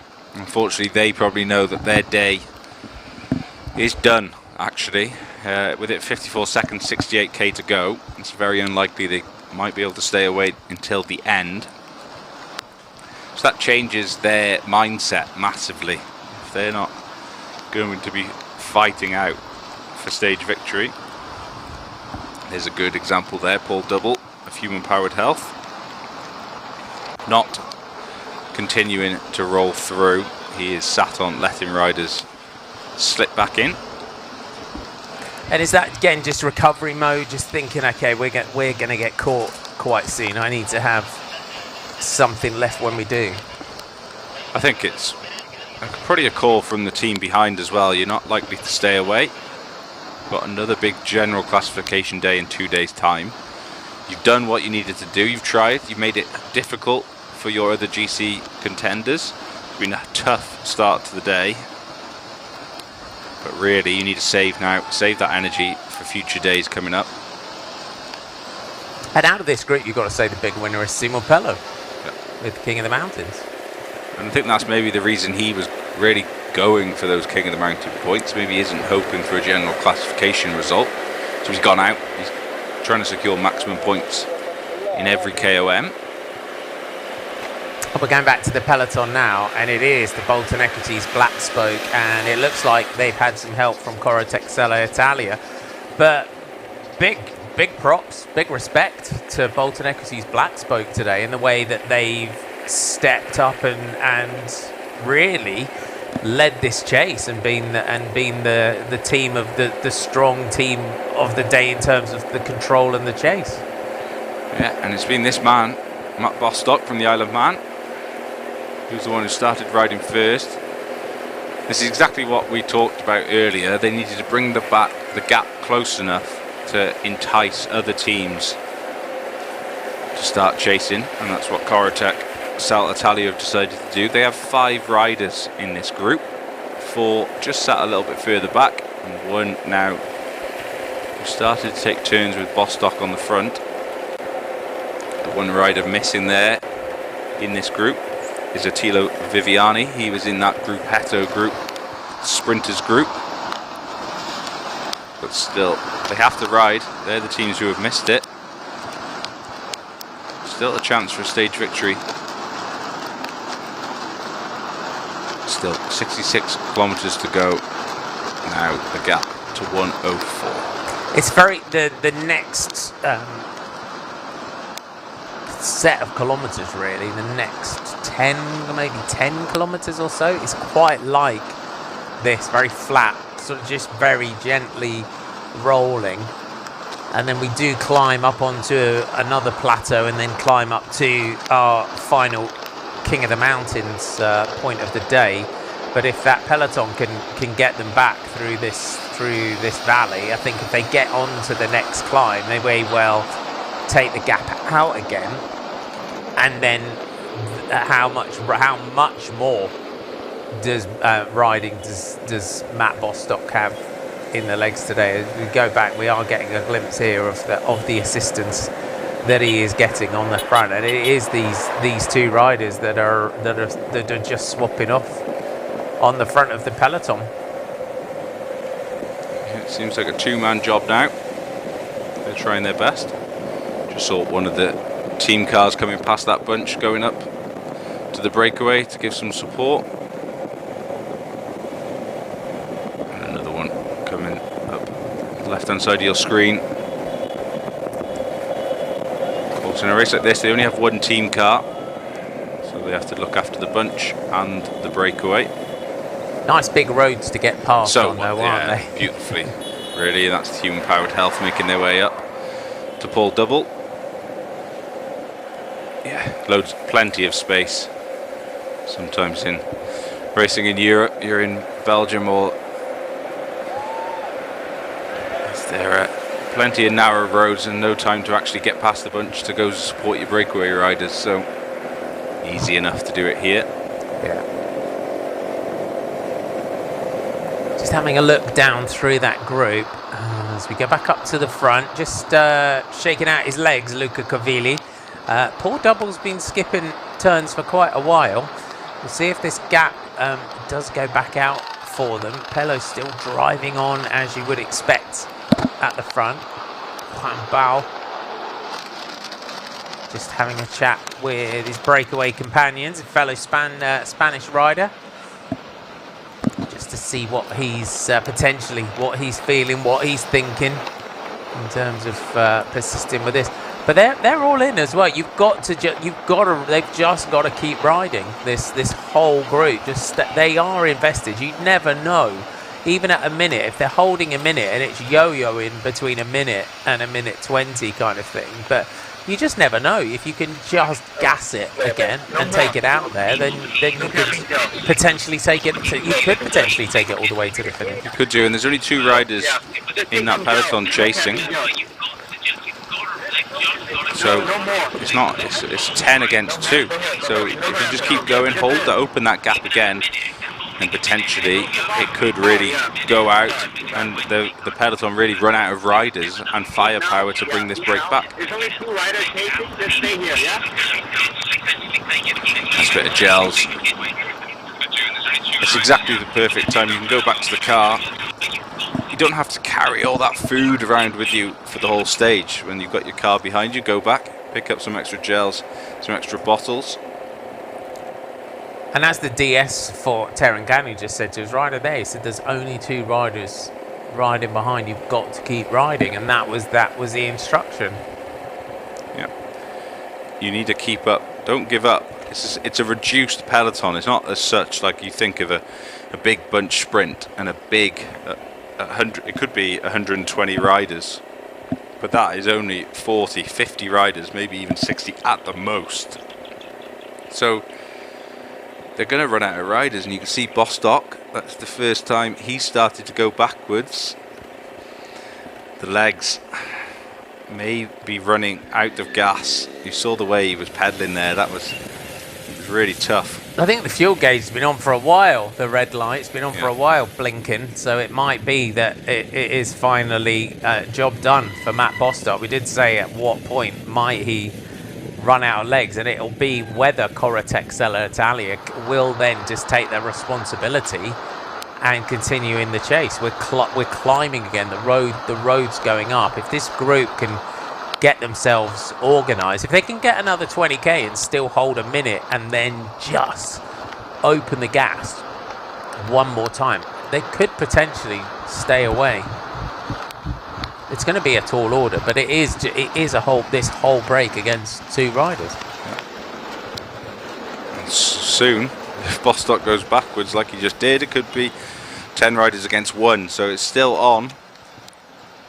They've done very well to bring the gap down. There's no denying that. But closing a minute gap, that is the hardest bit now. And he's looking around for help. Yeah, you're being patient because you don't want to catch him too soon, because then it opens up the floodgates for more attacks. But to close it down is pretty difficult. It's the Gruppetto on the road, the 3rd group. There's Viviani just dropping back down through the group. Of course, our main sprinters are back here. That's number 91. Daniel Babor and Thomas Barter. Our King of the Mountains current leader as well.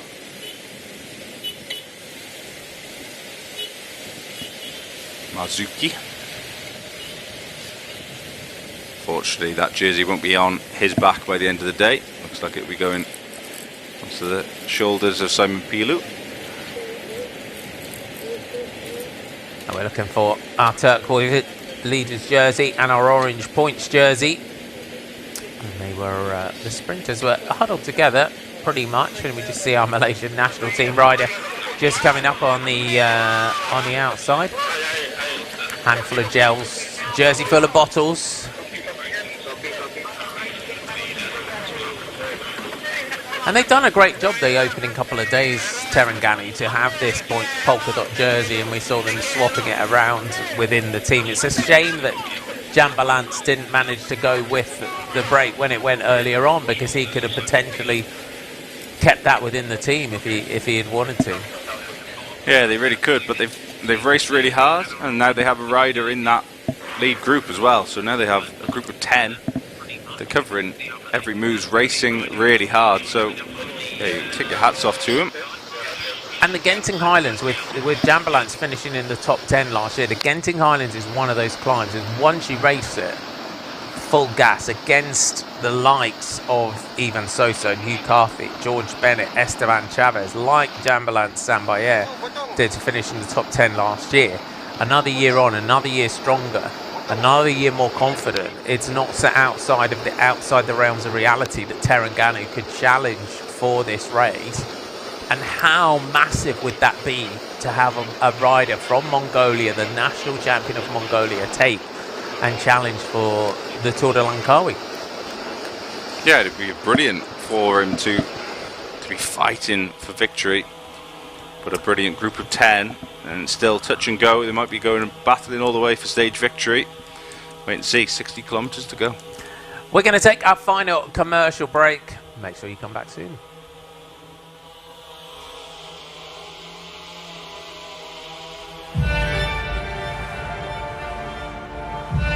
Everything we do has an impact on the climate. But how can we transform that from a negative into a positive? It's amazing to see just how focused they are on providing opportunities for young, talented minds. It's so important to give back and create opportunities. PETRONAS have so many projects. I've been out to the rainforest and seen some of the work they're doing there. That gives me encouragement that we're going in the right direction. It's about working together to deliver sustainable impact. The Eco Care Centre in Kerteh is a collaboration with the Malaysian Nature Society and PETRONAS. It features displays, exhibits and information about the unique ecosystem of Kerteh. The whole essence of creating PETRONAS was really to create that positive social impact. We're able to also create more employment opportunities. A large number of our recipients are from underprivileged families, and changing them also eventually to help them change the lives of the people around them. The energy we produce, the innovation we promote, the people we support are all aimed at being a positive force, delivering progress for society.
Welcome back to stage 3 of Le Tour de Langkawi, 183.1 kilometers today from Jelly to Barling. Thanks for joining us. Martin McDonald and John Mould with you throughout Le Tour de Langkawi with a line-to-line coverage that we have to keep you busy.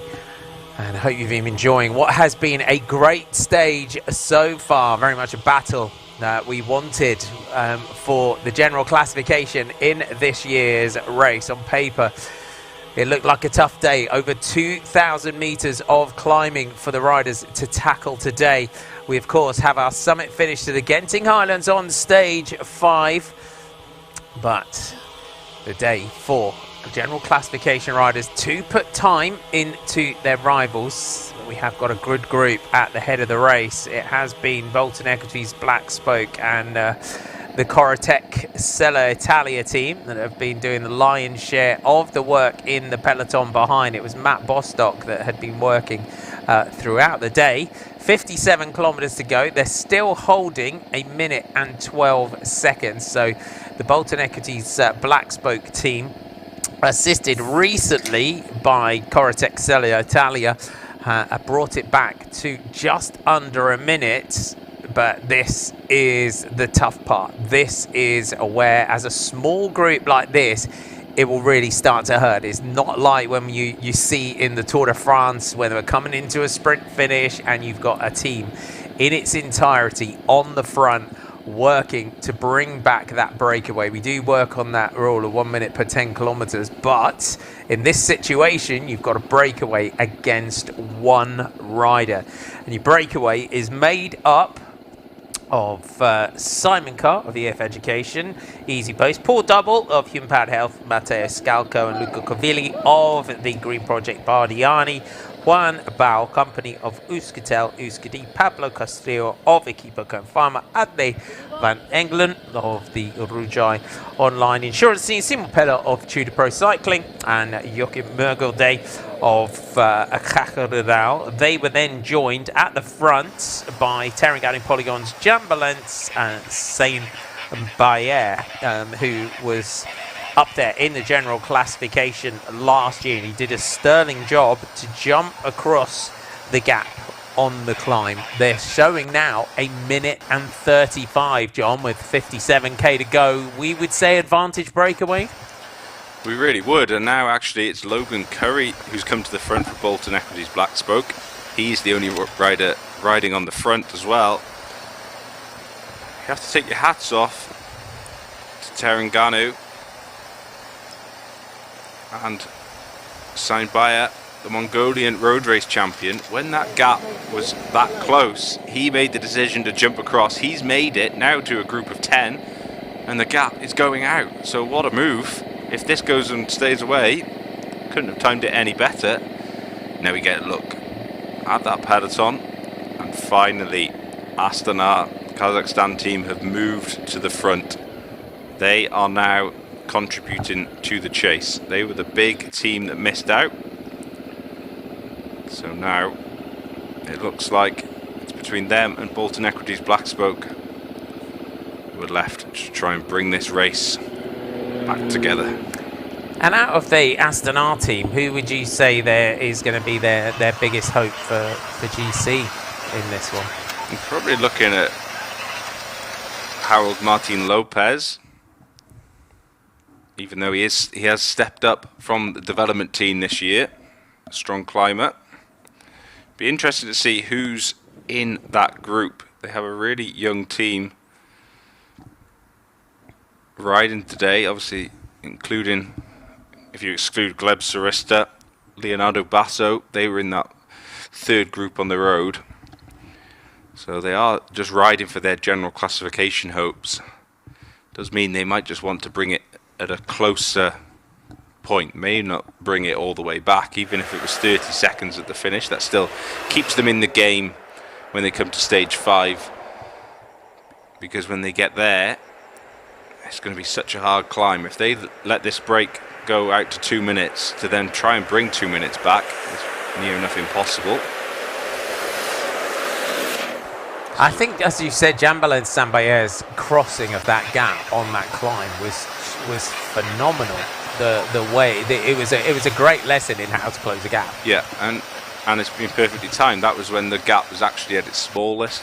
The points, it was around 47 seconds a minute at the most, and he rode that climb perfectly, and he's made it across. And if the way it's going, if that gap to the peloton and the breakaway is getting bigger and bigger, tactically, fantastic move.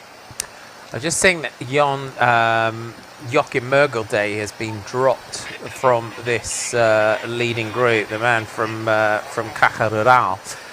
That could potentially change the dynamic over the final 50k, because with him dropped from the group for Caja Rural in that group behind, it then means that they could potentially join the chase, depending on who they've got in that group. Depends who they have in that group. We saw Daniel Babor and Thomas Barter. They're both the Czechia pair and sprinters. They were in that back group, even further back. So it does depend who they have left remaining. So actually they only have 3 riders at the most in that second group. And then you try and think about the plan for the team. Is it a general classification rider, or is it someone that could win the sprint or win the stage today? That's the big question. Back to our break. Paul Double on the back. 53 seconds. Minute and 25 is the gap.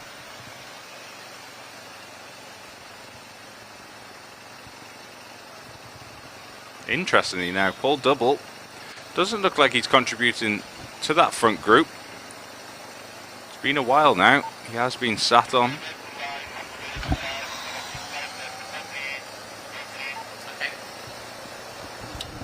Still sat there as well. If I was in that breakaway with him, I'd start be asking questions. Why aren't you rolling through? It's one of those points as well at this stage where it starts to get annoying, doesn't it, if someone's sitting on like that? Well, we're getting close to the final hour of racing. 52 kilometers to go. Getting closer and closer to the finish. And they've ridden at a good pace all day. Been very hard from the start. There has to be some questions asked. I'd be asking what is going on. Come on, you can't just sit there. I'm not going to tow you to a chance at a stage victory or move you really far up in general classification battle. Yeah, I mean, he's a good climber. They'll know what Paul Double can do on the big climbs. That's where he's made his name. Yeah, and still he sits towards the back of the group. Tactically brilliant from Double, but for the other riders in the breakaway, surely you'd be having a conversation, seeing what's going on.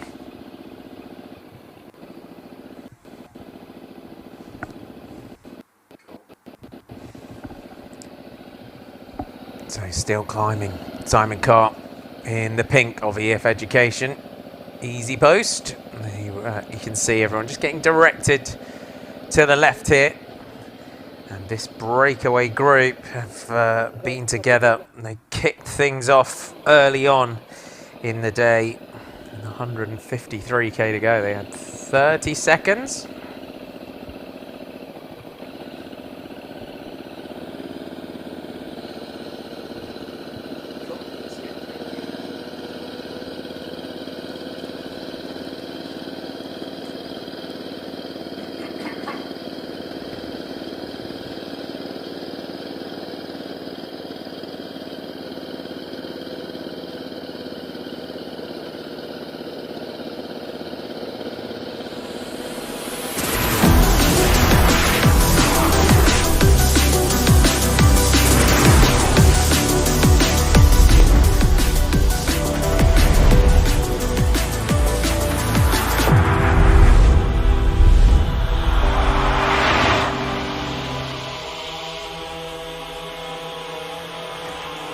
Hello and welcome to stage 3 of Le Tour de Langkawi, 183.1 kilometers today. Let's take a look back to yesterday's stage 2 from Kuala Terengganu to Kota Baru. It was an eventful day out on the course. Multiple breakaways. It took a long time for the breakaway to be established. Jon Aguirre taking the first sprint of the day. It was a battle between Mazuki, Arifin and Mudgeway at the top of the King of the Mountains, with Mazuki taking the first climb of the day at Setu. The breakaway at this point was fairly sizable in numbers. Mazuki edging out Mudgeway for the second. That gave the Terengganu Polygon rider the lead in the King of the Mountains classification. We then went on to the intermediate sprint at Bandar Permaisuri, where Luke Mudgeway took it from Sorzakis, with Callum Johnson in third. Bizarrely, Mudgeway and Sorzakis decided their day in the breakaway was done, and this left just one rider behind, one rider at the head of the race, being Callum Johnson. We went on to Sprint 3, and it was all back together into the finish, with Arvid de Klein in the leader's jersey being led out by his team. He had won on the opening day, but it was Gleb Zaritsa of the Astana, Kazakhstan team that came through for a second career Tour de Langkawi stage victory, and deservedly so. The 23-year-old man from Astana, Kazakhstan, taking the stage with Madzuki in the polka dot jersey as King of the Mountains, Batchikan in the white jersey as the best Asian rider. Jalani ko memang selalu pernah ini sebenarnya, jadi emang hari ini mampu buat yang terbaik untuk game hari, dan juga yalah perlu ada peluang untuk ini untuk emang dapatkan poin ikut yang ataupun Amiru, so emang try lah. I don't know, I think it could be a bunch finish, but yeah, it just depends how strong the breakaway is. If it goes early or if it goes on the fly, maybe a stronger break, then have more chance to get to the end. So yeah, it just all depends on that, and it's definitely going to be a different race to the previous 2 days.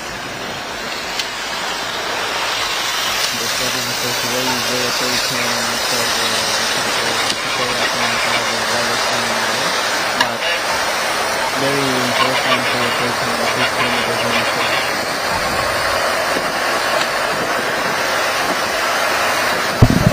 This is what the riders have ahead of them on stage 3, and a big day, a potential general classification day. 183.1 kilometers from Jeli to Baling, and straight out of the blocks. A Cat 2 climb, a Cat 1 climb, a long descent in towards the intermediate sprint at Temangor.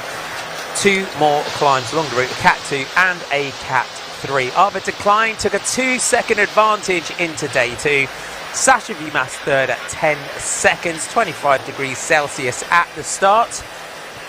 De Klein in turquoise as race leader. Syriza keeping the orange jersey warm for him in second place in the points standings. Madzuki at the top of the King of the Mountains, 4 points to teammates Ayman 3, Batskan third with 2. The best Asian rider jersey, 3-second advantage in that Green Project Bardiani in the team classification. Early on, first breakaway of the day. Ayman taking that from Logan Curry. It came back together, and then our big break of the day going clear under the pressure of EF Education Easy Post. At the summit, it was Simon Pello of Tudor Pro Cycling that took the first points of the day, taking 5 ahead of Castrillo, Cavili and Scalco. On to the second climb of the day at Puncak Tiwangsa, and Pello taking that with 10 points ahead of Scalco, taking 8, Cavili taking 6. So the Tudor Pro Cycling man, who we've seen on the front for the first 2 stages of this race, has designs on the King of the Mountains jersey. On to the intermediate sprint at Tasik and Temangor, and Jan Bao, company of Euskadel Euskadi, taking the 3 points to the 3 seconds ahead of Paul Double, and with Simon Carr taking 1. We then had a chase by Jambalance Sambayer as we came up towards the summit at Sri Banding. Simon Pello taking that ahead of Luca Cavili, Mateus Scalco with Adne Van Engelen sweeping up the 1 point on the Cat 2 climb. So Pello really building a great advantage in the King of the Mountains classification. We just have one more counting climb along the route today. That comes at 37 6.4 kilometers to go today. We are in a beautiful part of Malaysia, up in the rainforest today. 48 kilometers to go. 1 minute and 30 seconds. Our breakaway are still holding over the peloton, who have, we've got to say, big respect out to the Bolton Equities Black Spoke team, and particularly Matt Bostock today, who has done a phenomenal job in trying to control the breakaway for that very reduced bunch behind. It's 28 degrees Celsius. We've had rain showers peppered throughout the day today. Thanks for your company. Martin McDonald and John Mould with you to take you through today's race action, the gap in terms of how the breakaway has gone today. With 153 kilometers to go, they had 30 seconds. It's built up. We've had a gap in excess of 2.5 minutes at points. It came back to 57 seconds when Jambalans jumped across that gap. We can see with 47k to go, we're down to 1 minute and 22 seconds. John, is it looking more likely now that this breakaway could go all the way to the finish? They could, but as we join them again, we keep losing more and more riders. There was a group of 10. We've now lost the Casa Royale rider, Mulgalde. Now that reduced to a group of 9. Simon Pelu is trying to make sure everyone's riding through. We've seen Paul Double kind of missing turns. He's now back through. And you see Pelu of Tudor Pro Cycling ordering the riders through. They need to work well together. That gap is at 1 minute 20. They still have a chance of staying away until the end, but it's a big chase coming from behind now. Black Spoke, Bolton Equities, still there. They're riding on the front, but now Astana, Kazakhstan have joined in the chase. Still touch and go, but if the 9 riders in the lead can keep working well together, they're in for a big chance of taking stage victory. And in terms of that breakaway, when you're out this long, I mean, it is rare to see a breakaway that goes this early and goes this long in a stage race. Is it about, as we see Simon Pello really being the break general and really trying to direct everyone, it's about managing that collective fatigue of everybody, isn't it? Yeah, and it is hard. They've been out for a long time, but this is a chance at victory. You need to just take these opportunities when they come along. It's going to be a hard day, whatever happens, but you've already committed so much of an effort to be where you are, to give yourself a chance, and it's too far out to start playing games. You have to just keep it rolling through, and if everyone's committed and happy enough rolling through at that right speed, you're all in it together. It's easier when there's 9 of you taking turns. As soon as a few start sitting on, then that ruins the whole rhythm and the speed of that group. Matej Skalko just had dropped back to the car, and Pello just having a word with Simon Carr as he's gone through. 1:22. This breakaway has been away for over 100 kilometers already, and Pello out of this group. Looking at this group, Pello's the fastest finisher in here, on paper, you would say. Yeah, and I think that's again another reason why he's so keen for it to stay away, and also for general classification hopes. He can climb well. He's won the overall Tour de Bretagne this year, which is a tough old stage race, 7-day stage race in Bretagne, northern France. Hard days, constantly tough finishing circuits. But Simon Pellu is ordering this group, trying to keep them moving. He had a good conversation with Simon Carr, another experienced rider on the front here from EF Education Easy Post. If you do notice the one little move, so the usual thing they do is you go through and off. The faster rider will then go down the one side of the road, let's say the right hand side, and then move to the left, and then the next rider goes over the top of him, almost rotating and keeping the effort as smooth as possible. If you notice one thing there, Simon Carr went through and almost carried on accelerating, and that first forced Kern Farmer's Castrillo to follow him. It's good, it's a long turn, but all you're doing is hurting the legs of your breakaway companions, and then they don't want to ride with you. You need to just keep them. You need to keep that whole group together and happy for as long as possible, sharing the workload. Of course, in the final 10 kilometers on a drag or something, that's the perfect time for car to try and hurt the legs and push on to try and go solo. But it's still a long way to go to be making your breakaway companions suffer. We're climbing at this point. We head up for another. We'll start to just creep over the top of this. The peloton are now on this rise, and then we'll go over the top onto the flat section, and then kick up onto our final counting climb of the day, which is our Cat 3 climb, and that is at Sri Banding. The terms of the length of the next climb, it's 2.3 kilometers. It averages 6.2%. And in this group, you look at Simon Carr and you look at the strong riders. At that point, is that a potential to just shake the tree and see if you can take it down to the select few that have still got the riding in them to take it to the finish? That's exactly your opportunity to do it. You try and drop the riders that are having the issue. Simon Carr here just comes back to the car to collect the bottle from one of his sports directors. Good chance to have a bit of a conversation as well, exactly what we're talking about. You've got an opportunity to make that group a selection, and then you have riders who are riding for general classification who are committed all the way to the finish. Instead of looking for stage victories, you want to try and get away with a group that are going for the overall, so they're all committed and they're not too worried about the stage victory. Because if you have that group of 9, there's riders who won't be out and out general classification riders. They start sitting on, they want to win stage victory on stage 3. We're seeing our cavalcade in towards the finish here at the end of stage 3 of Le Tour de Langkawi, and there is a lot of organisation that goes into keeping this race on the road. And the 27th edition of Le Tour de Langkawi, a very, very popular race here in Malaysia, and the crowds do come out in force around the country to come and watch it.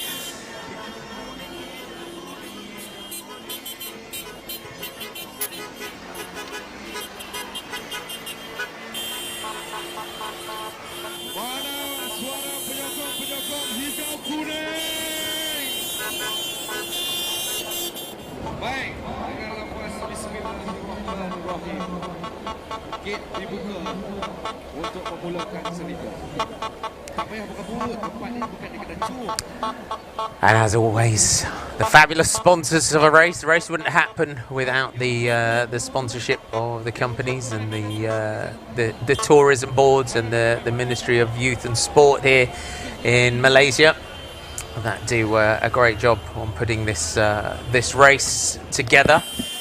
Also getting a good look at the finish here. So around 300 meters to go. It's the final right-hand corner. Quite nice and wide there, plenty of room, and then a straight run in for the final 250 meters to the finish. Yeah. How would you be approaching that in a breakaway scenario? It's similar in a way. As a bunch sprint, you want to be in a good position. Probably third wheel would be perfect, just there, and then you can launch off someone else and kick him. Let's hear from our race director. Spoke to him this morning.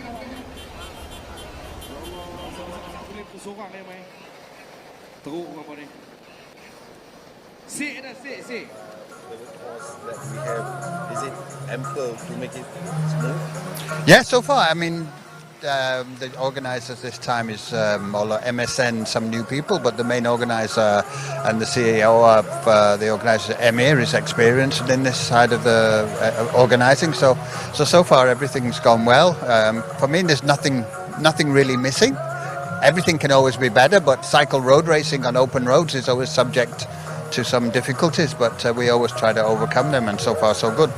Okay, in other aspects, is there any added value that we can add on for this race? Or maybe we can, it'd be nice to get for example, a car sponsor, vehicle sponsor for the future. and maybe next year we can probably. This year was a little bit more difficult with getting the top teams, but I think next year with some more advance notice. And the continuity in organisers is very important for the same organiser to continue every year. And if we can do that, I think next year, from now on, I think Tour Langkawi can only go upwards. Thank you.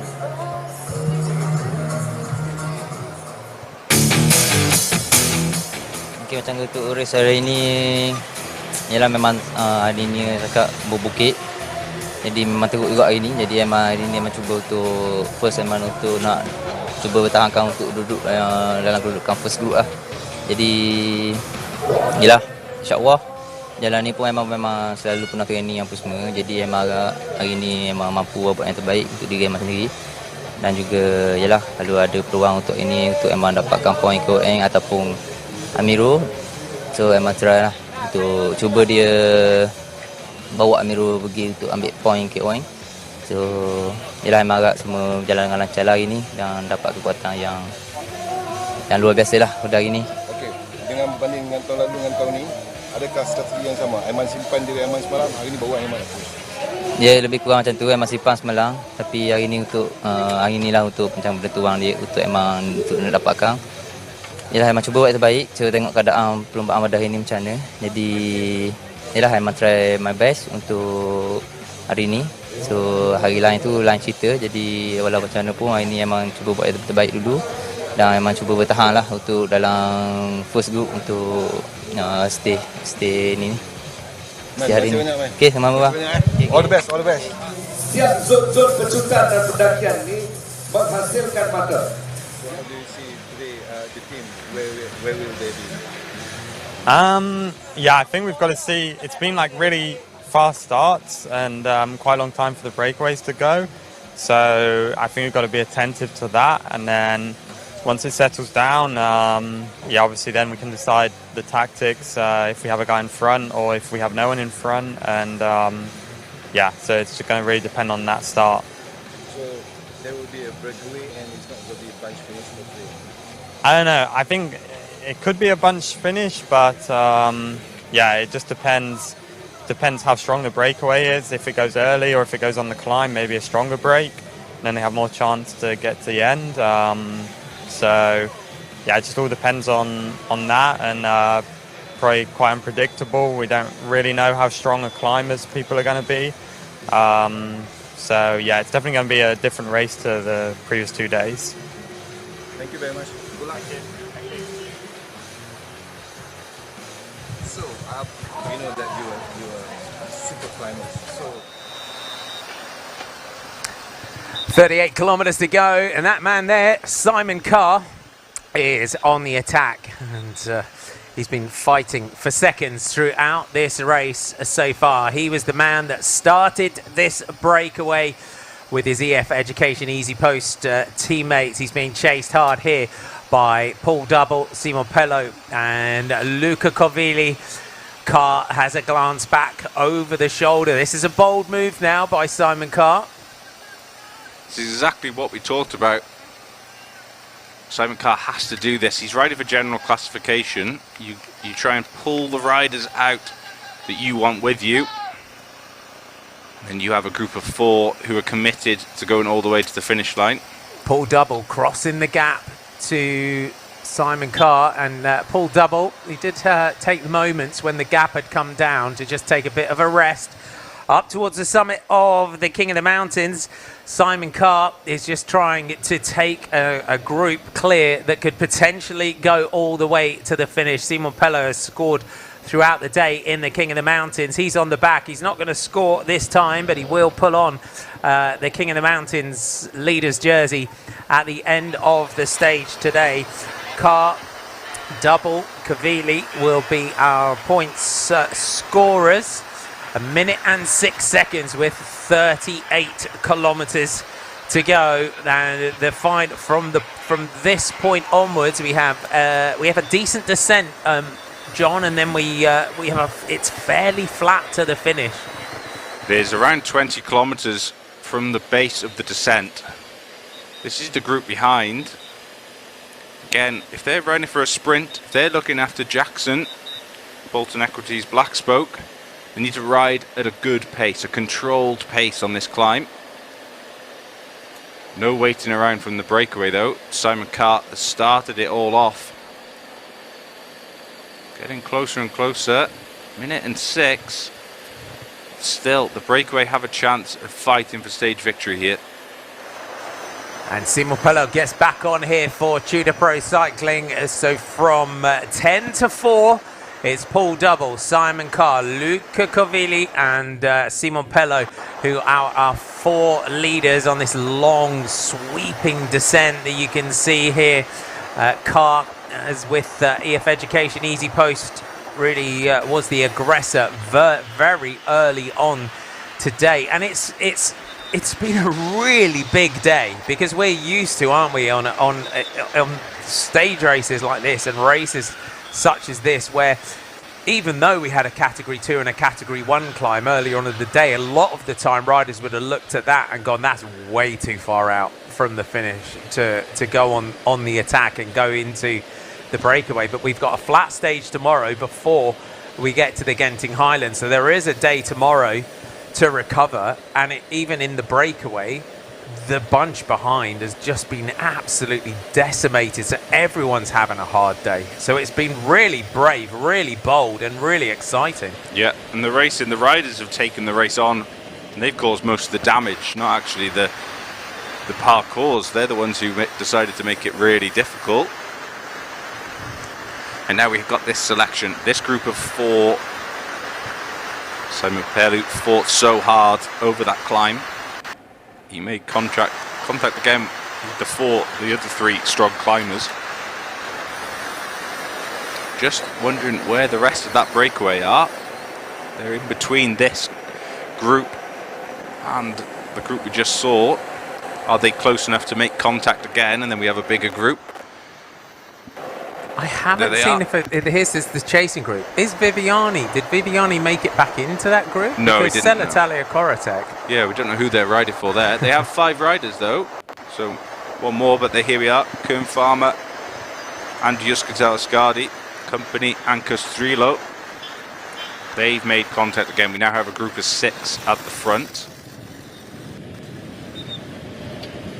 This is the peloton behind, all lined out.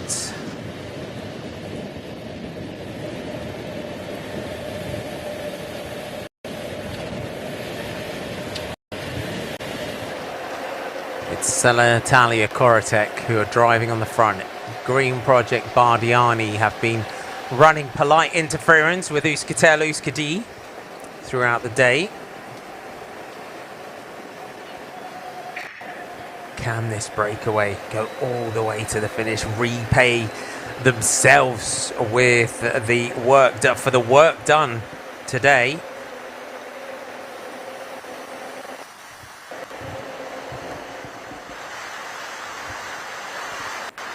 Back to our breakaway, to Pablo Castrillo of the Equipo Kern Pharma team, making it back into this leading group. Jan Bao Company, Jan Bao in the orange for Euskaltel Euskadi. Simon Carr is your virtual leader on the road. He started the day at 12 seconds. Jan Bao, bear with us. Our Euskaltel Euskadi rider started today at 15 seconds, and he took 3 seconds at the intermediate sprint, with Paul Double taking 2 and Simon Carr taking 1. We've got 10, 6 and 4 seconds on the line. We go back to our next group of chasers. So you've got Mateus Scalco, Jambalance Sambayer and Adney van Engelen. That is our next group on the road. Pello is going to pull on the King of the Mountains jersey. He started the day at 16 seconds, as did Paul Double. He was 47th at the beginning of the day.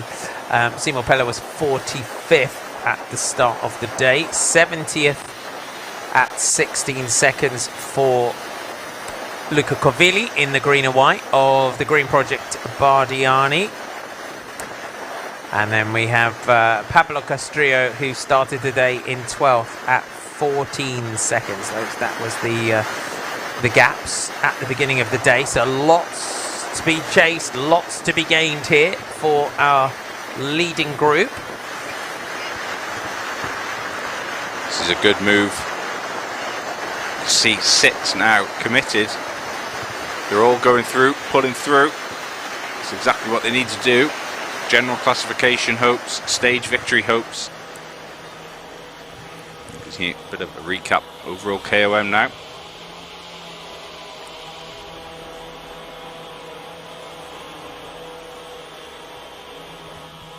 There's your overall King of the Mountains at this stage. So Simon Pello now with 20 points at the in the lead in that King of the Mountains classification. So a good prize for him to take at the end of today's stage.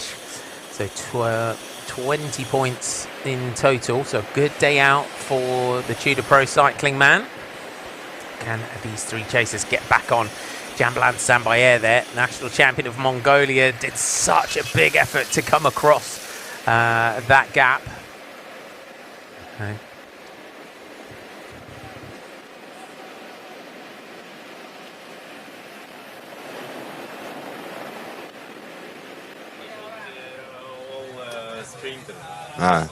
I hope they beat all sprinter.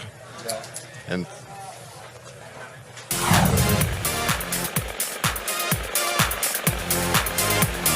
Stage 2, Gleb Zarista. He hoped it was going to be a sprint today, and Arvid Decline leading out the sprint into the finish, but it was the big man.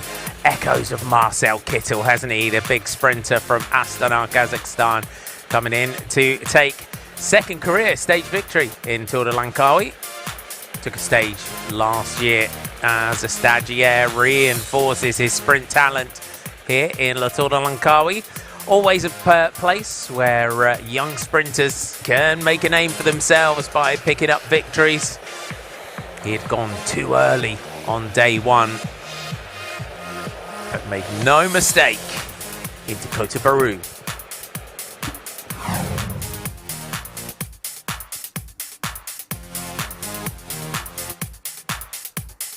It's not going to be his day today, Gleb Zarista, but his team will just get him through today's stage and help him fight another day. It should be a day tomorrow for him. He's had 3 career wins, 2 of them coming in La Tour de Langkawi.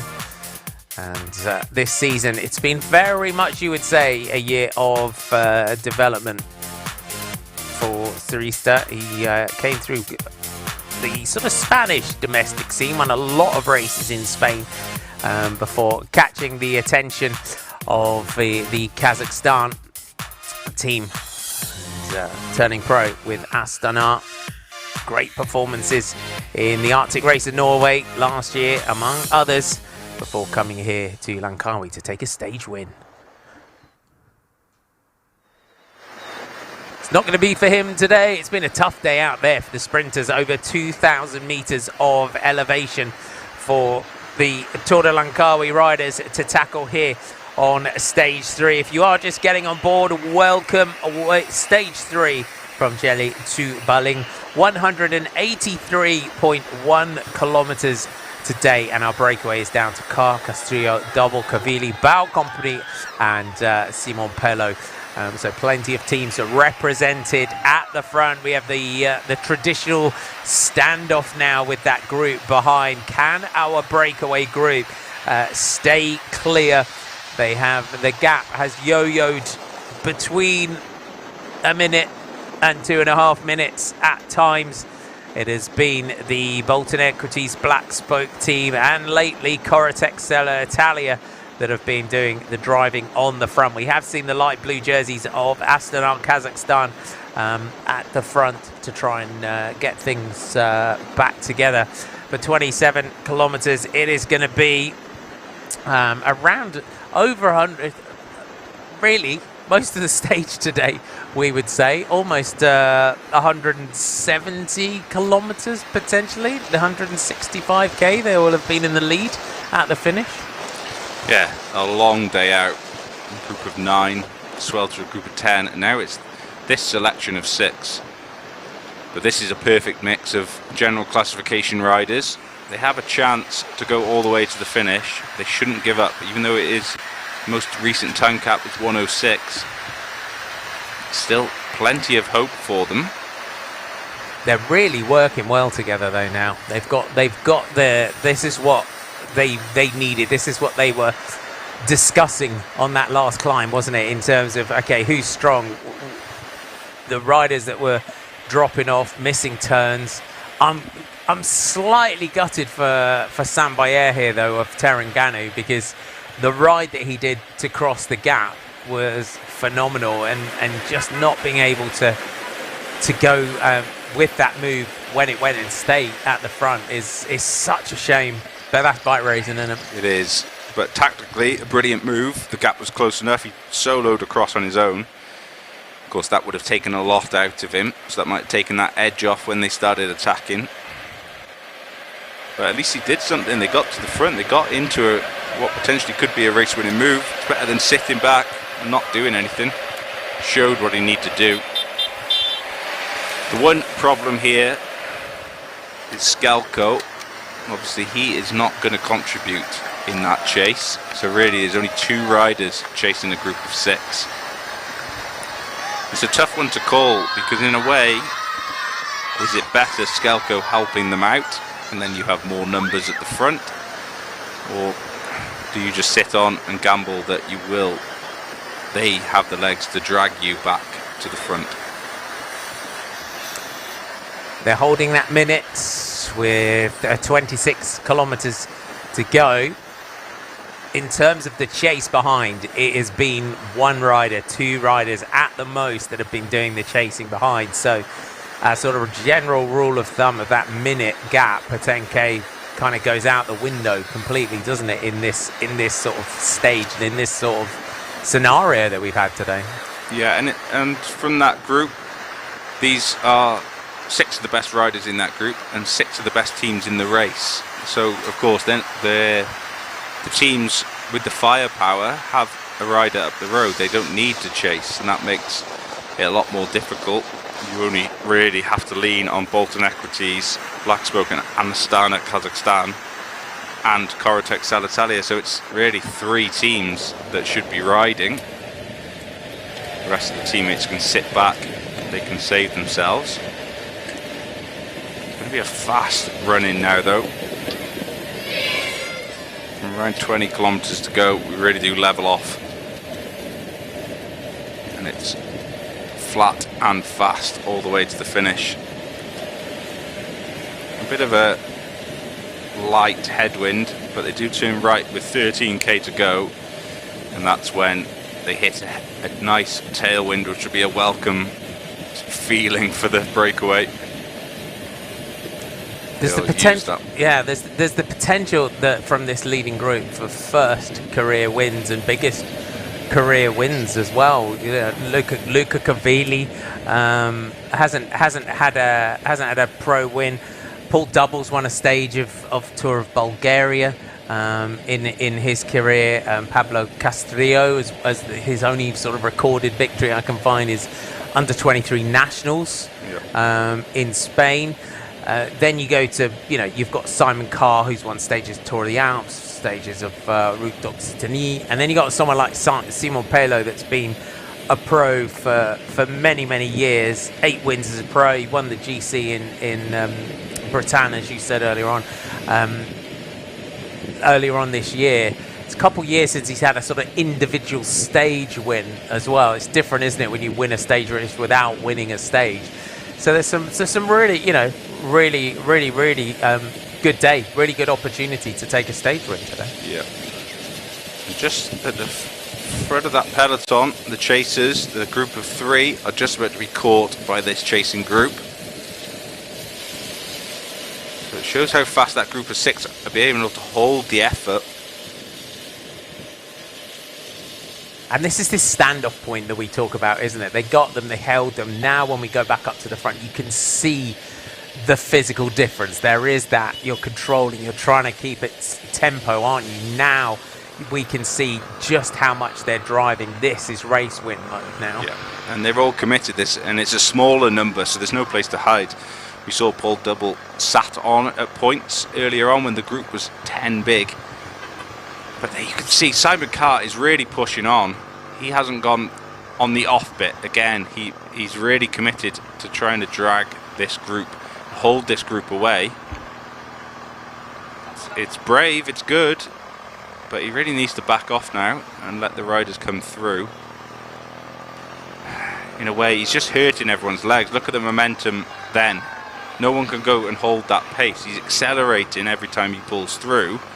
And all he's actually doing is hurting the legs of the breakaway riders. And he has to be careful, because you get closer and closer to the finish. If you keep doing this, no one's going to carry to pull through, because they know you're the strongest. He's already made everyone aware that he's the strongest rider in this group. And it's so subtle, and it's interesting for you to kind of pick it up there, because it's unless you've been in this position, which you obviously have, you wouldn't notice that, and you'd think, he's gassing through. That's a good thing, because it's driving the brake forward. But he's actually ruining the momentum of that group. You're trying to keep that group moving as fast and as evenly as possible. There's times when you have to do exactly what you're doing. But in my opinion, with 22k to go, it isn't the time to do it just yet.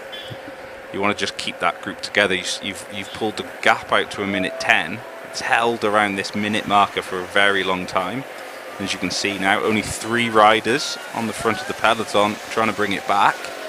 6 is better than 3.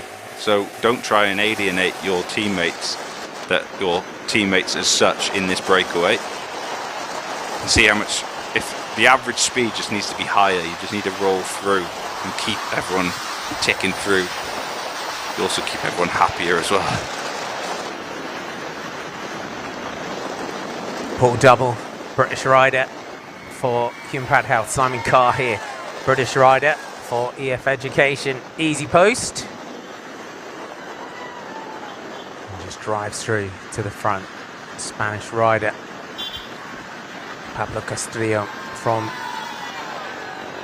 Kern Farmer. Swiss man Simo Pello from the Swiss team, Tudor Pro Cycling. What a race they have had. Can he make it? 2 stage wins out of 3 for that team.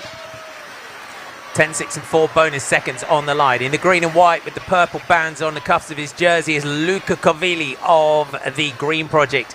Bardiani CSF Faizan, and then in the orange, skipping turns, because this is hurting him now, is Johan Bao, company from the Euskadi team. We go back to the peloton, and we've got Davide Baldacchini here from Corotexella Italia. And he is working on the front with Alessandro Iacchi, who's been up there in the GC, Iacchi. But they've been put to work on the front, have the Corotexella Italia team.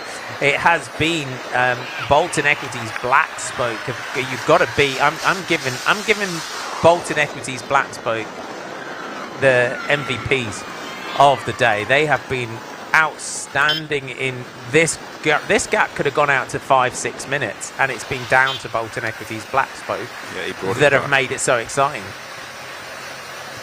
They have done a really good job. It went to 2 minutes 40, and they hit the front with Matt Bostock, and they controlled it so well. But again, you just have to keep watching these riders in the breakaway. If I was on a bad day, you'd be avoiding following Simon Carr with all your worth. You wouldn't want to be on that wheel. He's kicking through and giving everyone a tough time. Just the way you'll see when he rolls through now. Quite nice in that group of 6. Castrillo out the saddle to get onto the wheel. There's confirmation of your group. Simon Carr from EF Education. Easy post, Castrillo from Equipe Kernfano, Double from Human Pad Health, Covilli from Green Project Bardiani, Bao Company for Euskadi, and Pello from Tudor Pro Cycling. There is a big opportunity here today. We are inside the final 20 kilometers of stage 3 of Le Tour de Langkawi. 183.1 kilometers today from Jeli to Baling. The last time we finished here, it was the icon, you could call him, Koji Fukushima, the Japanese rider who made such a mark on world cycling, who took a victory in 2005. That was the last time we finished here. So who will notch their name?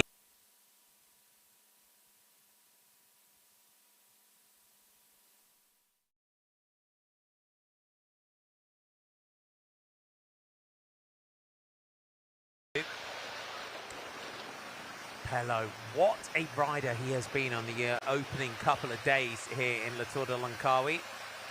Simon Carr is trying to set up his hopes for a general classification victory. We go to the top of the Genting Highlands on stage 5. The bikes is showing the whiteboard to the group, who are now getting assistance from Caja Rural, who had a rider in that group with Mergelday. Unfortunately, he got dropped, which we said earlier on would open up the chase for Caja Rural to also get in on the mix.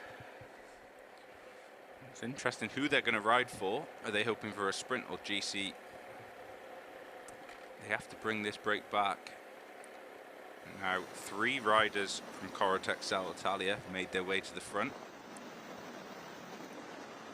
So you see the riders, see the naturally way they go almost through and off. Of course, when the group gets smaller, it's actually faster to do like a team time trial kind of set. You do a turn on the front all in one line, and the stronger riders then could do a 20-30 second turn on the front and then change, and the next rider does 15 seconds. It's almost up to these riders to decide that as well. You want to try and hold the speed as best you can. When you are riding like this with through and off, it means everyone's doing equal turns. But for someone like Simon Carr, I'd be thinking of getting everyone to do single file turns, because he's riding for general classification. He's not riding for stage victory as such today. He wants to open up a gap to the peloton to give himself a chance in the coming days. So in a way, if he's keen to really ride on the front, he should just start doing longer turns on the front and really drag them away. And we saw a glimpse of the finish. We've got that corner with 300 meters to go. Looking at this group now and what we're down to, how would you be approaching this finish? For that group of 6 now, you just need to go all the way and make sure, even in the final kilometre, you can't really mess around for those general classification riders. You know, look at Paul Double or Simon Carr. Yes, the bonus seconds would be very nice, but almost you have to work out, are you going to beat your rivals in this group on Genting Highlands when it's actually up the mountain? And if you believe you're a better climber, then you commit and you ride all the way until that final right-hand corner, and then you allow them, you pretty much sacrifice victory or stage victory today in your chances. But if you're not willing to lose, you're not willing to win. You have to gamble with that. And there's opportunities at future points for stage victories. You can see how hard it's been. Double now on the back for Human Powered Health. He misses a turn, he skips a turn. And this is the problem. When soon as riders start missing turns too much, the team aspect and the way this group really moves forward, you start to lose that momentum. Just avoiding those puddles in the middle there. Gingerly saw the wet roads, and everyone took a few different lines there to make sure they get round. Yeah, Simon Pella just had to kind of check himself going through, and then the 2 riders just edging off the front here. It looked like they weren't quite sure which way they were going. You can feel the fatigue though in this group. They have been out there for almost the entire stage. When the stage got hard, we had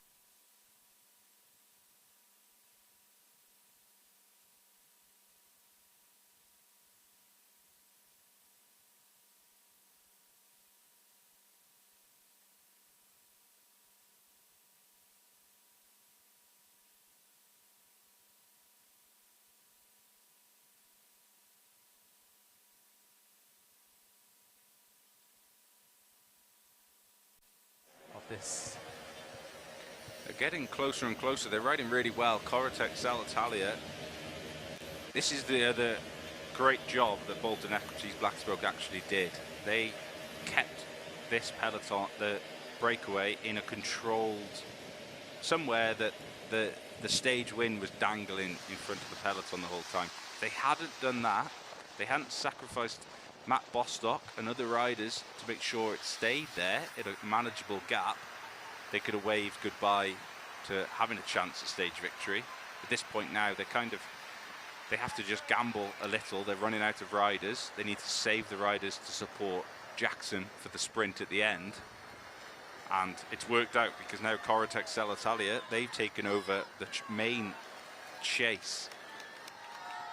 But it's still touch and go, still 55 seconds. This breakaway, committed.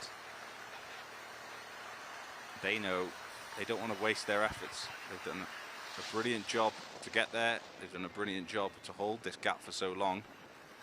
A group of really strong riders.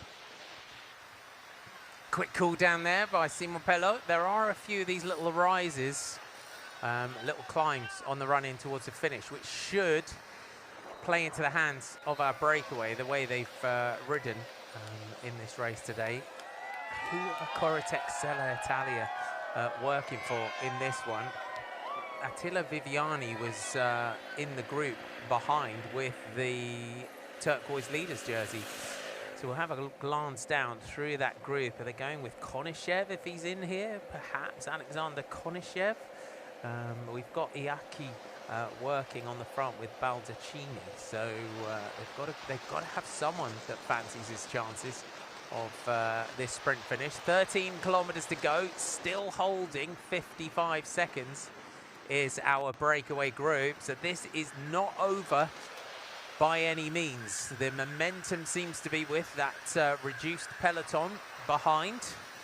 Our breakaway group have just got to keep working, just try and force, use the parts of the road here as GC riders that suit them. Use all these little climbs, try to gain back seconds here and there. We're being shown 38 seconds between the peloton and that breakaway ahead of them, so it's going to be touch and go. And a telltale sign of how close it was on the left-hand side of your screen there with the team cars that were following the breakaway. They were all parked up at the side of the road. That means the gap was too close. They had to pull over. So there's no team cars behind this breakaway now. There'll be neutral service, and that'll be it. But you've got to, even if this comes back, this group, big respect to them for taking it, throwing this challenge down today. Yeah, a brilliant race. They've gone out from the very start. Does look like it'll come back, but they're going to have to bring it back whenever they can. They can't leave it too late. It's Corotech, Salitalia. They've committed a lot of riders to the front. I think they might be pinning their hopes on Mazzato, Giulio Mazzato, fast finisher. We've got three now. Bolton Equities and Astana have moved to the front. That looks like our Ecuadorian Astana Kazakhstan team. That's Martin Lopez. He's been sent to the front to ride as well.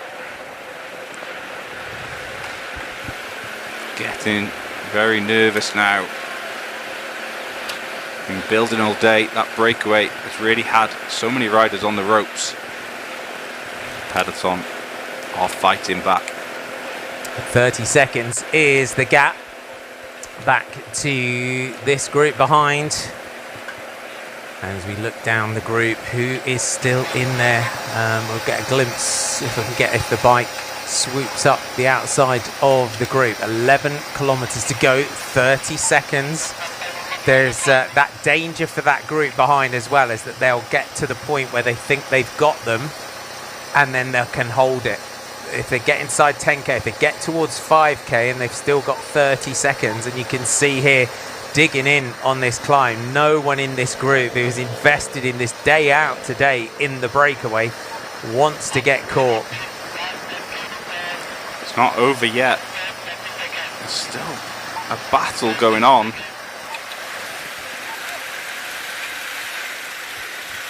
So Logan Curry is keeping his rhythm. He's been doing a huge amount of work in this one. That is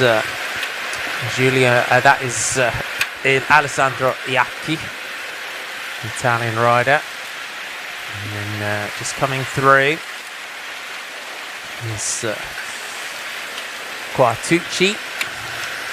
And then behind him is Baldacchini. So Giulio Massotto, you're thinking, is the rider that might be the man that Corotec Sella Italia are working for here. They're searching for a stage win. They're as well as Bolton Equities Black Spoke. Don't forget them. George Jackson was up there keeping Matt Bostock company early on in the day. He then just dropped back into this group, and we haven't seen him since. No, he should just be sat back waiting for his chance. Now 10 kilometres to go. Oh, you can feel the fatigue and the pain in the legs there. You saw the way Paul Double got out of the saddle. Oh, there's some tired legs now. They're getting a time gap. Looks like 22 seconds on the whiteboard. Our computer on the top screen dated that as well. May be curtains for these 6, but what an effort they've made. Big day out. Yeah, huge effort by that breakaway group to get out there early on in the day and try and turn this day into a general classification day. So looking around the group, who's still in there. We'll get a glimpse and see who's still got fast finishes in there, because the question out of this group as well is, as they get caught, is Michael Valgren might fancy his chances of a reduced group sprint, because EF have still got a big complement of riders here. They have Valgren, Scully. There's some potential there for EF. They've gone out and tried to go after general classification hopes. Simon Carl has done that himself, but again, 5 riders still sat there waiting for EF Education Easy Post. And of course, same for Green Project Bardiani.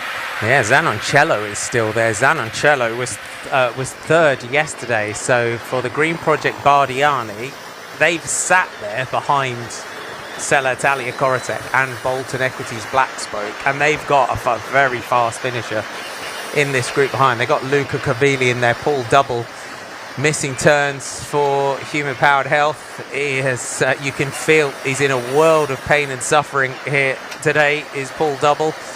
Our breakaway group have got 9 kilometres to go. They are holding a very slender 21 seconds. And Pablo Castrillo of Equipo Kern Pharma, you can see the fatigue. They're almost riding through quick drying cement at the moment. Some of these riders, you can see the legs are just tying up. And a reduced group, a reduced bunch sprint. A lot of our sprinters were distanced. They're in a group behind. They'll just be riding to get themselves within the time limit, but this just does open up an opportunity for someone within this group. Zanoncello sprinting it out with Arvid Decline and Gleb Saritza yesterday. The Green Project rider has got a fast finish, and here they come. What a shame for the breakaway, but big respect to the last men standing from what has been a mighty day for the GC riders who went in search of time. It is not going to be today. Simon Carr, Simon Perlo, Paul Double, Luca Cavilli, Jan Bauer Company and Pablo Castrillo will be the final riders from the breakaway group to be caught. But what a day from the Bolton Equities Black Spoke team and the Corotec Sella Italia team. It now shifts to a group sprint, and the big question is, who is still in there? The next team that takes it up, you might get that question answered. Green Project Bardiani, fast finishers, good climbers. We spotted Zanoncello is still there, 3rd place yesterday. He's got over this climb. Now they just need to get together, control this bunch. They need to make sure it stays together for another bunch sprint. Here come the pink jerseys of EF. Now the attacks going in here from the green project. Bardiani, they might have a fast finisher in Gianoncello, but they've decided that they're going to go on the attack here and try and get a late surprise and try and win this on their own. And that looks like the style of Michael Valgren, just swinging around the front in the pink jerseys of EF Education Easy Post. I do like this aggressive style of Green Project Bardiani, but they did have 3 in the top 6 yesterday and didn't come away with victory. They want to come away with a stage victory, so is it better to commit to one rider? There you go, we can spot George Jackson, Bolton Equities Black Spoke. That mullet out the back of his head, the tall figure in the purple and yellow just at the top of your screen there. Fast finisher. He's done well to make it over this group, but what does his legs have left? That is the question. That's the next question. These sprinters or faster riders might have been able to hold on, but are they on their limit? Can they still get that effort out and sprint to victory? You've got to say, for Bolton Equities Black Spoke, he better win this. If Michael Valgren is going clear at the front, Valgren attacking for EF Education Easy Post. If Tom Scully's in there, it might be the nod to Scully to go for the sprint and Valgren to try and get clear here. And what a powerhouse Michael Valgren is. Yeah, it would be. It'd be a good chance for Scully. He can sit back and wait. We're at just 5 kilometres to go now. Just gone past that sign. So we're getting really close to this finish. What have people got left in the legs? 3 riders, and they're not coming through, Valgren, or are they? The Sella Italia Corotec team have been the strong team in trying to bring this one back here, and looking over the shoulder just to check where that group behind are.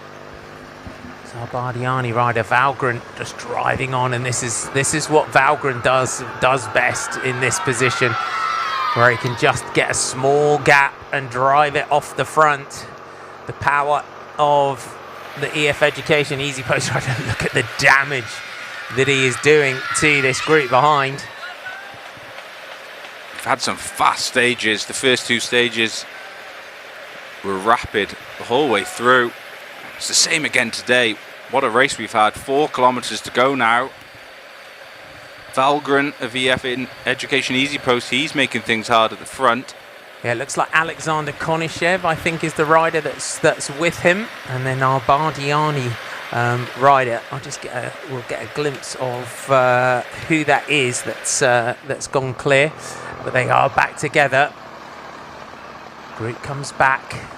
Who will be the next to go? 4 kilometres to go for Bolton Equities Black Spoke. Given the job that they've done throughout this stage today, we would expect, if they've got anything left, to try and control this a little bit and try and lead this one out if they can. If they can, but they did sacrifice the riders to hold it in that group. So they have to just gamble here. They've done what they can. They're on the limited numbers. They might have lost 2 riders early on in those early stages when it was really tough.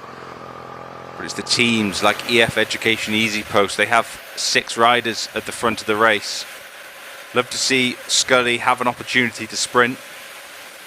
Stepped up with EF Education Easy Post when it merged with Drapac Pro Cycling a long time ago now. He's just been one of those really, really solid pros, hasn't he, Scully? Yeah, always consistent, always strong. Can control those lead outs really well. And now we see Green Project Bardiani.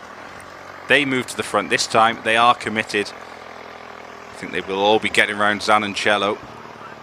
We've got one rider from Human Powered Health. Tall rider. Is that Gijs van Hoek, I think, potentially there for the human-powered health team. Tall man, I think it's Hasten Hooker. And then you've got the orange jerseys of Euskadi, but 3 kilometers to go, and they're driving this one on. Are the Green Project. Bardiani, finally, are they going to lead this one out for Zanoncello? Enrico Zanoncello, the man that was 3rd yesterday. He's got fast legs. You would do well to invest in him in this sprint, and that's exactly what they're doing. That final corner with 300 meters to go, it's just about delivering your sprinter into that point. You can see the Bolton Equities black spoke jerseys now coming up on the left as you look at the bunch. And that's Matthew Bostock, the rider who controlled that breakaway. He's gone back, saved his legs. Right-hander now. Fast sweeping right-hander. Everyone should get around here easy enough. Now it's this main road all the way until that right-hander with just under 300 meters to go. Driving on, 2 kilometers to go. A reduced group here on what has been a crazy day in La Tour de Langkawi. It has been an absolutely brutal stage with that breakaway group going clear so early on in the day.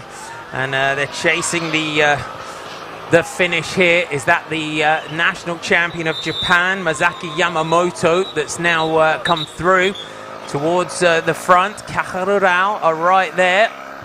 They swing across to the right-hand side of the road. Valgren trying to lead this sprint out. It can be chaos and mayhem all the way with this one. George Jackson is poised and ready. Jackson, ooh, just easy tiger there with 300 to go. They swing out and Bardiani have momentum. Does Zanoncello now have the momentum? They wind it up. Here comes George Jackson of Bolton Equities Black Spoke. Zanoncello, Jackson right through the centre. It's going to be between the two of them. The throw to the line. Jackson takes it. Bolton Equities Black Spoke. Drop the mic on that. What a day for the team from New Zealand. Jackson put the team to task and they deliver. What a stage win. Absolutely brilliant. Absolutely brilliant. It couldn't have gone any better. They did exactly what they needed to do. Jackson was there to finish the job off, but he has to take his hats off. Logan Curry, Matt Bostock, they did so much today. They had to gamble. They didn't have the riders there for the big lead out. But what a win from Jackson, fastest rider in that group. And you said, you know, right out early in the day, as it started to split, he's the man from a smaller group. Yeah, and that was exactly what happened. It gives him that opportunity. And what a result for that New Zealand-based team. The New Zealand rider winning the race as well. Brilliant from Jackson, brilliant from Matthew Bostock. He was the reason that group was able to be close enough. They dangled that stage victory in front of Corotec Salatalia. Corotec then went to the front. They closed the gap for them. And then Jackson waited patiently and then took the stage win in a brilliant sprint. If that gap on that descent hadn't come down to 53 seconds, that breakaway was gone, wasn't it? Yeah, it was completely gone. So Bostock, they made the right decision from the team car. They made the right decision as a team on the road, and that's how you do it.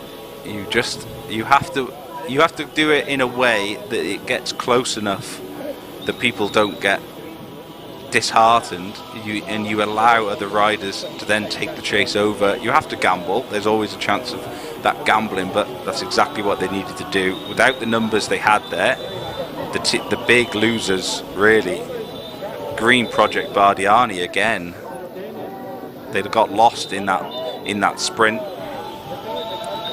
The other rider really, we thought Scully would be going for the sprint. Valgren did a brilliant lead out into that corner, but Scully had lost the wheel. We saw him a bit further back and he didn't have the opportunity to sprint. And that sometimes comes back to the opportunities to sprint, because if you're not doing it all the time, it's those split-second decisions that you need to make, isn't it, when you're put into that position and you haven't been there for a while. Yeah, he hasn't been there for a long time fighting for victory. And Scully, unfortunately, lost the wheel. Valgren did a perfect lead out. You can't do anything wrong about that. He had a look round. There was a bit of a hesitation just before the right-hander, and he probably turned around and thought, oh no, there's no pink jersey in anywhere, I can't see anyone. So he's a bit disappointed he made it into that right-hander. Valgren went to the right-hand side of the road, and the sprint opened up for everyone else behind. And they got that momentum round the outside, didn't they? Perfect timing again, third place into that final corner for George Jackson. He then could use Zanincello's sprint, and then he went off that, and on the head-on camera it looked like at least a bike length for George Jackson. The man with the greatest haircut in the race at the moment, George Jackson. The 23-year-old New Zealander takes the stage for Bolton Equities Blacksburg, and that kind of, he's won stages of Tour of Tahoe Lake this year. I mean, he's had a great season, but Tour de Langkawi, Tour of Tahoe Lake, you know, they're a similar level in terms of their standing within the Asia Tour, but the Tour de Langkawi has so much prestige around it as well. You haven't got EF Education Easy Post, and you're not sprinting against those sort of teams in that sort of race. So it's a really big moment for him. Just take us through the sprint. So we can see the overhead shot. It's actually a bit closer than a bike. Well, it was a bike length for Jackson to Zanincello. They opened up that right-hander with just before that around 280 to go. Here we go. This is the best view. So here, Michael Valgren is on the front. Scully in the pink jersey a bit further back, out of shot, covered by the human-powered health rider. Then it's Green Project Bardiani on the right-hand side of your screen, left-hand side of the road. They will make a move to try and match Valgren. Jackson in a perfect place behind Valgren. And this is where you see Bardiani come up on the left-hand side. Valgren takes a look round to get ready for the right-hander. And then that allows Jackson straight onto Zanincello's wheel. Bardiani launch. Jackson follows Zanincello. And then with 200 meters to go, Zanincello, he opens up everything he has. And then it's Jackson. He just had great momentum, didn't he? It's one of those days where everything just falls into place from that lead out there. You can see Valgren just dropping back through the bunch. But we always say it, don't we? If you put your team on the front, you better win. Yeah. And that is how you do it. It is exactly how you do it. And everyone behind disappointed, banging the handlebars. But it was Jackson. Team committed to him. They gave him that opportunity, and he's come out and he's delivered. He had a bit of pressure on himself, but always that positive pressure in a way. When you have your teammates control things for you, ride for you all day, it gives you that motivation to go out and perform, and that's exactly what Jackson's done. Put himself in the right position as well. He was there on his own, and he had to fight and find the right wheel. He found the right wheel on Michael Valgren, then he followed Zanincello. Perfectly timed around that final right-hander. Great job from Bolton Equities Blacksburg. And it's another sort of notch on the belt. It's another like notch on the success of Bolton Equities Blacksburg. It really reinforces where they are as a team, and watching their development over the last year or so has been really, really great to watch. Yeah, it's been brilliant, and they've been improving throughout the year. Pro Continental registered, and it's even sweeter, I've got to be honest, when you're a New Zealand registered team, New Zealand sponsors, and then one of your New Zealand home riders is taking victory as well. It really shows the talent and that New Zealand has. And if Jackson, 23-year-old, now taking another win in Asia, brilliant. And you put yourself, as a sprinter and as a rider, you put yourself with a really select group of riders. You know, you're a really prestigious group of riders that have won stages here in Langkawi in their career. When you go all the way through the sort of history of the race, and especially sort of recently with Andrea Guardini and Jakob Mareshko, you've had Marcel Kittel. You know, you go through all the way through the history of this race, and that's what, you know, George Jackson is sort of reinforcing and gets a great result for him in his career. Typical on the way, a brilliant move. A really select group of riders. And what a race. Really prestigious group of riders that have won stages Suka diingatkan, in their career. When you go belum lagi tamat, masih ada para pelumba yang sedang menuju ke garisan penamat. And especially sort of recently with Andrea Guardini and Jakob Mareshko, you've had Marcel Kittel. You know, you go through all the way through the history of this race, and that's what, you know, George Jackson is sort of reinforcing and gets a great result. KSPO, just cooling down. Stay with us for our podium presentation. What a day out it has been here in La Tour de Langkawi. We're getting some replays there of the run in towards the finish. You can see this is a good view from the overhead view. So Michael Valgren is currently on the front for EF Education Easy Post. Then George Jackson is following him. And then you see the green jerseys of Green Project Bardiani. They move up into the right-hander, make their way around there. And then Zanoncello goes straight away. And it's up to Jackson on the right-hand side. He follows the wheel. You saw him take that little bit of micro rest. And then he comes around, perfectly timed. Brilliant sprint. And you can see the ones that they mean a lot, that reaction. Sometimes you see the sprinters, when you win a race, there's time to think of your celebration. But when it's pure emotion like it was, arms just straight up in the air and almost just like a cheer. That's exactly how Jackson finished then. They sprinted through the line. All the way. He didn't celebrate until he was about 10 metres past the line. There was no messing. There was no risk there at all. He made sure he'd got it before he started to celebrate. Yeah, a brilliant win. And what a day for Bolton Equities Black Spoke. Tough day. I think they only had 3 riders, including Jackson, in that peloton actually. So between Bostock and Logan Curry, absolutely fantastic. Can't give them enough praise actually. They had such a strong breakaway of good general classification riders, strong World Tour riders, and they were able to hold it and then take the victory. Yeah, big day out.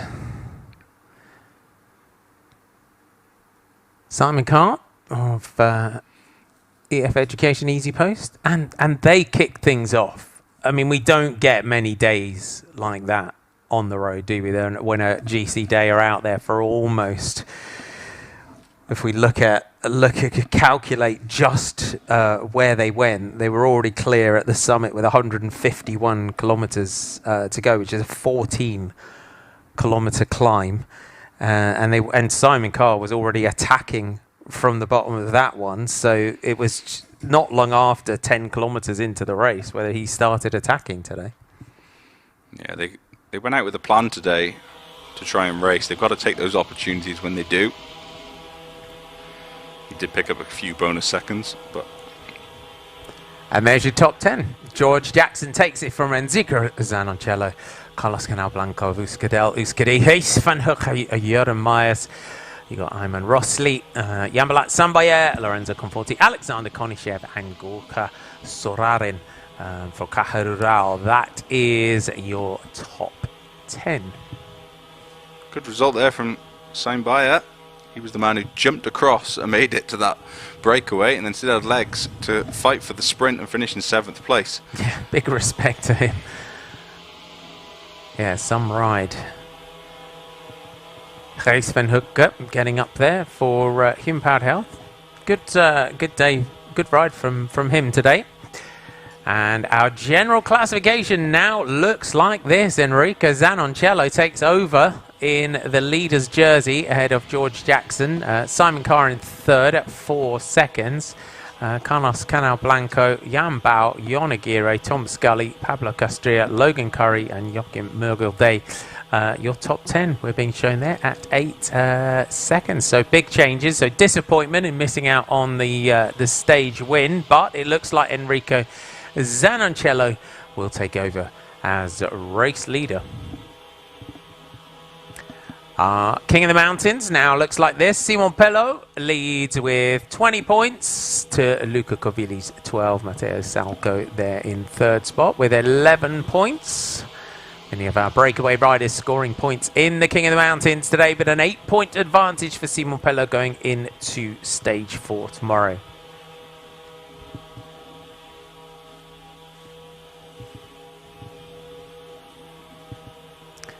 The best Asian rider classification, it's now Mohamed Nur Aiman Rosli of the Malaysian national team, who takes over as the best Asian rider ahead of Thanakat Chaisombat and Masaki Yamamoto. That is your best Asian rider classification, but all level on time. Look at that.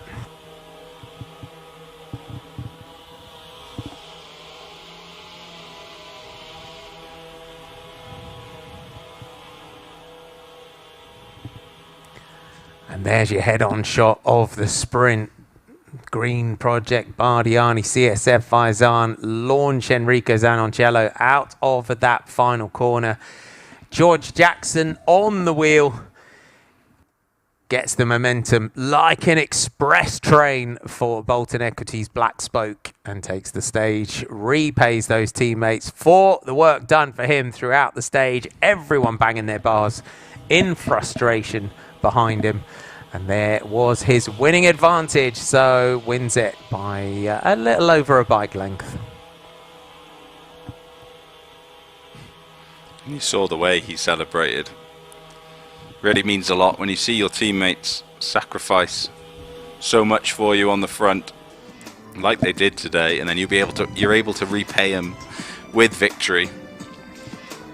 A brilliant win. Just pure emotion when you go across the line. No time to think about a cool celebration. Just cheering and celebrating. Completely genuine. Yeah, big roar by the New Zealander, and deservedly so.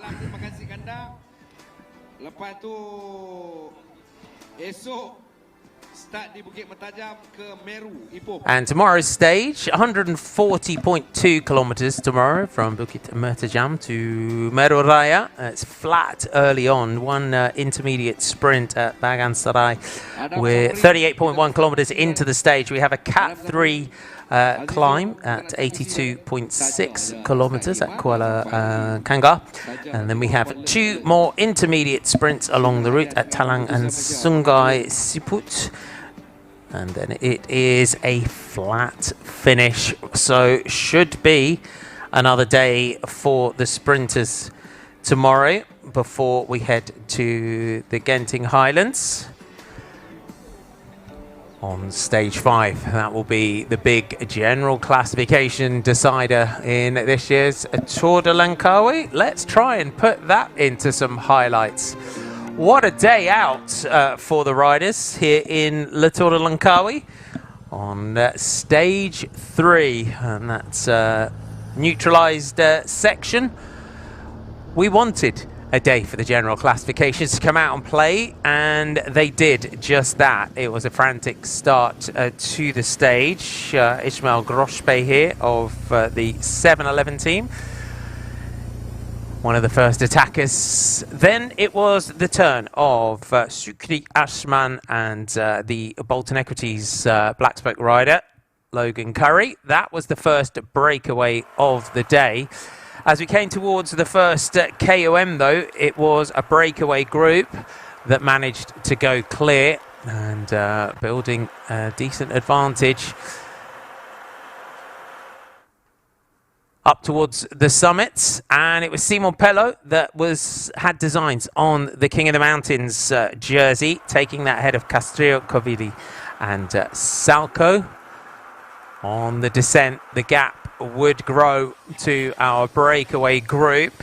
Simon Carr pulled double, Matteo Salco Luca Gavilli, Juan Bao Company, Pablo Castillo, Adne van England, Simon Pello, Jochen Muraldi.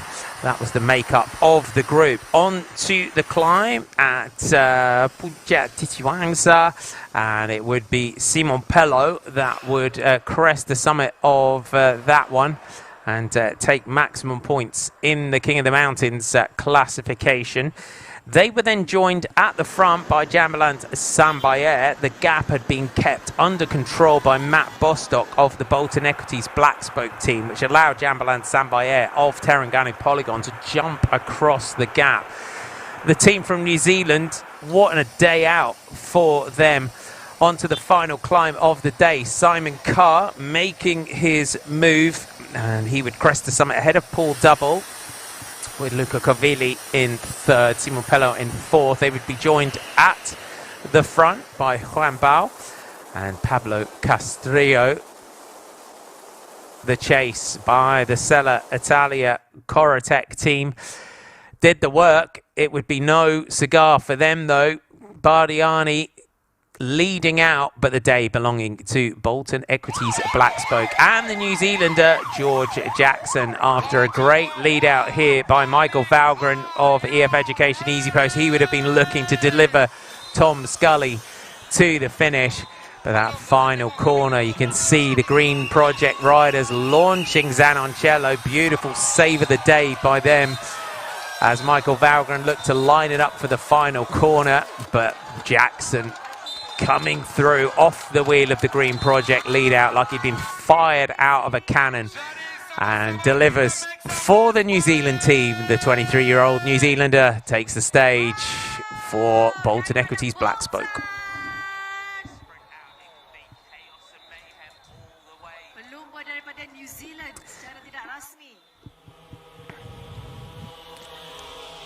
Some great shots around the finish. I think we need to lie down in the dark room after that one. That was absolutely 183.1 kilometers stage of absolute chaos, wasn't it? It was.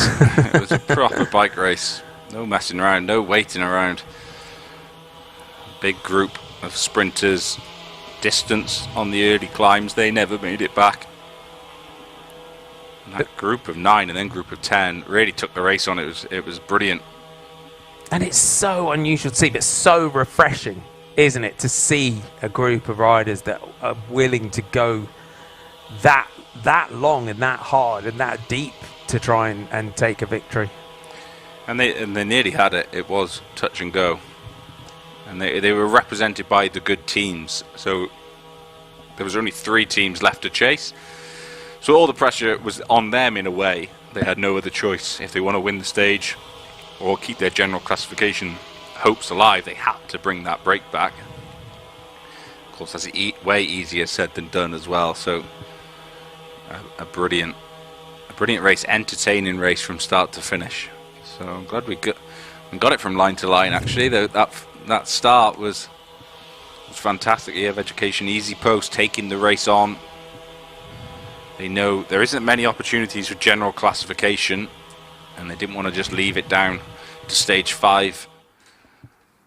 So they went out, tried their best today, tried to split it. They nearly did. So hopefully they'll be bringing our podium speedily for us today.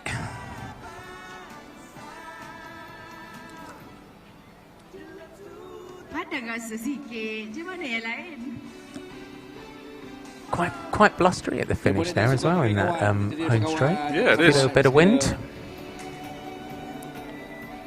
Looks like a bit of a tailwind as well.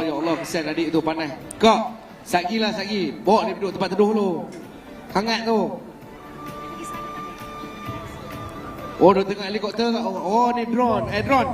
Tuan bawah sikit drone. Pergi kat bawah tu. Bawah lagi. Lagi. Tekankan kangkang dia, Fizal. Tu dekat orang ramai tu. Boleh tak? Boleh. Okey, cantik tu. Okey, bawah sikit lagi. Depan. Tun.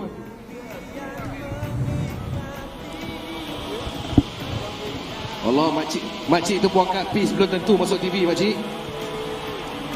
Kami baru duk set ni. Okey. Bawah sikit. Come on. Okey, bawah kat tangan. Okey, betul ya? Oi, sampai 2. Pukul. Bawah sikit lagi. Bye-bye. Semua kena bohong dengan saya. And of course our sprinters will be taking a little while to get themselves in towards the finish.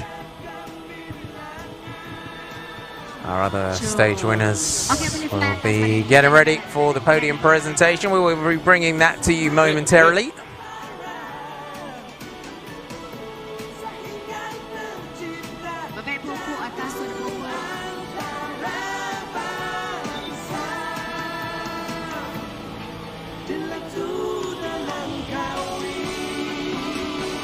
Thanks for your company today. If you've been with us throughout the day, if you've been with us for the whole day, thanks very much for your company. We hope you've enjoyed it as much as we have. It's a great day out. 50 kilometer difahamkan. Average yang tak sampai lagi. 30. Tak, tadi habak tak habis. 50 saya kata tak tolak 20. Ada 30 lagi yang belum menamatkan perlumbaan.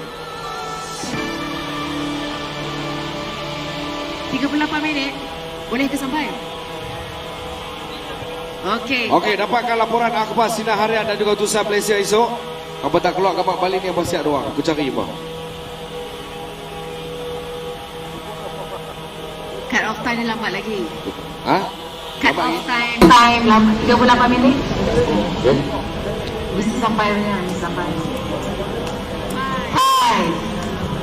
5 kilometers more to go. 5 saja lagi.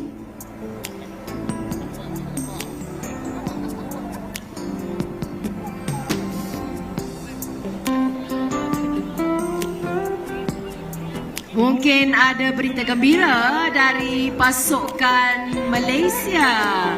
Saya tengok coach dia, Usop. Seronok je. Mesti ada sesuatu yang baik. Ada kabar gembira untuk pasukan Malaysia.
So the wins at Taiwan Lake were no coincidence. You're a top sprinter.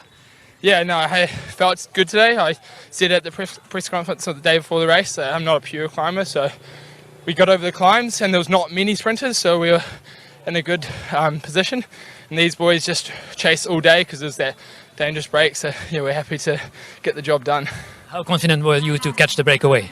I was confident when these two boys are repping because they're on one, so we were pretty confident. What about the other teams who wanted the burn sprint? Well, hardly any teams actually helped us. We basically did it on our own all day. Like, we had some help from Corotech and some other teams, but these boys just got it done. What does it mean for you to be a stage winner at Tour de Langkawi? Oh, I'm pretty stoked, yeah. Like, I was confident coming from Taihu, but I knew that this field was a step up from Taihu. So, yeah, it's cool to just get it done. Well done, mate. Thank you.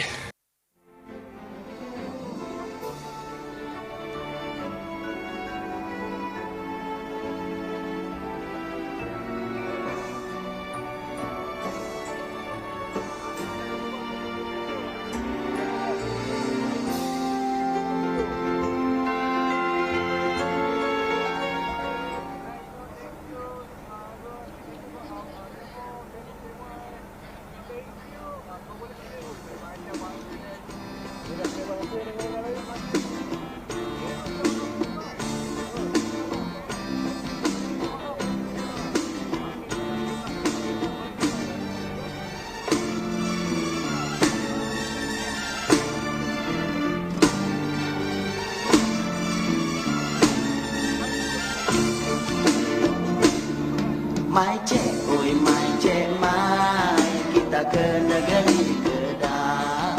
Mai oi bagi ramai, jamu nasi kawah. Okey. Tolong kosongkan kawasan depan ini untuk pelumba yang akan tiba. Atas dasar semangat kesukaran, ayo sama-sama kita berikan tepukan untuk pelumba tiba di garisan penamat. Seorang dah sampai, 49 lagi kita tunggu. Bukan 49, 29. 30 ke 50? Tak, saya tolak 20 tadi. Saya tolak 20 tinggal 30. Oh ya kak? Okey.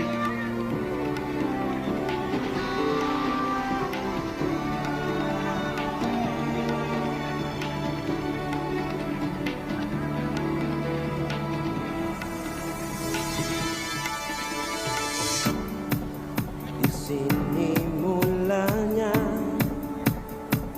segala pandangan dunia menatapi kita. Di sini masanya menyahut cabaran merentasi bumi tercinta. Di sini bermula. Okey, kali ini ramai. Jom. Mantap, kita bagi sokongan. Rapat ke depan, rapat kepada rapat kepada. Here comes the gruppetto. So hopefully we can start the podium presentation. Always sprinted out from a group.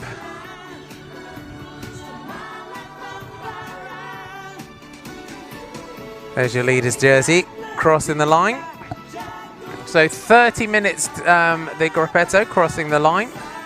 So they had 38 minutes to make it within the time cut.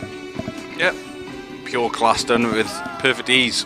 Make it as close as possible. You could have lost a bit more time in a way. So they've made it in there.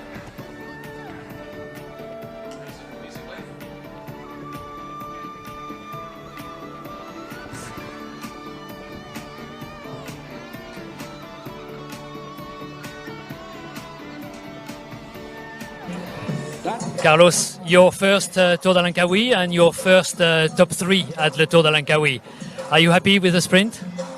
Yeah, I think I can win, but yeah, 2 guys faster than me, so I'm happy with the result, with the work of all the team during the day. Well, very hard stage. You also had one teammate, Joan Bau, in the breakaway. Did you think the breakaway was going to win, or it was going to be a sprint?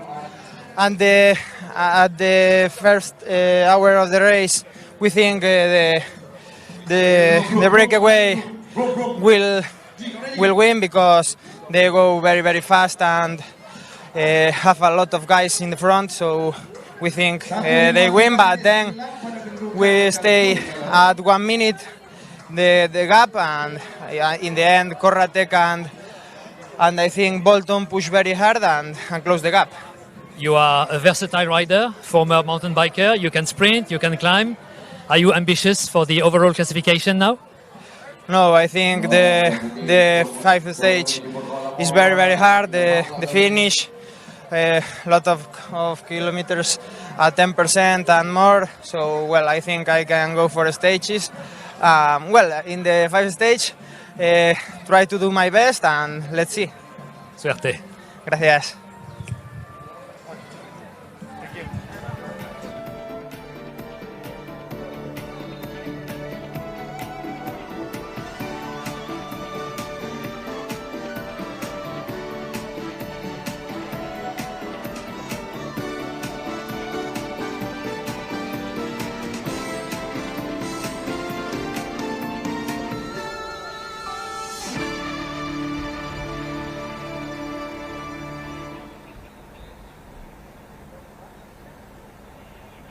Okey, akhirnya. Tak ada, bukan.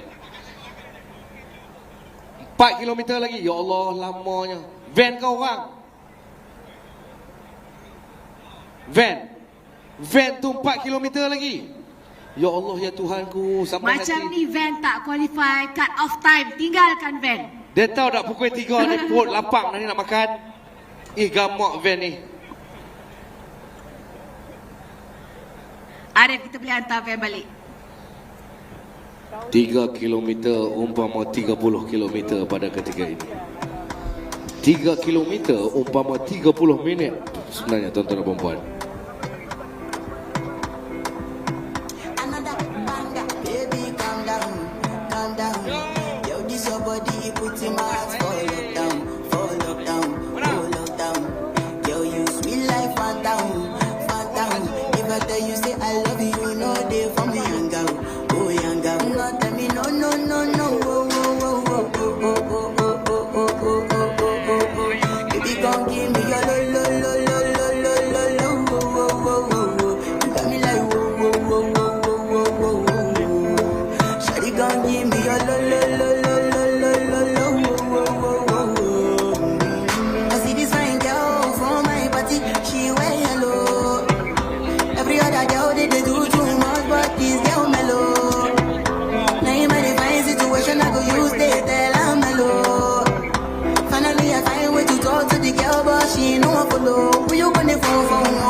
Okey, tibalah masa yang ditunggu-tunggu, iaitu upacara penyampaian hadiah untuk peringkat ketiga dari Jeli ke Baling, perlumbaan Petronas Tour de Langkawi 2023 edisi ke-27. Untuk itu, majlis dengan segala hormatnya mengharapkan kehadiran tetamu-tetamu dan penonton-penonton semua memeriahkan acara penyampaian hadiah kita. Paul, a very nice breakaway. Did you believe it was the good one, the winning one? To be honest, I felt a bit bad because I was sat on a lot of the time. There was a big group behind him. We thought he was going to come back, and then Pelos chatted to me and he was like, "Come on, let's keep going because this can be the GC, a nice advantage on the GC." So I started pulling before the last climb, and then car attacked. So I followed, and there were 6 of us in the finale. But I was spent. On the climb, it's good, but on the flat, it's full gas for me. You know, small guy. Is this a good indication for you ahead of Genting Island? Yeah, hopefully. Well, I think the climbing legs are there, and it is all about climbing on that day. So yeah, hopefully good stage. Thank you.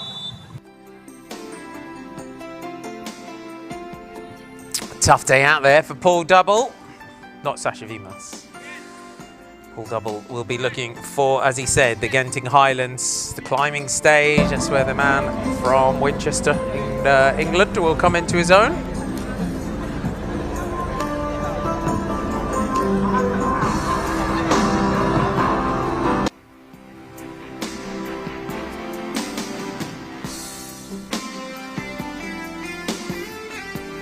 Sebelum itu saya mohon maaf Kelewatan ini bukan disengajakan, ini mengikut apa yang kita perolehi pengesahan daripada pihak UCI, pihak komisar baru boleh umum. Dia bukan boleh ikut dan ya.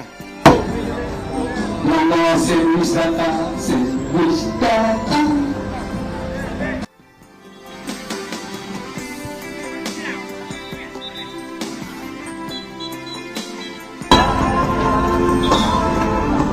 Alright. Set.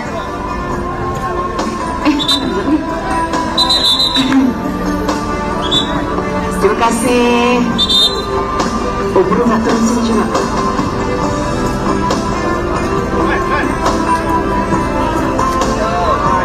All the riders.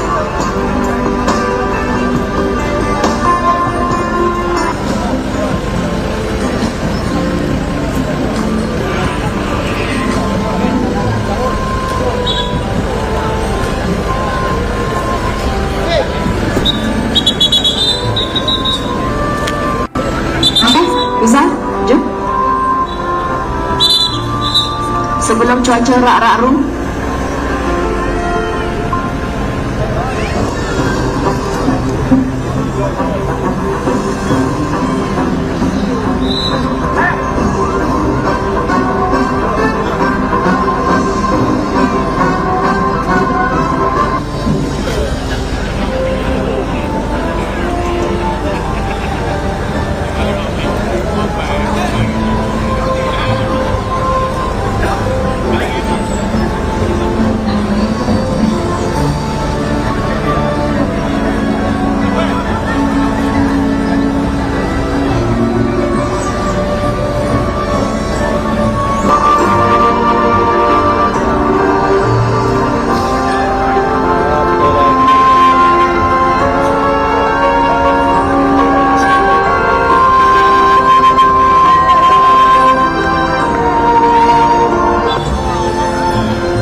Tuan-tuan dan puan sekalian, majlis yang sebenarnya menjemput yang berbahagia Dato' Haji Muhammad Syahdan Haji Abdullah, Pegawai Daerah Bali, bagi menjemput dan mengiringi Yang Berhormat Tuan Haji Muhammad Radhi bin Madin, Pengurusi Jurukuasa Kepenggunaan Kos Sara Hidup Belia Sukan Negeri Kedah, mewakili Yang Amat Berhormat Menteri Besar Kedah.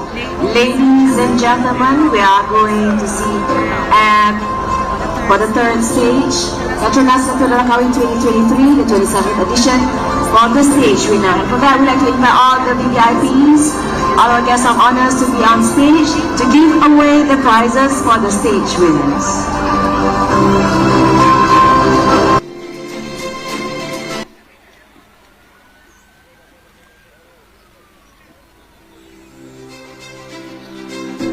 Baiklah, dengan jarak 183.1 km dari Jeli, atau lebih tepat lagi di UMK Jeli menuju ke Pekan Baling. Tuan-tuan dan puan-puan sekalian, kami akan bacakan tempat ketiga. Tempat ketiga terlebih dahulu. Please invite this rider up on stage right now from Euskadi, Carlos Canablanco. Canablanco from Euskaltel Euskadi, third place on the stage today.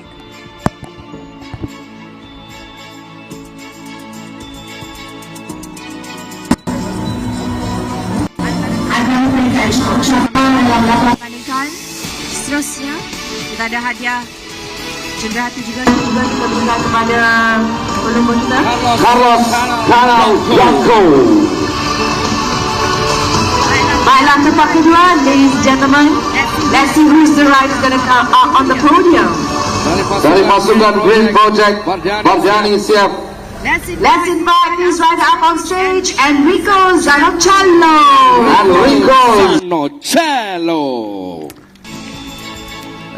Bardiani, Green Project, CSF Farzan.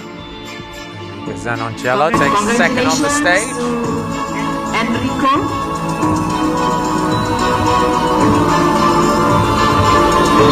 You'll be handover riders for this stage. Yang telah melepaskan juara peringkat yang ketiga Jeli Bali dari pasukan Voltec Equities LANGKAWI, George Jackson. Bolton Equities Black Spokes George Jackson onto the podium for the stage victory.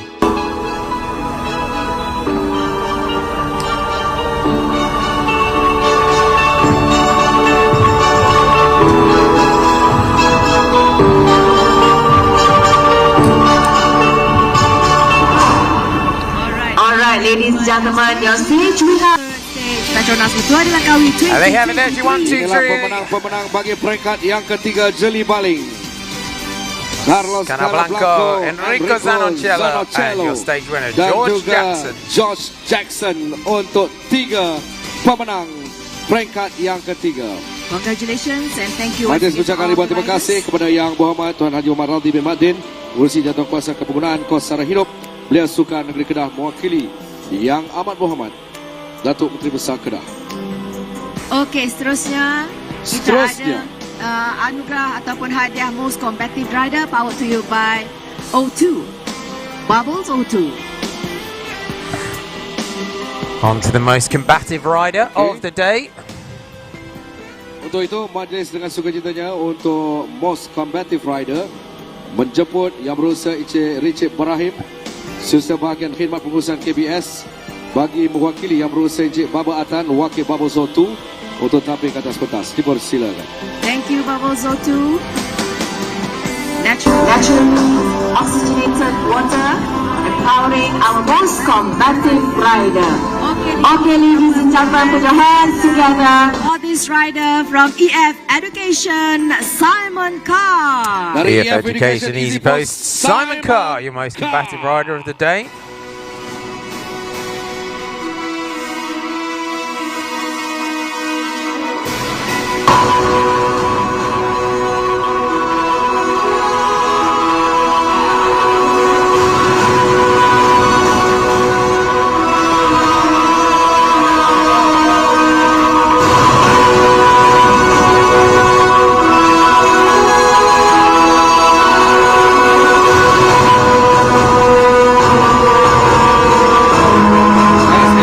Ditemukan untuk Simon Carr dari EF Education Easy Post untuk Post Rider. Congratulations to Simon Carr. Majlis ucapkan ribuan terima kasih kepada Encik Babatan, Wakil Bubbles O2. Dan seterusnya kita akan menyaksikan penyerahan jersey putih tajaan Kerajaan Negeri Terengganu, jersey putih Best Asian Rider. On to our white jersey presentation, the leader of the Best Asian Rider classification. Yang Berhormat Ustaz Isyamuddin Abdul Karim, Esko Kerajaan Negeri Terengganu. Sambil diiringi oleh para petugas LTDL untuk ke pentas utama bagi menyempurnakan penyarungan jersey putih pelumba terbaik Asia dibawakan oleh Beautiful Terengganu. Next, you're gonna see who's gonna wear the white jersey for tomorrow. The Best Asian Rider, brought to you by Beautiful Terengganu. Just waiting for our dignitary to get themselves up on the stage.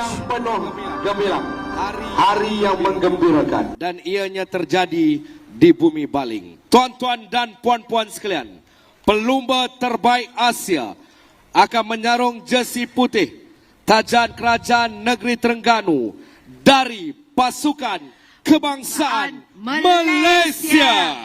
Nur Aiman Rosli from the Malaysian national team is the new white jersey wearer, the leader of the Asian Rider classification.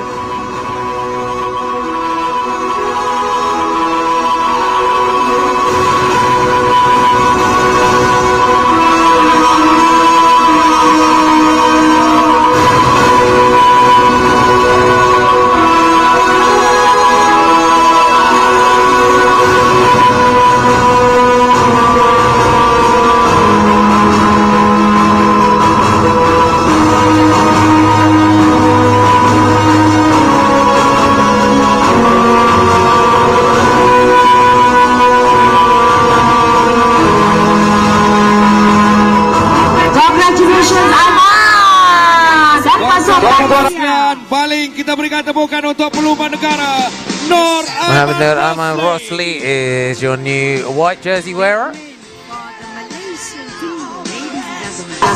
Majlis ucapan terima kasih kepada Yang Berhormat Ustaz Izzamudin Abdul Karim, Ex-Guru Kerajaan Negeri Terengganu bersama-sama dengan Datuk Ahmad Syafiq Ismail. And next we're gonna see who is gonna be wearing the polka dot jersey. Brought to you by Tourism Malaysia. Untuk itu jersey polka dot untuk Raja apa? Raja Bukit. And we have a new King of the Mountains leader here in La Tour de Langkawi. Jemput dan mengiringi Yang Berusaha Encik Muhammad Roslan Abdullah, Pengarah Periklanan Digital Tourism Malaysia.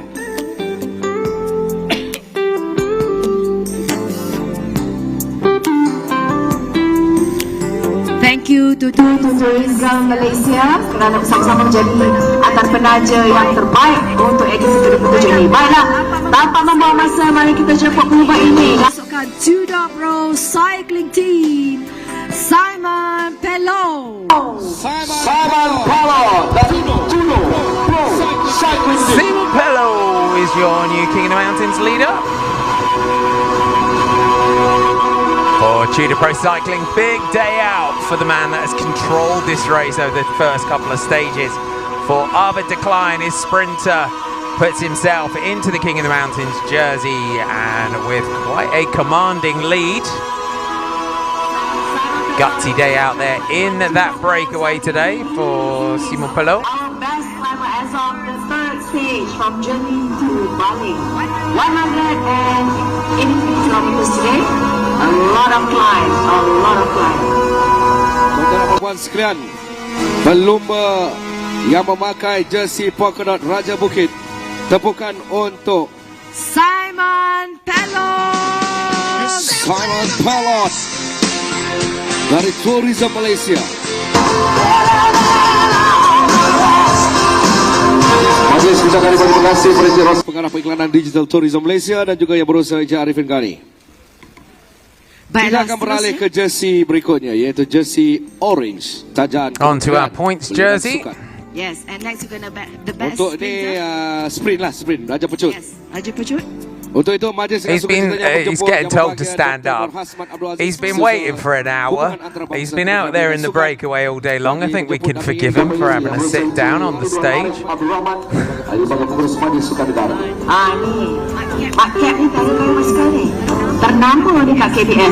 Ikutlah IG dia. Baiklah, kita jemput Simon Pello demonstrating the rules of cycling. Don't stand if you can sit down. Don't sit down if you can lie down. Yeah, there's a good saying. If you stand up, you should be sat down. If you're sat down, you should have your feet up. If you've got your feet up, you should be lying down. And if you're lying down, you should be asleep. That was Keith Lambert special with British Cycling a few years ago. Was indeed. And he's been out there in the breakaway all day, and we finished the stage about nearly an hour ago now, so we'll forgive Simon Pello for having to sit down. Arvid de Klein in the Gruppetto. Now in the orange jersey. That will be the jersey he will wear tomorrow. He started today in the turquoise leader's jersey.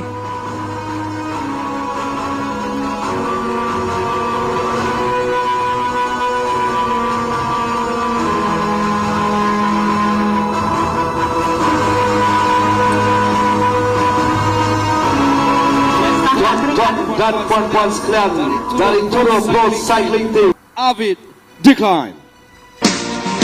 Tudor Pro Cycling 2 jerseys, King of the Mountains and the points.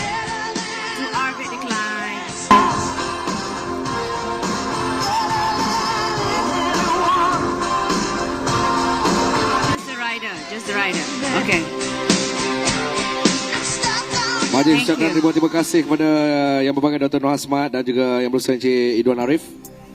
Dan seterusnya kita akan menyaksikan siapa akan menyarung jersey hijau tajaan Petronas, the leader of the race as of the third stage today. Untuk pendahulu keseluruhan setakat ini, untuk itu majlis menjemput Ketua Petronas Utara Tengah Yang Berusaha Encik Zulkifli Osman bagi menjemput dan mengiringi Yang Berbahagia Tuan Haji Muhammad Radhi bin Makdin, Pengurusi Jawatankuasa Kepenggunaan Kos Sara Hidup Belia Sukan Negeri Kedah, mewakili Yang Berhormat Datuk Menteri Besar. And now we're going to see who is going to wear the green jersey leader of the first stage. Pemenangnya dari and moving on to our leader's jersey, which which will be our final presentation. Enrico Zanoncello is our new leader here in La Torre Langkawi. He takes over in the turquoise leader's jersey. Not a stage win, but he will wear that prestigious jersey for stage 4 tomorrow. Selaku penaja jersey hijau keseluruhan. Petronas also our title sponsor for this 27th edition of Petronas LANGKAWI 2023. Thank you, Petronas.